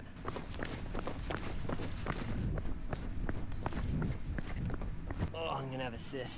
Alright guys, so I have made it to safety. I wanted to wait until I was off the isolated road because there's only one way up and one way down to that cave. The adrenaline is rushed out of me. I ran down that mountain. That's why I'm very, very sweaty. Josh says that in his travels in Sri Lanka, most of the people he's met have been very friendly. But this encounter just seemed different. What I would say, you know, is they could be extremely friendly, and they just genuinely wanted to show me something in that abandoned house, and I just so happened to walk by, and they're like, we're going up there anyway, oh, you know, we'll show him something. And I've had those experiences here in Sri Lanka where locals want to show me something and they're super friendly and lovely. This to me just didn't feel like that, and so I was better safe than sorry, and so I got out of there. This is a decision that I made. These guys could have been nice and genuinely wanting to show me something. That is just not what I felt in the moment, and I've just got to trust that gut instinct, especially when I'm out there remote on my own. I've just got to trust my gut, and so that's what I did. Now, honestly, Josh is a little more optimistic than me because I don't think there's a chance in hell that these guys were up to anything good. But hey, let me know what you think. Were these guys just being friendly? Or was Josh about 2 seconds away from something horrible? The whacked shaman. Yeah, that one's like, I can't really fault him. Like on one hand, it's like, tourists are fucking annoying for like a lot of, you know, people in certain territories, and so like, I don't know, maybe they had planned something like for some tourists that they thought like were obnoxious or something. I don't know. Yeah, that one seemed like an odd one out. It wasn't really paranormal in any way. It was just kind of apprehensive. To the point of saying, go in here first before us. Yeah. It's like, yeah, I don't know. I can't entirely fault him for reacting the way he did. It's like, this time around, like, it involved actual people, and like, yeah, so that was an odd one out. I give that one a pass. Like, I don't know. It's gonna be forever a mystery what they intended to show him, or what they wanted to do for him, to him. I don't know. I want to assume the best, but like, I don't know these people, so, Anyway, wicked shaman? Maria Sabina was a revered shaman and spiritual healer from Oaxaca, Mexico. Maria's fame in the West and the attention it brought upset her local community, and she suffered because of it. She was an outcast to her neighbors. Her house was burned down, and her son was killed. Maria Sabina died in poverty at the age of 90, suffering from malnutrition. As part of an exhibit on witchcraft, the Ocampo Museum in Guadalajara, Mexico displayed a very lifelike figure of Maria Sabina. But soon after it went up, visitors began to complain, saying the figure moved or even tried to grab them. The following creepy video was recorded by one of the very frightened museum visitors.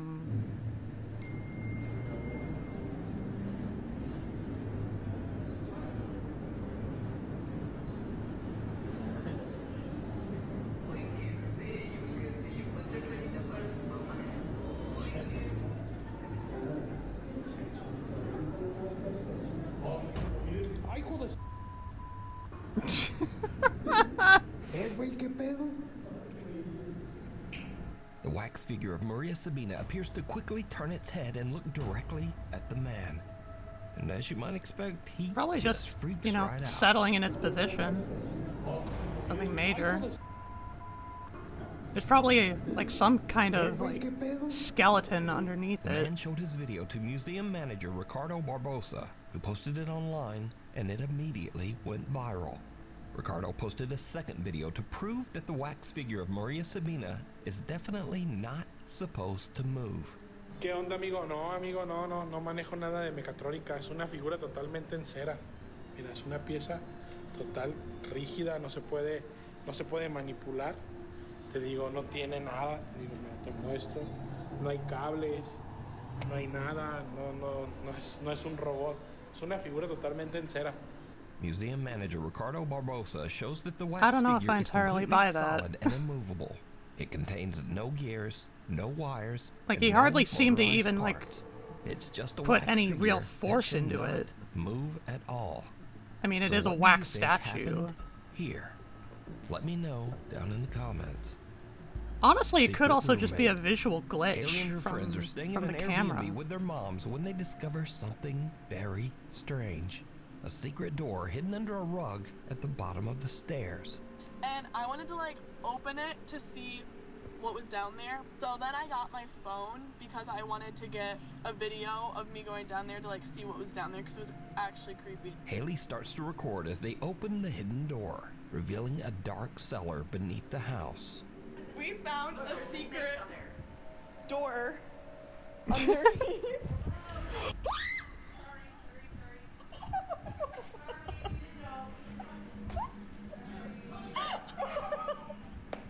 Damn. So it turns out someone is living down there. A woman's voice suddenly yells up at them from somewhere in the darkness. Who got trapped down there?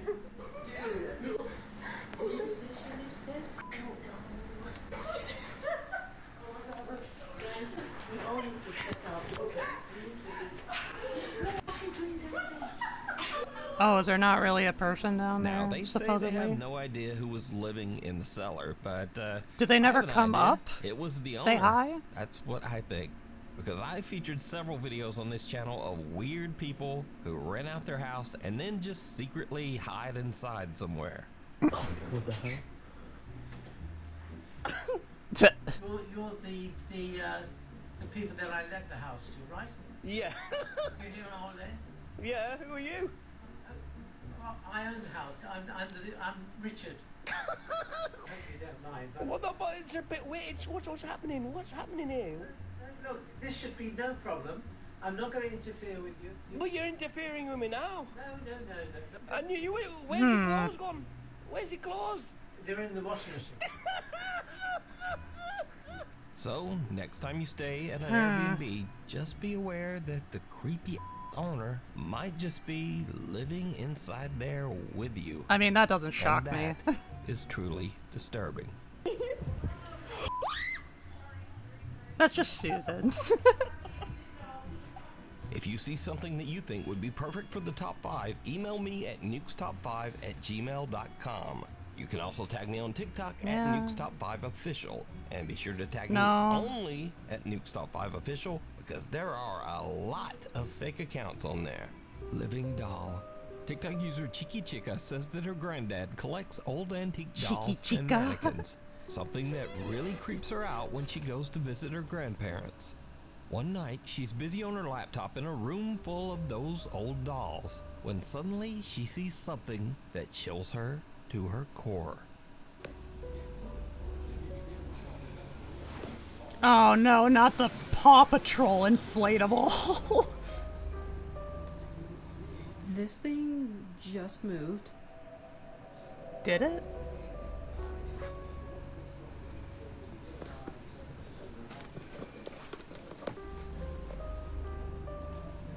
Dude, I didn't see shit.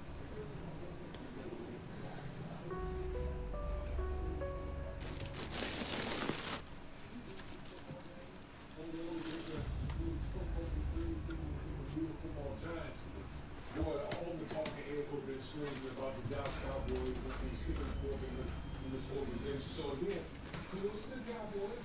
Is it going to change position as soon as she gets back in there? There's a saying in golf, there's no pictures on the scorecard. If you're Dallas, you don't care. It's like five all you just happy that you moved to 2-2. The injury to Parsons and anything at this point, he just let Ryan Parsons become a shooter. Come on, dude. Really? I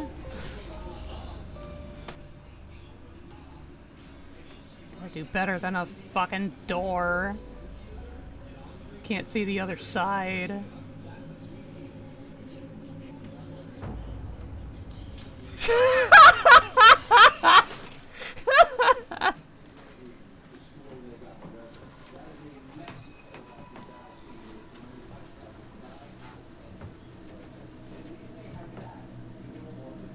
Are you real?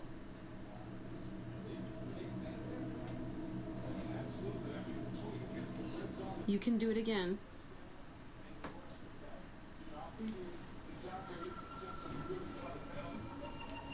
I won't watch.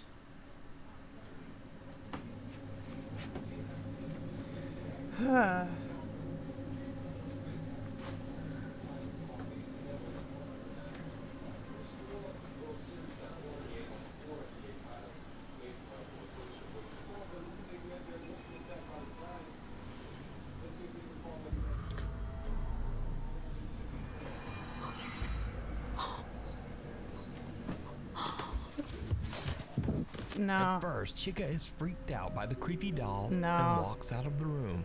And the door just slowly Need more swings complex shut movements than behind her. that. I'm But not she convinced. goes back in and tries to get the doll to move again. And it does. In the mirror, you can clearly see the doll's The hand jump scare move balloon across was its great. knee. But Maybe Toy did Story you was see it? real all along. Just before the doll's hand moves, a strange shadow passes across the wall, moving toward the old doll. So is this bizarre old antique doll haunted by the spirit of one of its former owners? Or is it all just an elaborate hoax? You decide. Pulled under. In Indonesia, There's a lot little of girl named angles Zaina and that her we brother don't get are a playing good in their look at, bedroom as the family probably security for a camera reason. quietly records. But as the little girl crawls across the floor, something seems to pull her. Zaina's mother, who was away at work, later watches the security footage back as she records her horrified reaction.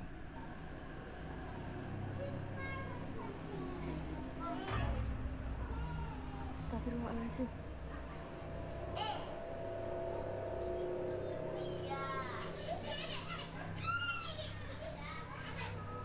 Ayo, demi Allah, ayo ada yang nyeret Jena. Demi Allah, demi Allah. Demi Allah, kayak ada yang nyeret Jena. Bener, astagfirullahaladzim, aku shock. Nggak jelas. Nenek di depan. Kamu makin dalam.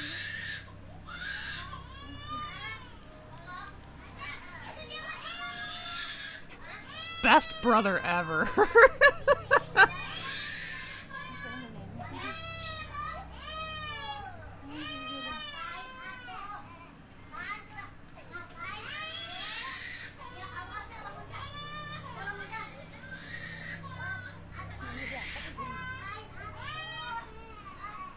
Demi Allah, kayak ada yang nyeret. Sumpah demi Allah. Bukan dia, pergi. Abang aku. Siapa nih? Kita nggak.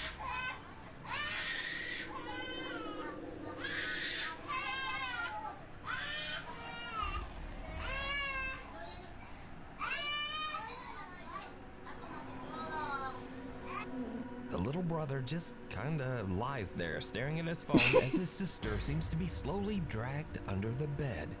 Zaina starts screaming. Whether in pain or fear, it's hard to tell, but her brother barely reacts. Eventually, he calls for help and their grandmother rushes in, but even she can't pull the little girl out. A nearby neighbor hurries in to help and the two of them actually have to lift the entire bed. Finally, the grandmother manages to free terrified little Zaina and pulls her into her arms. Their mother, whose shocked voice can be heard on the video, says she has no idea what to make of it. Yeah. She genuinely believes that something pulled her daughter Yeah, under she that was bed. pushing herself. But what do you think? Scurry videos. This is the place for Scurry. weird or silly videos, or actually this week it's ones that didn't quite fit the regular list, but are still creepy in their own way. First up, a young woman named Lexi is just hanging out at home with her dog. Nothing unusual. But her black Aw. lab suddenly locks onto something across the room. Something truly bizarre.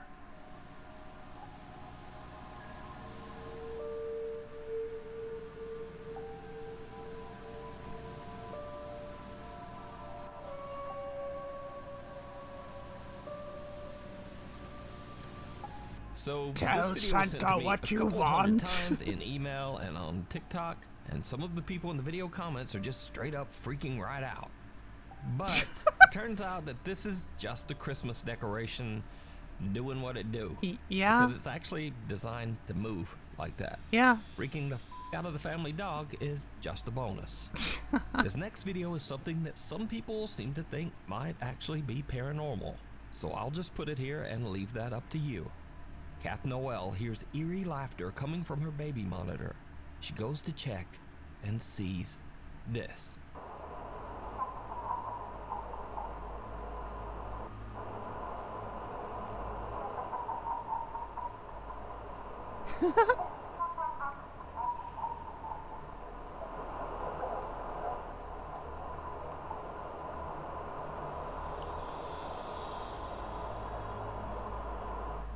The little girl just seems to wake up laughing maniacally and staring at the nanny cam. Maybe she had a Now, good there's dream. no denying that this Maybe it was clip really is fucking creepy funny. as hell.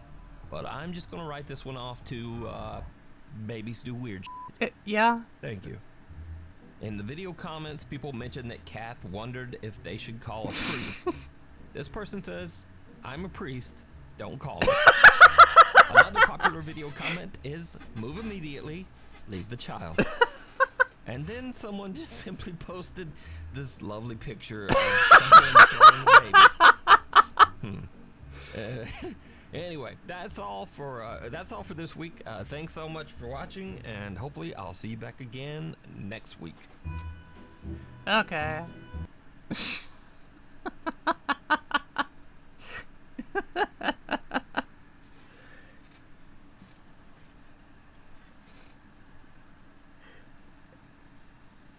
Okay, the comments made that clip, yeah. Something bizarre. Is Jack Churchill back? See, the thing about haunted dolls or toys is that they're made of stuffing and plastics and shit. You could easily tear them apart. It's probably the video that gave us the most to talk about. Real! That was kind of the intention. I know I had some shit to say. It's like, I needed to analyze this shit. Couldn't chat too much before. Yeah, that's fair.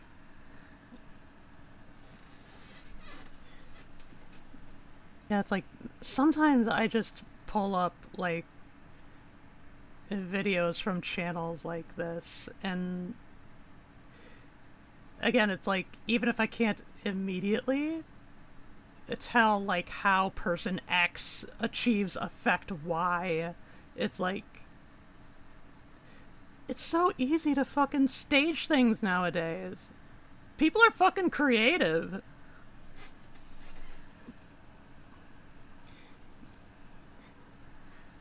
Not to mention video editing and fucking video effects are, like, are widely accessible. There are probably tutorials everywhere. Issy, did you ever have anything spooky happen?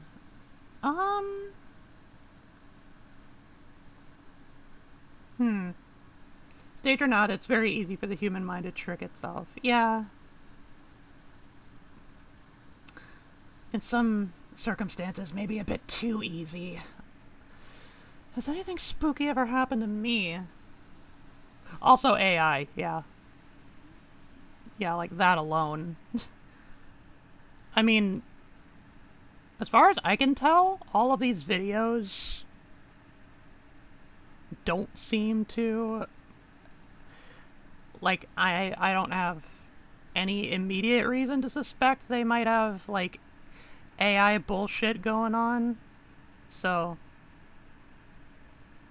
at the very least, it seems like Nuke, in particular, curates these videos, at least somewhat. I woke up, had to pee, saw something creepy standing in my room, saw it, pissed myself, looked again, it was still there, so I decided I just didn't not have to pee that much and went back to sleep. Well, I'm gonna fuck like it. Fuck with it.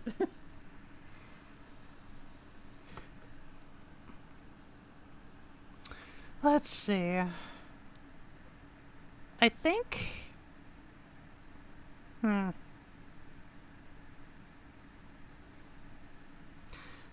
don't know if it's...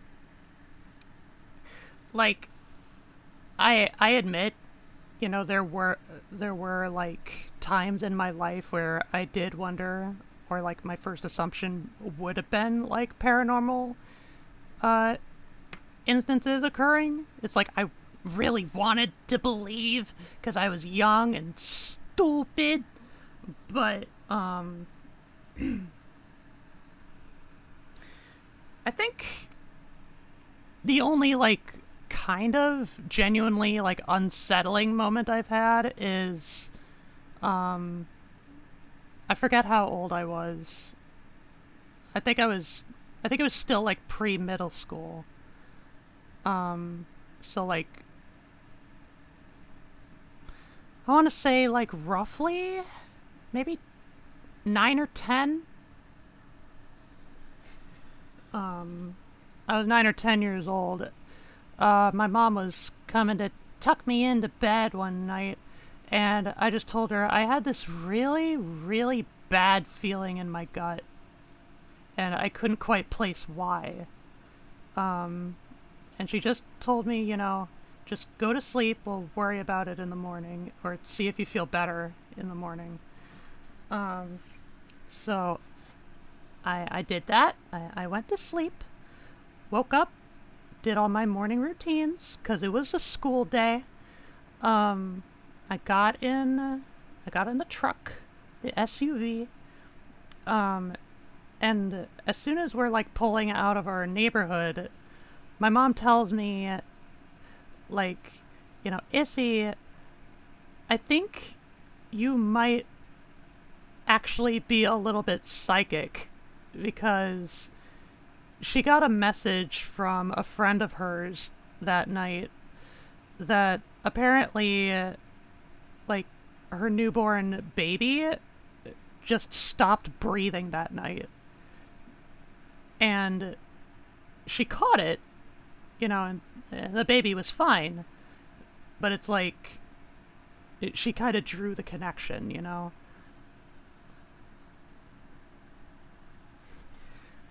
So it's like, it's not like creepy, scary, terrifying, but it's like, it is a bit unsettling to think about. And I mean, that's just kind of something about me that, I mean, I don't really think I'm psychic or anything, but it's like, I generally do think I have sharp instincts.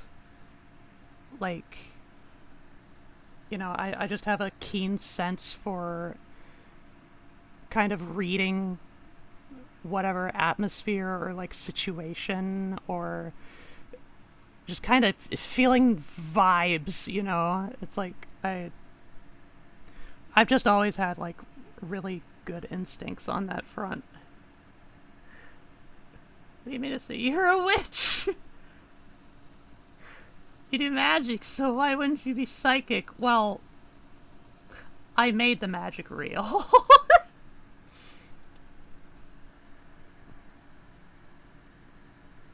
I'm just gonna leave it at that.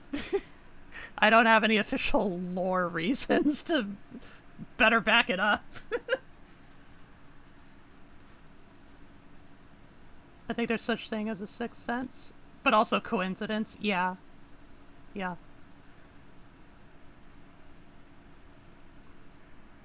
Anywho, What's next? I forget what this one is.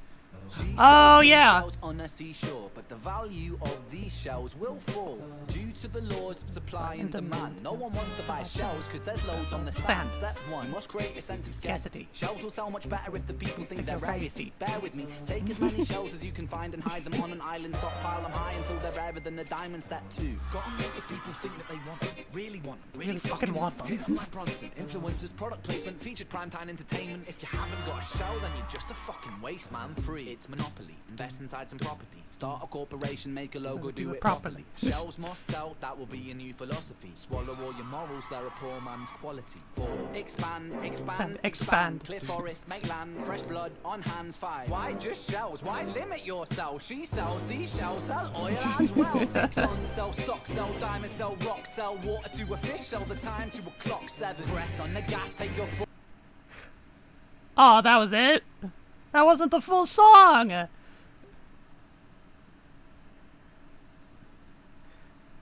almost done here. Correlation isn't causation. Yeah. This was RNG? I think so. I remember the Luigi memes with this song. I've seen this before, I can't remember. Was this shared or did I send it in? I think you sent it in. I saw a different version, like, that usually gets posted, like, usually on Blue Sky, I think usually on, like, Mondays. I think it was, like, clips from Precure, because there's a character that's like a mermaid, you know, she sells seashells, you know? Came up in my feed, and I didn't know it had a full version. Yeah! Yeah, it's like, it kind of ends, like, basically the main punchline is, you know, late-stage capitalism and turn the whole world into a hellscape for strictly your benefit. And she sells seashells on the seashore. You know? I mean, the song was made by Ren. Oh, okay. Okay. This was the last video I included, and I've actually seen this before, but it's been ages. Sometimes I still think about this video. I actually referenced it in, like, one of the Let's Play videos that I made last May. I think it was the Sonic Spinball. Like, I swiped some clips from this video.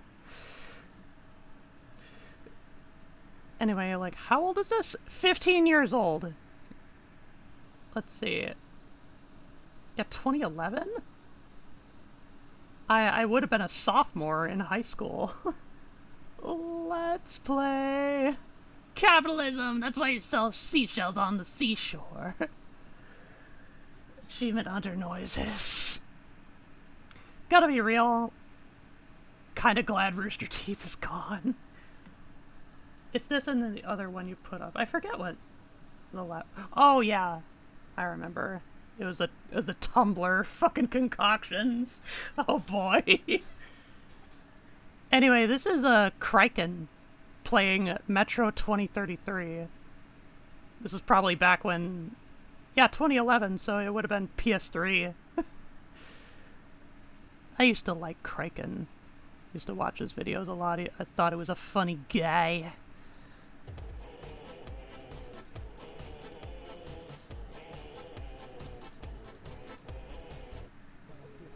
Hello, Artyom. Kraken is Artyom. Hello. Hey, Artyom. Hey, Artyom. Why are you sick, eh? You're in bed. Get up out of bed. I am Artyom. Help, I appear to have been trapped within these hospitals. Oh boy, this was a different time for gaming videos. You need some weapons? Yes, Okay, man. let's take a look. Submachine gun, 5.45 caliber, made in the armory. It's got poor accuracy and overheats like hell. That's why they call it a Bester gun. Bester gun, yeah. Help yourself to some ammo. Help yourself to some ammo too. Here's a universal charger. to keep the battery powered. And a gas mask. Put it on if you crossed any rig.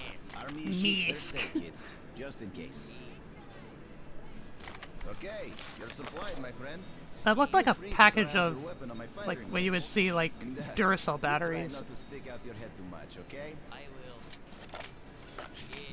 Oh yeah, at the weapon range, unlimited ammo. So if you want to practice.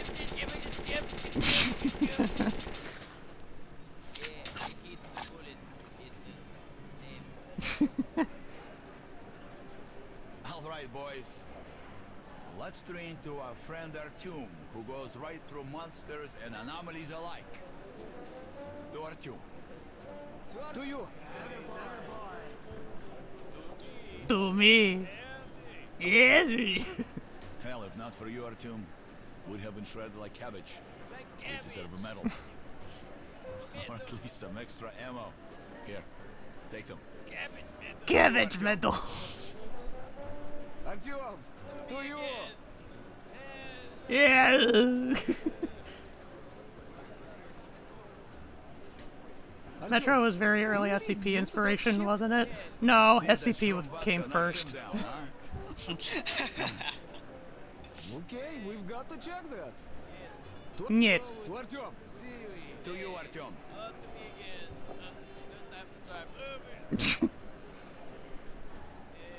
It's like towards the stairs. Now there's gonna be a bum there. Yeah. Deuce. I'm so hungry. Towards the bums and all the people in the metro area. Give me a couple bullets, right? please. One bullet. I'm so hungry. Communist child. Are you Artyom? Hey, there's a man at the block street waiting for you. He's kind of big and scary. And he doesn't smell good either. Ugh. Ugh. I'll guide you there for one bullet. Give him a bullet. Thanks, let's go. Look at there for one bullet. Going you there for one bullet. I've got one bullet for you, kid. Yeah. Yeah. Now, as you like see that guy to the left? Strange sounds. Oh, here we go. I also heard tales of singing pipes. Singing pipes. Listen long enough, you can hear the voices of the dead. What bullshit. Singing pipes.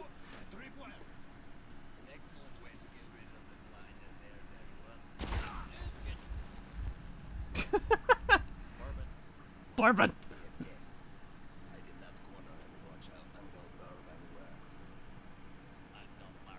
Uncle Bourbon.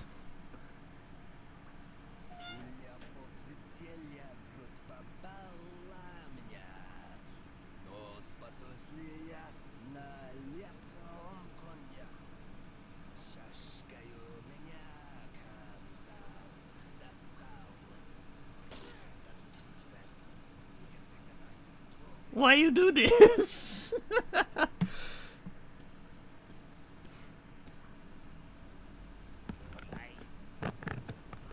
Ice.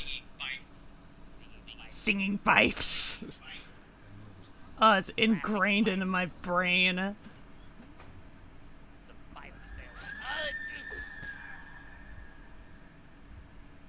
Screaming pipes. Stand on it. Shit. Ah! Like you're dead from a kettle. Hilarious.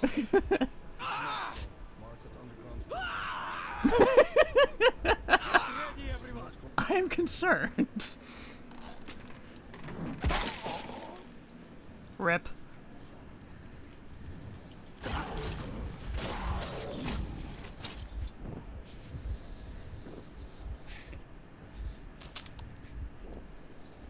Some people call them demons. I call them bitches. Watch how Uncle Bourbon works. I love that line. Oh, it's like reciting random lines. Now jump over the rope. Shit. Did you do it? Did you do it? Darts are quite expensive. Yes. And who are you? The comedian's boyfriend. I am Artio. I am Artio. I'm Artio. Why you make me do this? Alright. Lay off. Come quietly. Uh-oh. Uh-oh. Uh-oh.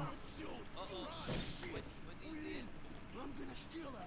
Why am I running? Come on, follow me. Run. I'm Artio. Okay. I am Artio. Okay. I'm handcuffed. Hey! Can't handcuff me. I am Artyom. This is mistake, eh? Oh! This is a mistake, eh? Hey, Step on my boob. why they shoot at us? Run! Oh, watch out! To the left! To the left. He's dead. I am dead, yes. I am dead, yes.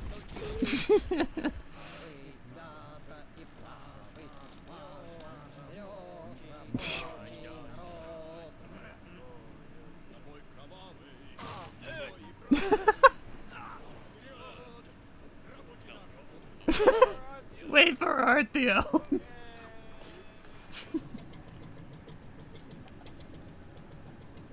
Careful, duck.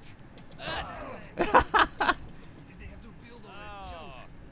Watch out or you'll get knocked senseless. So either duck or shoot. Cabbage. Ow! Hit him like, ow! Singing pipes. Singing pipes. Singing pipes.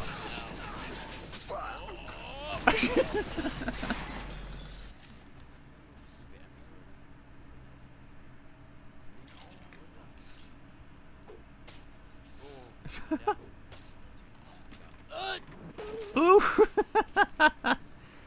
Guys, a flock of bears came to see us.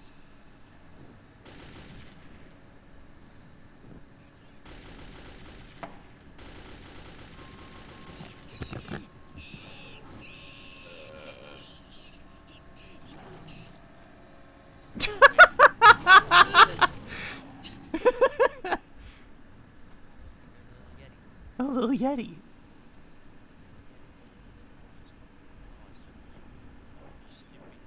Sniffing deer. Hello. Hello.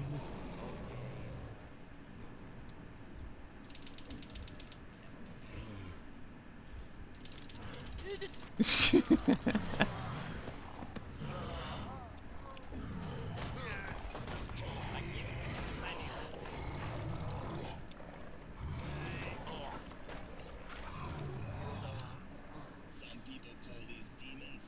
I call them bitches.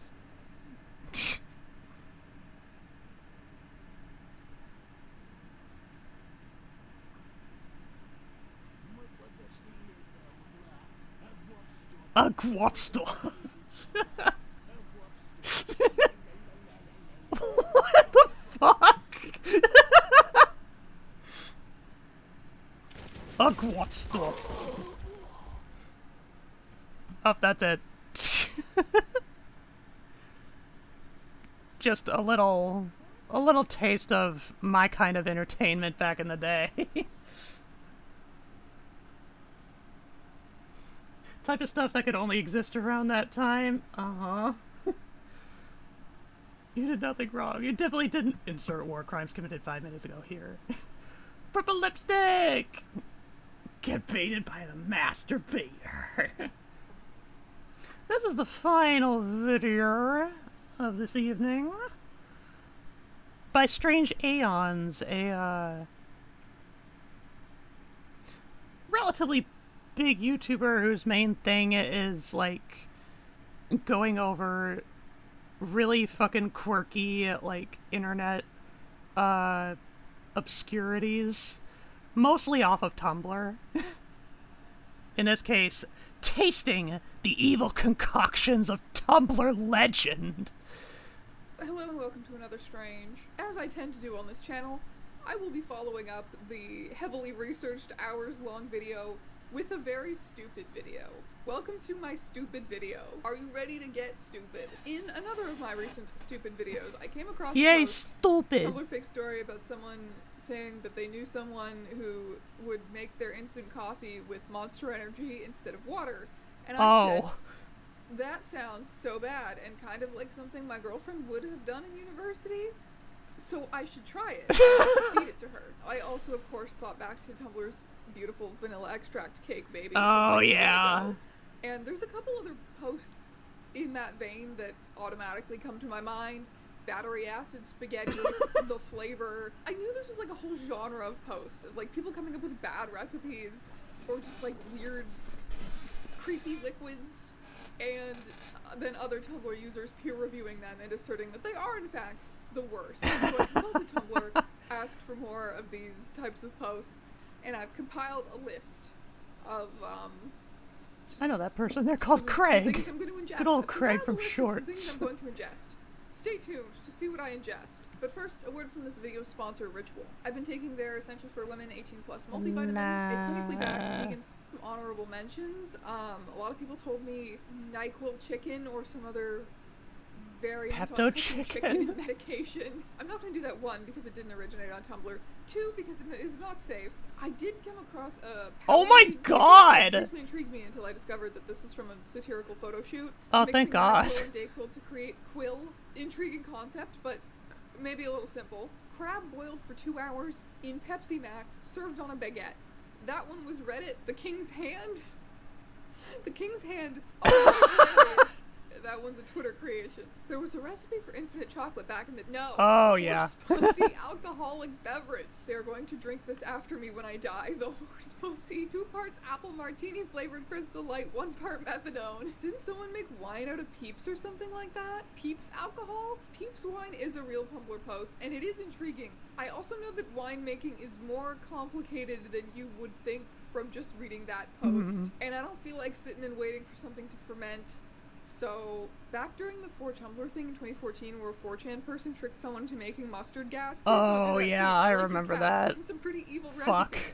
I will not be making mustard gas. Unicorn meat. Hey, you want some Gatorade rice? I made Gatorade rice. What even are you? Everybody's talking about NyQuil chicken and nobody wants to try my Uncle Benadryl's 1 minute. Uncle Benadryl's 1 minute. 1 minute what? Awake? Left to live? Someone also suggested gravestone recipes, as in like recipes written on people's gravestones, and I do recall seeing a Tumblr post like that going around at some point, but when I googled it, I couldn't find the specific Tumblr post, and I found this was actually a pretty common thing. There's lots of gravestone recipes out there, so I could not find that specific post, but it's okay. Totally not Tesco. Recipes going on my gravestone. The White Gilgamesh. Walks up to the bar. Get me a white Gilgamesh and make it warm. It's gonna be a long night. 2/3 beer and 1/3 milk from a goat or of its ilk. Goes down harsh, it isn't good. Makes you feel you're made of wood. White Gilgamesh make you sick if just too foul, just too thick. When the milk separates in the beer, stir till buttery. It tastes like a French bread loaf with butter. Do not recommend though. Produces gas. I saw discounted goat milk at the shop and knew it was time. It tastes surprisingly good, mostly like beer with a creamy taste. I also haven't drunk or eaten, so I'm getting tipsy off a white Gilgamesh at midday. You guys weren't supposed to actually drink this. What do you think a white Gilgamesh is? Genuinely don't even know where to start with that one. 2/3 beer and 1/3 milk from a goat or of its ilk. Goes down harsh, it isn't good. Makes you feel you're made of wood. White Gilgamesh would make you sick. Just too foul, just too thick. Beauty. Whoa! I'm super good at beer. So, 2/3 beer and 1/3 milk. I'm gonna do 2 ounces of beer and 1 ounce of milk. That's math, right? Yeah. We need Jay to confirm. I've already long been in bed. Honestly, it looks pretty tasty. It kind of just tastes like beer.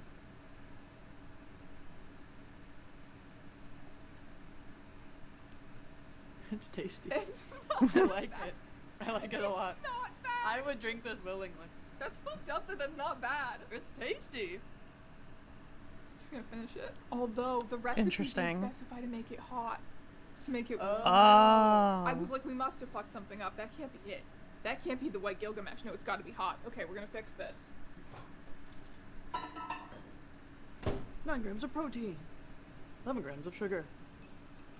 I don't know about this one. Call out to Jay in their dreams. Sounds good. There How it many is, of that's these the would white you Gilgamesh. try? I mean, yeah, it's not good, but it's also I not, think like, I might have to give the retching. consensus towards It's the not the end. Monster Energy coffee by any means. No. Some freak likes this. It's not that powerful of a flavor. Battery acid spaghetti. Peeling those I sour mean, rainbow theoretically, strips into long, thin strings, putting them into cheap energy I'm drinks willing to creates try something anything I'm calling once. Battery acid spaghetti. We'll update once I finished it. Don't do this. Don't tell me what to do. Don't do this. It's not too bad because I actually love both components. It forms a dry skin at the top made of sour pellets. Not a great start. Tastes really good, actually. I also feel like I'm about to explode. Do not do this. Unanimous consensus, do not do this. Other people, hold on, I'm about to do this. Okay, do you want to try battery acid spaghetti? I do not know a ton about energy drinks, like in general. I like a Monster every now and then when I know I'm going to have a late night, but I'm not like an energy drink connoisseur. However, I do know that the recipe for battery acid spaghetti, some people who have made it have used Monster, but the original post specifies cheap energy drink. So I was like, I'm just going to get whatever the dollar store has, which was this. And since then, my energy drink connoisseur has returned home and informed me that this is in fact the worst one. You have to make them into spaghettis. Rockstar Puncher. I love prepping dinner for my wife.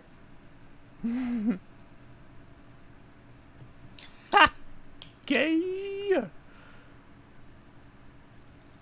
Isn't that just kind of a noodle soup? Why is it spaghetti? I don't know why it's spaghetti. Originally, I had thought that you were supposed to, after letting it soak, remove the candy again and eat it like spaghetti. Yeah. But I think it is meant to be consumed as more of a noodle soup than a spaghetti. I was promised weird bubbles in my battery acid spaghetti, and I am receiving, I think. When is the battery acid spaghetti done? Nobody specifies how long you're supposed to let it steep for. Monster as a drink? Get in Yep. there and, like, poke it a little bit. Mm-hmm. They're gonna tell us not to do this. I stirring. Oh my god, what is it making? Okay, now that I'm thoroughly convinced that this is absolutely not for human consumption, it just tastes like sweeter energy drink. For you? I mean, it makes the candy worse. It's a weirder texture. The bubbling and the texture situation is a little scary. I say we let this, we don't throw this away yet. We leave it off to the side and see if it gets scarier. Thank you, Chef. Glad you concur. The flavor. I've mixed cranberry Mike's Harder and cucumber lime Gatorade into a drink I like to call the flavor. Because, like, you drink this shit and your tongue is like, there's a taste here. You are experiencing a flavor. But then you go to open the door and there's no flavor there. It comes back with an undefined error in the flavor column. It's the missing note of flavors. It so absolutely and definitely tastes like something, and that thing is nothing. I'm gonna make this BRB. Okay, so I found a gas station that had the stuff, so I made it. Diagnosis, it tastes cucumber lime Gatorade and Mike's Harder Cranberry. You may correct me if I'm wrong, but I'm pretty sure that neither of these products are available in Canada. But how else am I to taste the flavor? Casper, how are we to taste the flavor, Casper? How? Headbutts me. Hello? Yes. You're just, put your butthole away. Put your butthole away, son. Put that butthole It away. tastes. What? Yeah. Hello. Hello. I think Canadians deserve to taste the flavor.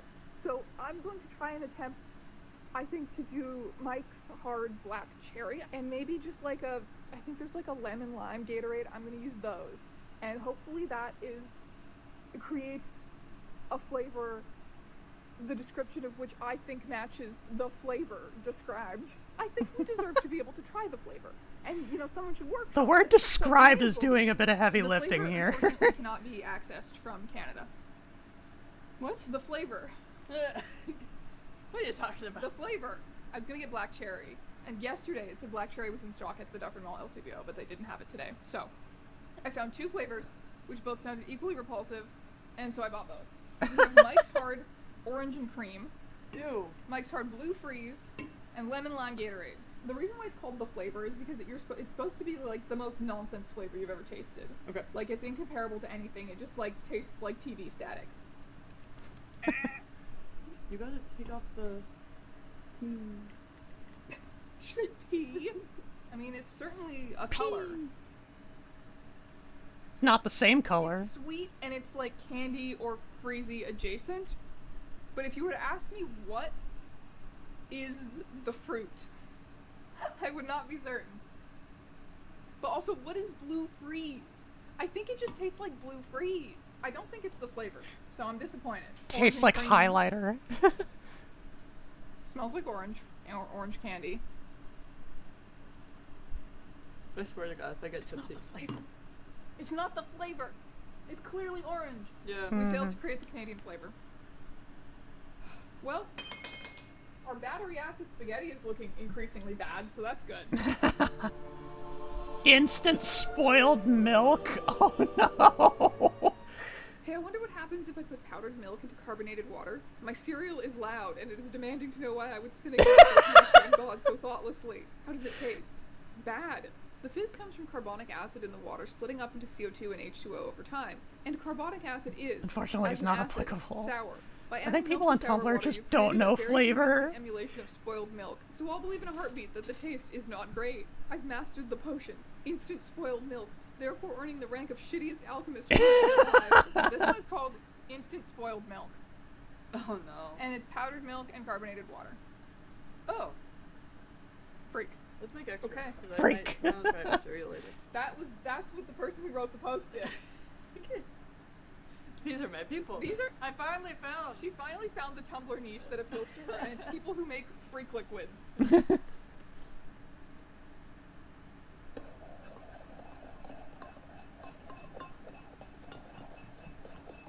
It's supposed to simulate the taste of spoiled. That already milk. looks I know kind you of think you're gonna disgusting. like it, but I don't think you're gonna like it. Ugh. It's not great. Very bad. Very, very bad. I'm disappointed. Yeah, don't eat that with cereal. No. Well, this could be good. Well, it's called instant spoiled milk. The Angel's Lament? An ice-cold beer topped with a scoop of vanilla ice cream lying on top of the ice cream foam is a salted peanut. This is the angel. Around him are sprinkles, his tears. This is the Angel's Lament, my new cocktail. Sure, why not? Angel's Lament. I'm just doing side quests today. I think the glass was too wide, really, but it lends an isolated quality to the scene. You are so right. Grunky. It's Grunks. He's Grinks. He's Dinks. This is called the Angel's Lament. We once again need the Guinness. Yep. Before you make yourself more white Gilgameshes. Says the white Gilgamesh enjoyer. Okay, so I need to add the peanut. I need Casper no sprinkles for you. I would say that our Angel's Lament looks pretty good. It looks like the picture. It's fine. Yeah. It's fine. Tumblr, bunch of over-exaggerators. Bunch of over-exaggerators. Us. Damn. Real bartenders. Did you eat the peanut? No, I didn't eat the peanut. I don't know where the it went. peanut's in there. Oh, there it is. There it is. You want the peanut? No, you can have the peanut. You're enjoying yourself so much, but you have to report back in great detail on what the peanut is like. Tasty. Tasty. Thank you, Angel's Lament. Fist pumping lesbian, let's go! I had a dream last night that I was at a coffee shop and there was a drink called Fist Bumping Lesbians. It was a 7-shot caramel latte. I start work super early tomorrow, so guess who's gonna make herself a fist bumping lesbian at the start of her shift? Behold the fist bumping lesbians. Just so you know, this thing could wake the dead. I'm fucking zazzed, you guys. Me right now.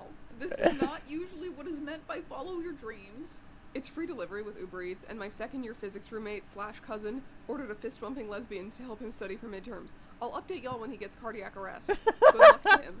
He says he tastes colors, dear God. Cutie bun, guarding the coffee beans.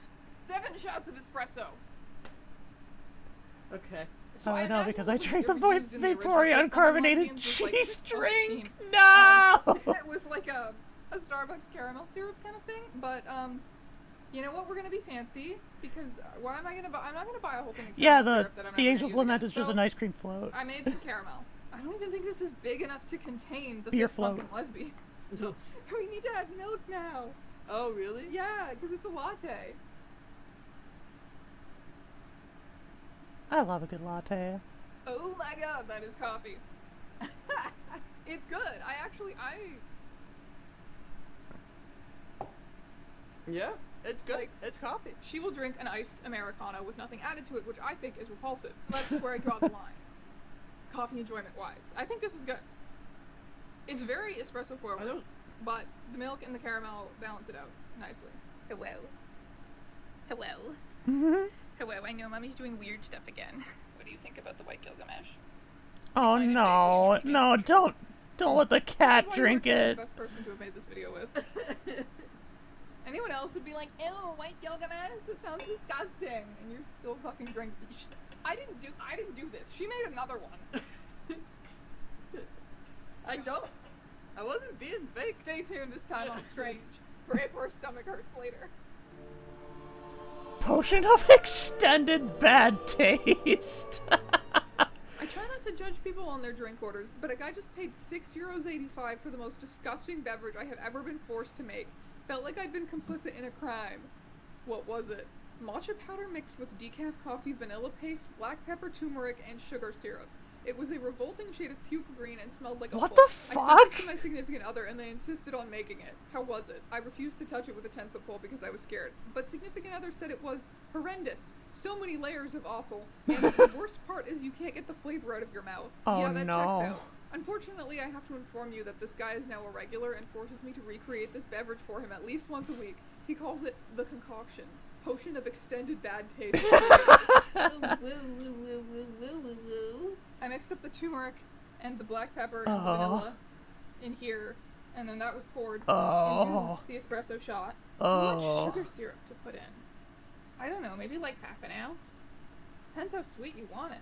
Coffee, vanilla, black pepper, turmeric, sugar syrup. We just need the matcha now. All of the ingredients for this video were not particularly expensive, and I wasn't mad about it, except for this. Sounds pungent. I had to go to our neighborhood's annoying, bougie, It's a everything concoction. organic grocery store to find this. Naturally, it was like $18 for this tiny packet. Oh, I got it almost perfect. Also, just assuming an ounce of matcha. I'm gonna add a little bit more water. It sounds horrendous, but it sounds positively witchy. It tastes like dirt.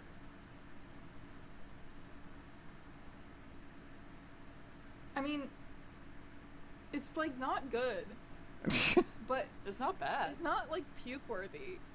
All of you are lying on Tumblr.com. I can see ordering this. People make matcha lattes. People make turmeric lattes. People make coffee lattes. So it's kind of just a combination of all of those things with like a little extra spice from the black pepper.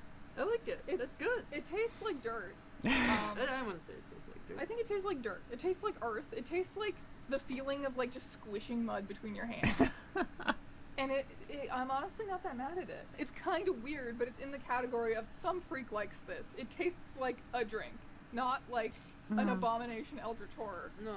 Our battery acid spaghetti is looking thicker. I'm gonna give it another. There was like a membrane on top, and once I swirled it and I broke it, the smell started hitting me. Oh my god. Oh.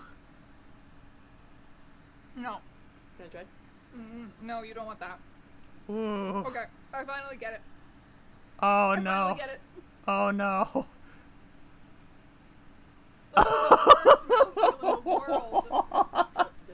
In the words of many others, don't do this. That's like the worst thing in the world to the There we texture have of the it. candy.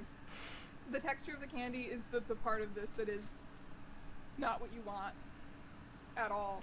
And guess who forgot to outro the cooking video again? It's me. In conclusion, all lesbian bars are now required to serve the White Gilgamesh, although I will say making it cold is a huge improvement. Battery acid spaghetti, don't do this. Hot tip, if you do decide to, you gotta leave it out for like 20 to 30 minutes at least before you will truly realize why you're not supposed to do it. And you know, if anyone wants to experiment for leaving it out with even longer, just make sure you let me know, because I'd be intrigued to see what happens. The flavor.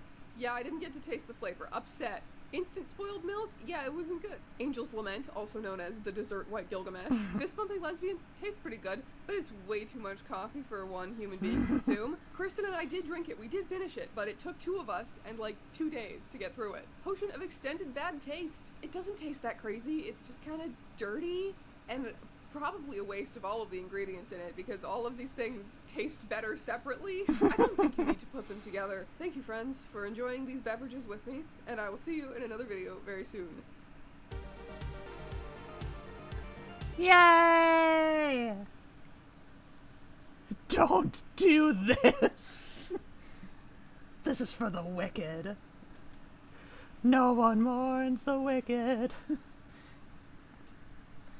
I tried the Angel's Lament. Yeah.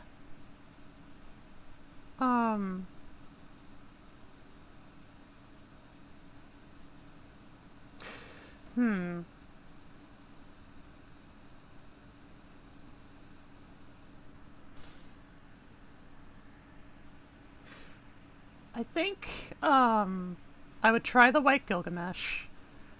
I would try the flavor.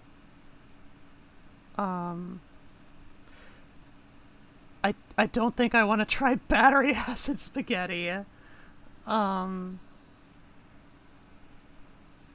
don't want to try instant spoiled milk.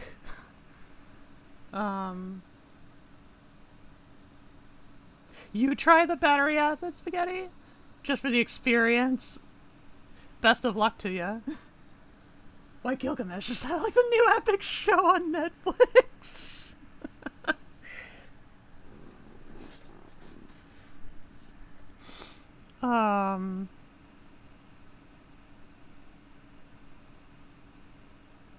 Let's say the what was it called?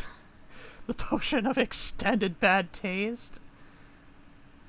I feel like I would try it. I don't want to make it.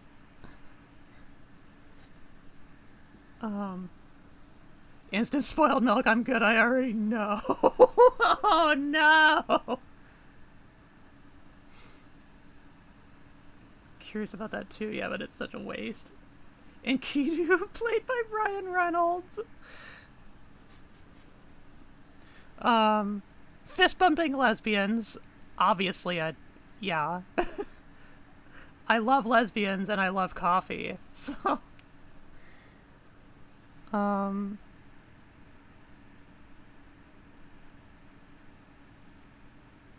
Were there any other ones? Instant spoiled milk, battery acid, Angel's Lament, bumping lesbians. No, that was it. Fist bumping lesbians worth a sip at least.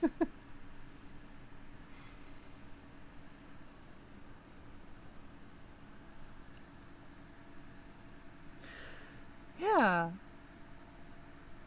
Yeah, it's only, I think, 2.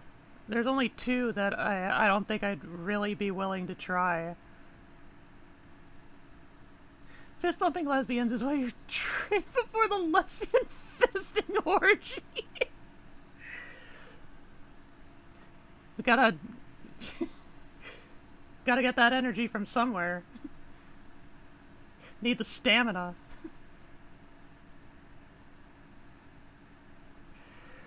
Oh, that was fun. I'm glad we did this. Caffeine is probably necessary for an orgy. Well, on that note, it might not work out for me. ADHD and all. Is this a react to her now? Oh no. How to prepare even more videos. Hell yeah. That was great fun. Really liked the variety. And just as I anticipated, it really,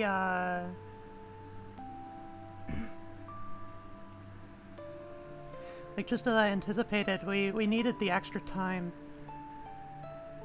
getting about where I was anticipating it would end up. I get more artsy YouTube stuff now? Yeah! And if anybody watching the VOD,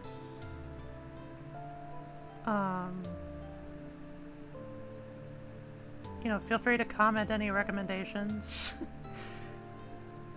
I see you. I see ya.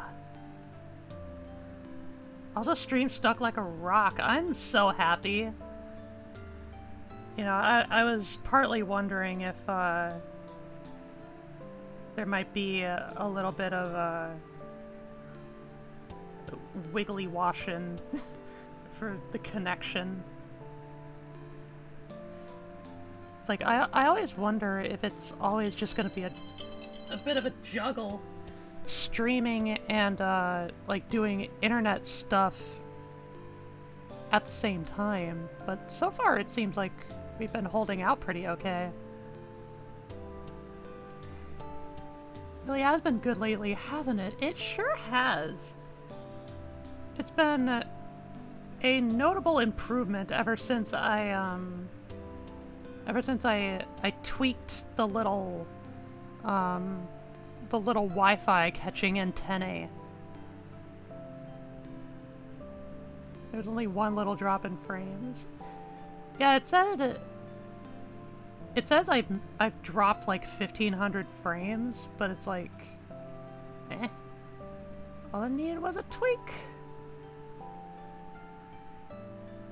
Yeah, because I think it was pointed in a relatively off direction before, and so it struggled to stay connected that way. That said, I do still come across some hiccups, but yeah, so far it seems like streams lately have been working out pretty okay. Is it the jiggle the thingamabobber? Yeah. Considering this is Elon's internet, yeah. They don't really have any other choice.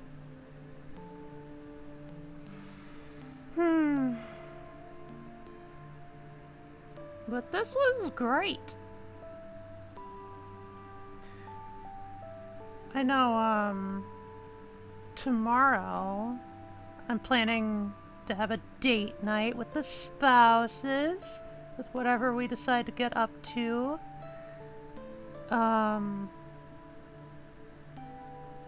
Sunday, gonna go with my dad to the movies. We're gonna go see Obsession. Nobody tell him I've seen it already. I'm mostly picking it to see his reaction. Pre-Elon craziness, there was a great parody music album that involved singing about Elon in space. My rage burns 1,000. Thank you! I have 31 this round.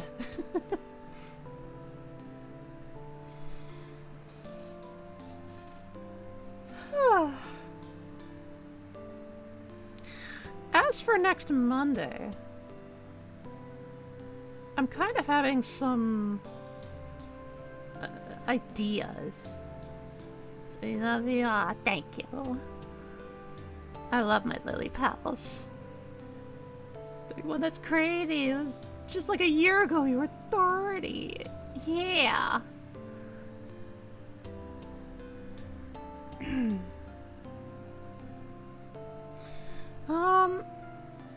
Yeah, Monday.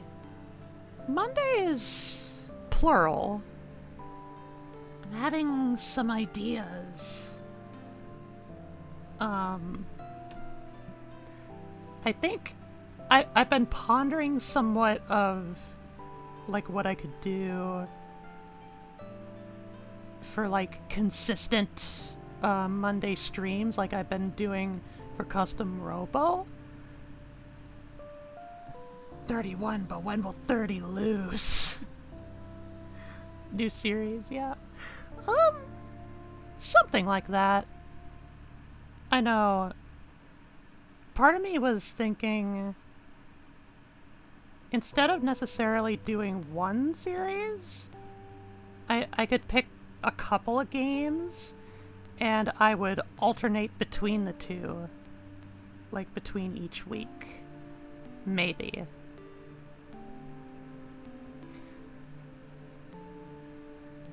We'll see how it kind of shakes down, this upcoming Monday. Minecraft Monday, Farlander bust. You couldn't even do a charity out of it. Well, I don't have any plans to actually stream any more Minecraft in the foreseeable future, because Microsoft's fucking terrible. Would you just keep them switching for Monday, Friday? Well, I would want to keep Fridays as being like the variety day. You know, kind of the we'll see what we catch this week kind of thing.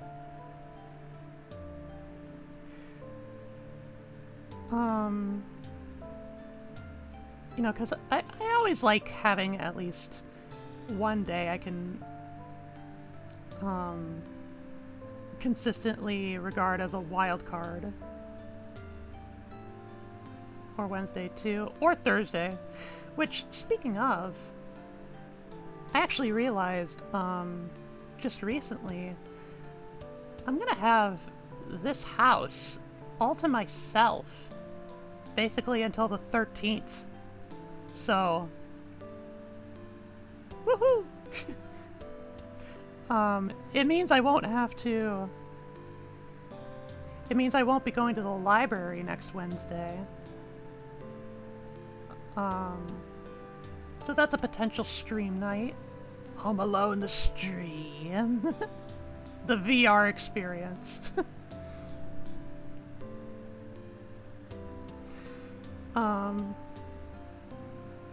So yeah, Wednesday, maybe Thursday. Thursdays are always a maybe.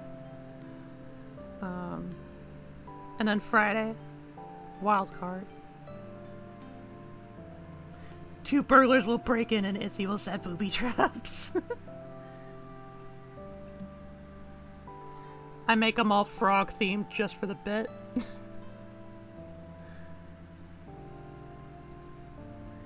Somebody has had to have made like a Home Alone tower defense game or something. It seems like a shoo-in. How would frog traps work? Collapsible lily pads, frog launchers that latch onto your face,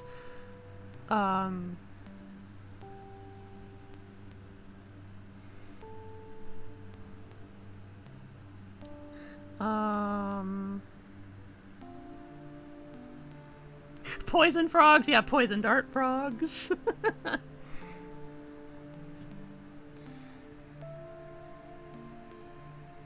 Fucking, I could probably, like, make a box that would fall over their head and it would be outfitted with speakers that just play loud ribbiting on reverb.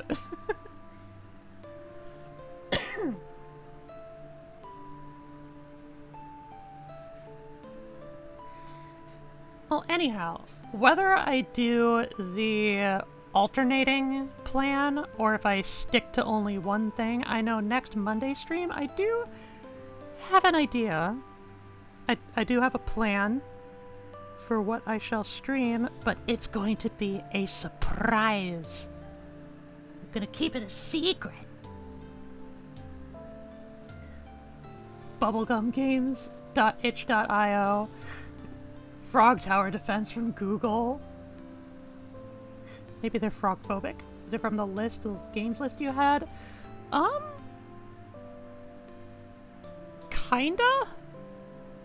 It's something I always intended to do. Either as, a stream series or as a Let's Play.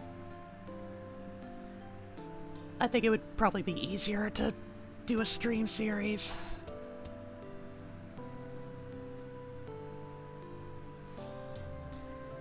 Is it something you played before? Yes. And I'm kind of doing a little spin on it. Well, something I played like privately before, you know, like I haven't streamed it, but like this time I would stream it, don't you know?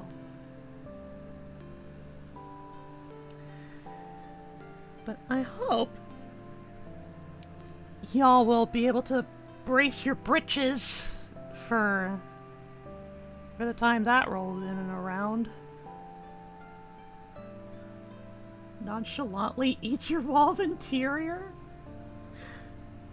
Well, cool. Thank you? What are my pronouns? I have she, her.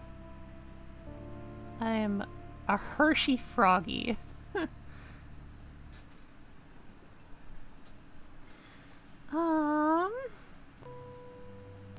Yeah, Tiny Rio. Hello. We just got done watching all the videos. Now we're just trying to wind down. Noted I'm dumb, so I kind of forgot it. I don't want to be evil, so I ask again. Sorry for dumb. No worries. Pat. Okay, well, I will have to wipe this playlist. I'll probably have to keep at least one video, so that way, like... I don't know if YouTube allows you to completely empty out a playlist without just deleting the playlist. And in the meantime, we'll have to fill up the next batch of videos. Search Emis's Blue trailer is good video. I think I've seen that before. I think I've seen Emis's Blue.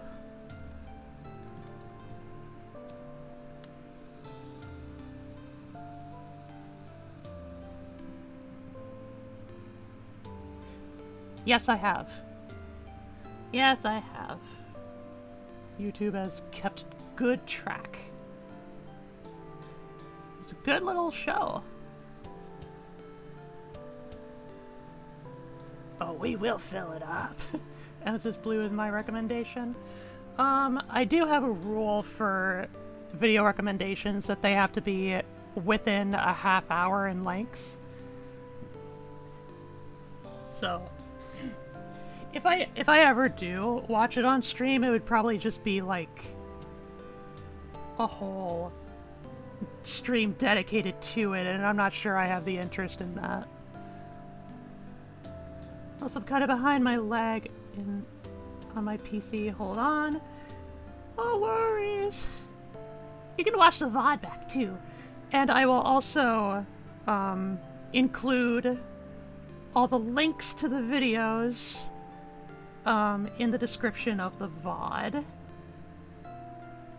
So if y'all want to watch some of these videos on your own or use them for whatever have you, I can provide.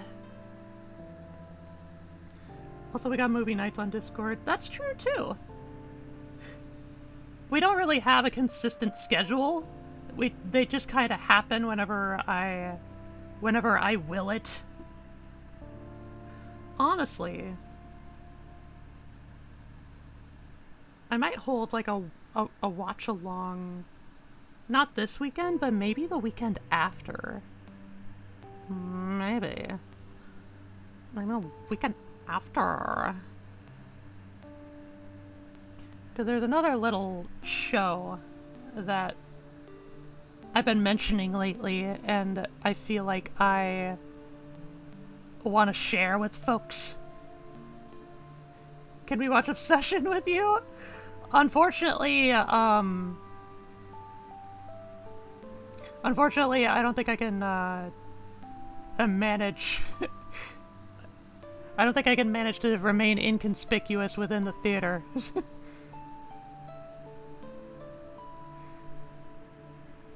I mean, for that matter, it hasn't stopped people from trying. I mean, I first saw the movie literally as a bootleg recording.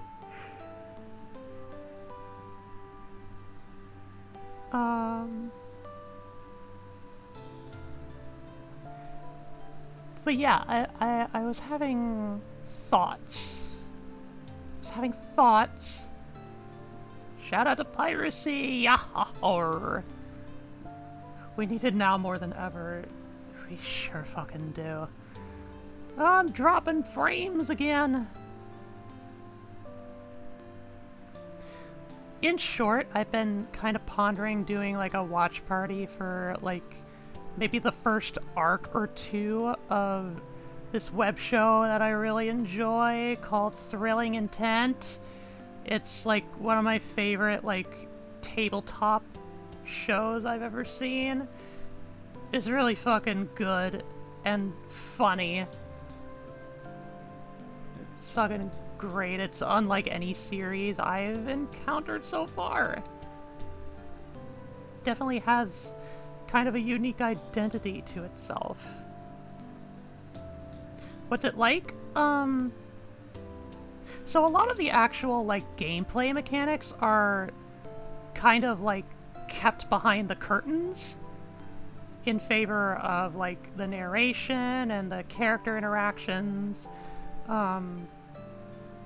Instead of like doing it in like a live stream format, they do it like they edit episodes together with like drawn like character puppets.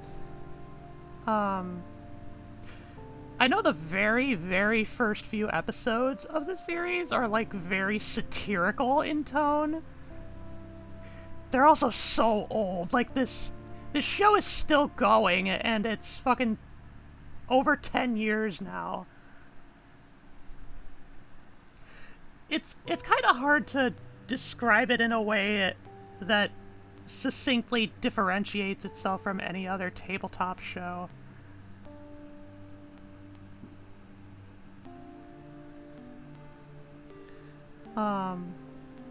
But yeah, it's great. It's great fun. I want to show it to people. So yeah. Thoughts. That's kind of going in through and around and buzzing inside my headspace. Now, before it gets too much later, how about we go find somebody to raid?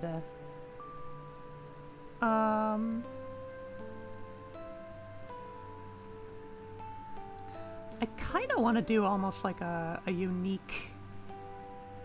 Oh man, I'm dropping frames like crazy now. Now that I've opened Twitch. Oh dear.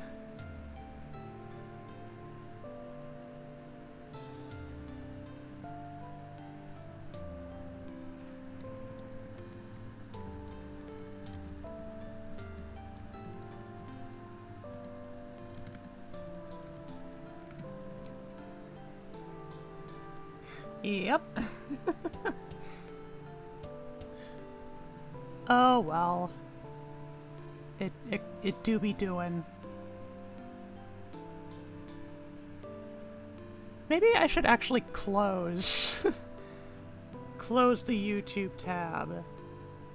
Help it kinda settle in. Anyway, who do we have live tonight?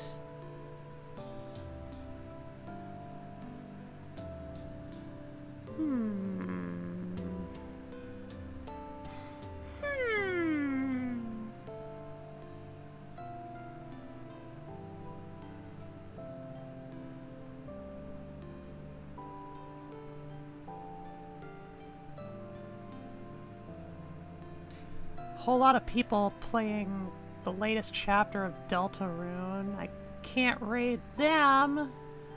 I don't want the spoilage. I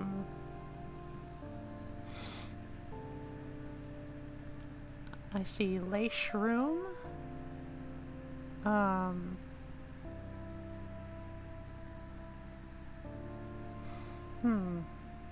I think we raided Kuro last time with Dokapon Kingdom.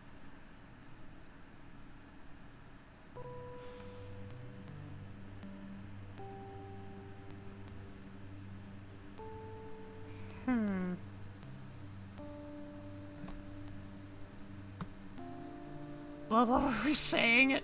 I know, I'm just looking for somebody to raid.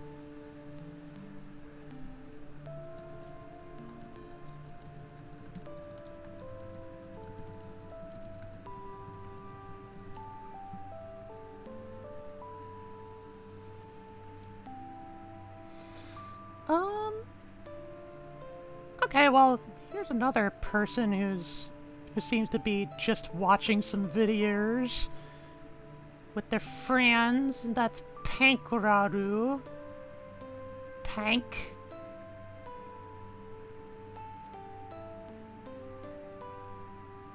Oh, did they just go down? Okay, yeah, they they just stopped the stream. Okay, never mind. They gotta be faster!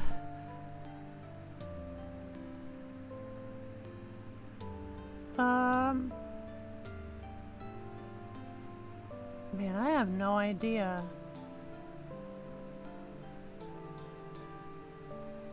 No idea.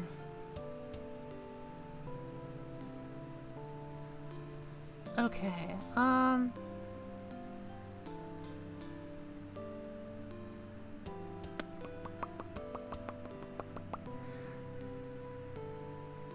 Gorsh.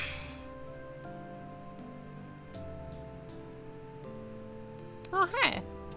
Apparently, Nia is having a birthday marathon, playing some old kids computer games, starting with Freddy Fish. I remember Freddy Fish when I was in kindergarten. Sure. Well, we'll join in the solidarity of birthday celebrations.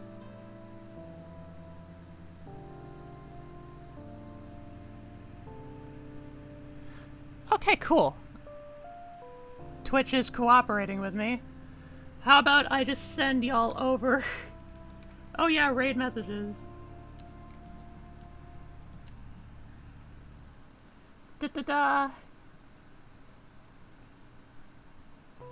I guess, fuck the unique raid message this time around. Happy birthday, thank you! It's tomorrow, I think this racks it up to 6. You little rascal. But okay, yeah, we're gonna go raid Nia. Nia Rest? Nia Rest. Da-da-da. I'll see you all on Monday, Lily Pals, with my little secret plans. I hope it'll be something very exciting once we get to that point. Exciting for you! I know it'll be exciting for me. Otherwise, you all have a great time zone. And,